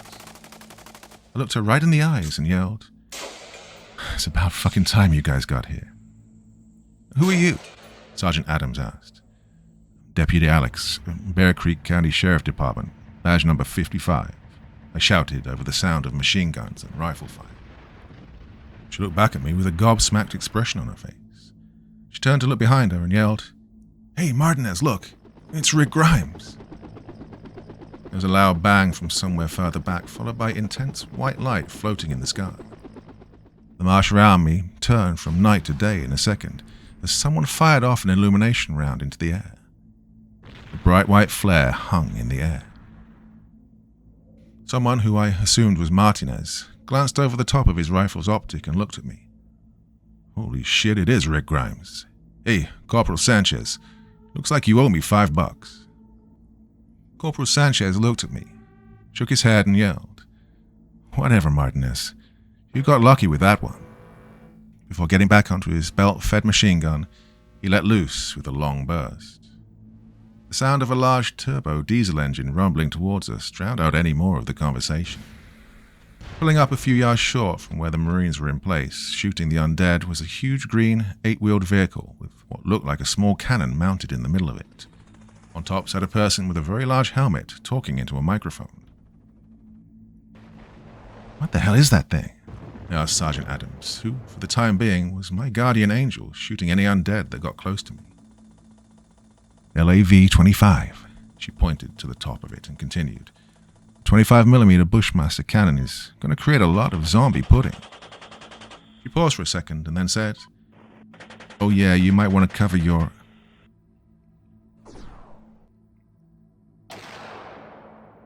The rest of her sentence was lost when the 25mm cannon opened up, spitting out a 4.5-ounce projectile every half a second. The LAV was doing a 6-round burst. I looked over at the marsh in absolute disbelief. With the illumination rounds being fired into the air at a constant rate, the area was visible and showed thousands upon tens of thousands of the undead. I watched as one of the LAV 25mm rounds slammed into 7 zombies in a row, snapping them all in half before hitting the marshy water and erupting into a geyser. I looked around to see a little corgi nose sticking out of the backpack. The loud sounds and explosions were scaring Charlie. I yelled, "Hey, how am I getting through this fence?" Sergeant Adams yelled back, "What?" Cupped her ear in the universal sign of "I can't hear you." I shook the fence, pointed to myself, and poked my finger through the opening in the chain-link fence, while mouthing, "How am I getting in there?" Just then, the cannon went silent and the top of the turret opened up. A person popped up and got onto the mounted machine gun and started to fire while yelling, "The Bushmaster is badly jammed. It's out of commission." The undead were closing in despite the best efforts from the Marines. Sergeant Adams turned to me and said, "We're going to cut the fence." She unslung her backpack, got out a small bolt cutter and started snipping away at the fence. The whoosh of helicopter blades was growing louder, and Sergeant Adams grinned as she was getting the last of the fence cut for me to crawl through. Geez, 2 zeros here to save us. A grey helicopter that looked like a modern version of a Hugh helicopter from Vietnam swooped in and went into a hover just above us. I heard a sound that could only be described as Lucifer's chainsaw as the minigun attached to the side of the helicopter started to open up with a hellish sound. Zombies fell like wheat under a scythe. I pushed my backpack through first and then crawled through the small cut in the fence. Sergeant Adams then shouted, "Marines, we're leaving." Both ran towards the LAV-25 that was stenciled on the side. Near the front, in black lettering, was the word Skippy, along with the image of what appeared to be a beer can wearing a Captain Crunch hat. The Marines and I flooded into the back of the LAV, and it drove us towards the runway. One of the Marines told me that a CH-53 was going to transport me to a designated safe area outside the city. The mammoth helicopter was sitting on the runway with its back ramp lowered and blades spinning. I ran in, still carrying my backpack. I just got buckled in as the chopper lifted off while the ramp was closing. A person in a flight suit handed me a headset with a microphone on. I put it on and could hear him talk. "Hi there, I'm Crew Chief Shanzet. Today's flight is about 30 minutes to an Air National Guard base just south of the city of Ashland." "Sounds good," I replied. "Hey, how many people have you rescued so far?" "You're the first one, buddy." "Yeah, how far is this thing spread?" "I don't know. I think it was contained just to Sunburst, but I can't say for sure." Just then Charlie poked his head out of the backpack. He barked once. The sound from inside the helicopter was so loud that it muted his bark. Charlie lifted his leg and peed on the seat next to me. Shanzert looked confused and asked, "Hey, is that a dog?" "Yes, it is. This guy saved my life more times than I can count," I replied as I gave Charlie lots of tummy rubs.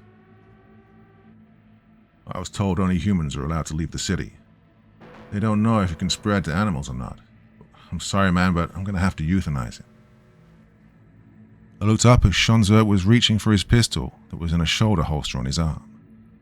I drew my pistol from the holster, lightning fast, and stuck it under Shanzert's chin. "Buddy, you do that and the next thing that goes through your mind will be courtesy of Smith & Wesson." "So, you're going to hold a gun on me this whole time? What do you think will happen when we land?" Shanzert asked. With my free hand, I reached under my bullet-resistant vest and pulled out $10,000 in $100 bills.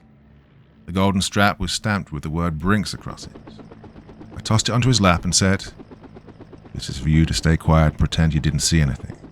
Look, no hard feelings about this next part." I pistol-whipped Shanzert with my empty gun as hard as I could across his head, knocking him out.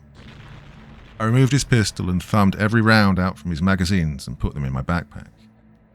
I returned his pistol and stuffed the 10 grand into the front pocket of his flight suit. I looked out the window as the sun began to peek over the horizon in the east. Charlie jumped onto my lap and fell asleep as I sat there petting his head.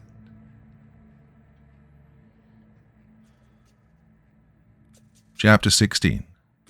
Epilogue. I arrived at the Air National Guard base and was immediately decontaminated with hot water and brush from people in hazmat suits. The base commander did let me keep Charlie since he loves dogs. I was reunited with Charlie after he got a bath, and both our blood tests came back clear of any viruses. We were then put on a cargo plane and flown out to a place called Fort Indian Town Gap. It was a National Guard base in the middle of nowhere, Pennsylvania. We spent 2 weeks in quarantine. I had to answer a lot of questions from a lot of people who wore a lot of stars on their chests. The only personal items I was allowed to keep were my police badge and my service pistol. The latter was locked in the armory. Now here's what I was able to find out from all this. The 91,170 people that lived in Sunburst, estimates were that 8,000 to 12,000 survived the event. Out of the city's 153 police officers, only 27 were left alive, with Detective Talon being one of them. The highest-ranking police officer to make it through all this was a lieutenant with Auto Theft Task Force, who was camping with his family during the time this all happened.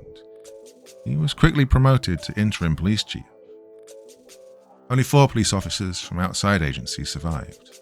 Myself, another deputy, 1 state police officer and a K9. Not the officer, but the K9 dog himself.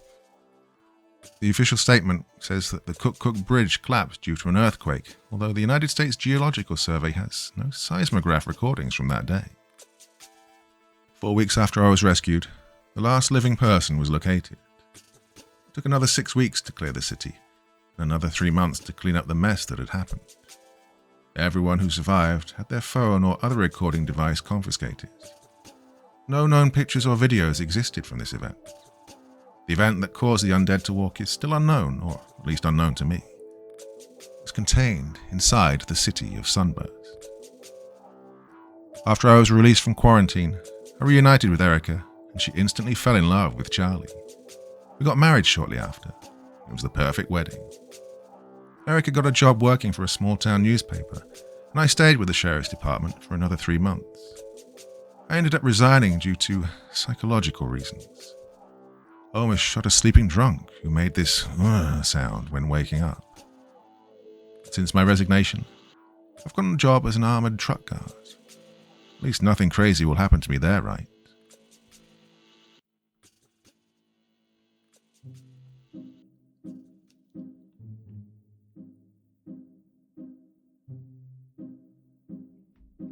Well, there you go, my dear friends. It's taken me a few weeks to complete that one, but well worth it, I would say, and I know a lot of you have been enjoying it and looking forward to each of the new episodes coming out. So there it is, in its entirety. You know what? More than anything, I'm glad the dog made it. Almost had a tear in my eye when it looked like he wasn't going to get out of the swamp, I tell you. So, many thanks to the author. What a fabulous piece of work. And I need a bit of a break now. Going on holiday tomorrow. But some videos will be coming out while I'm away, so don't worry. Oh, exhausted. Enough. See you next time. Till then, my dear friends, very, very sweet dreams, and bye-bye.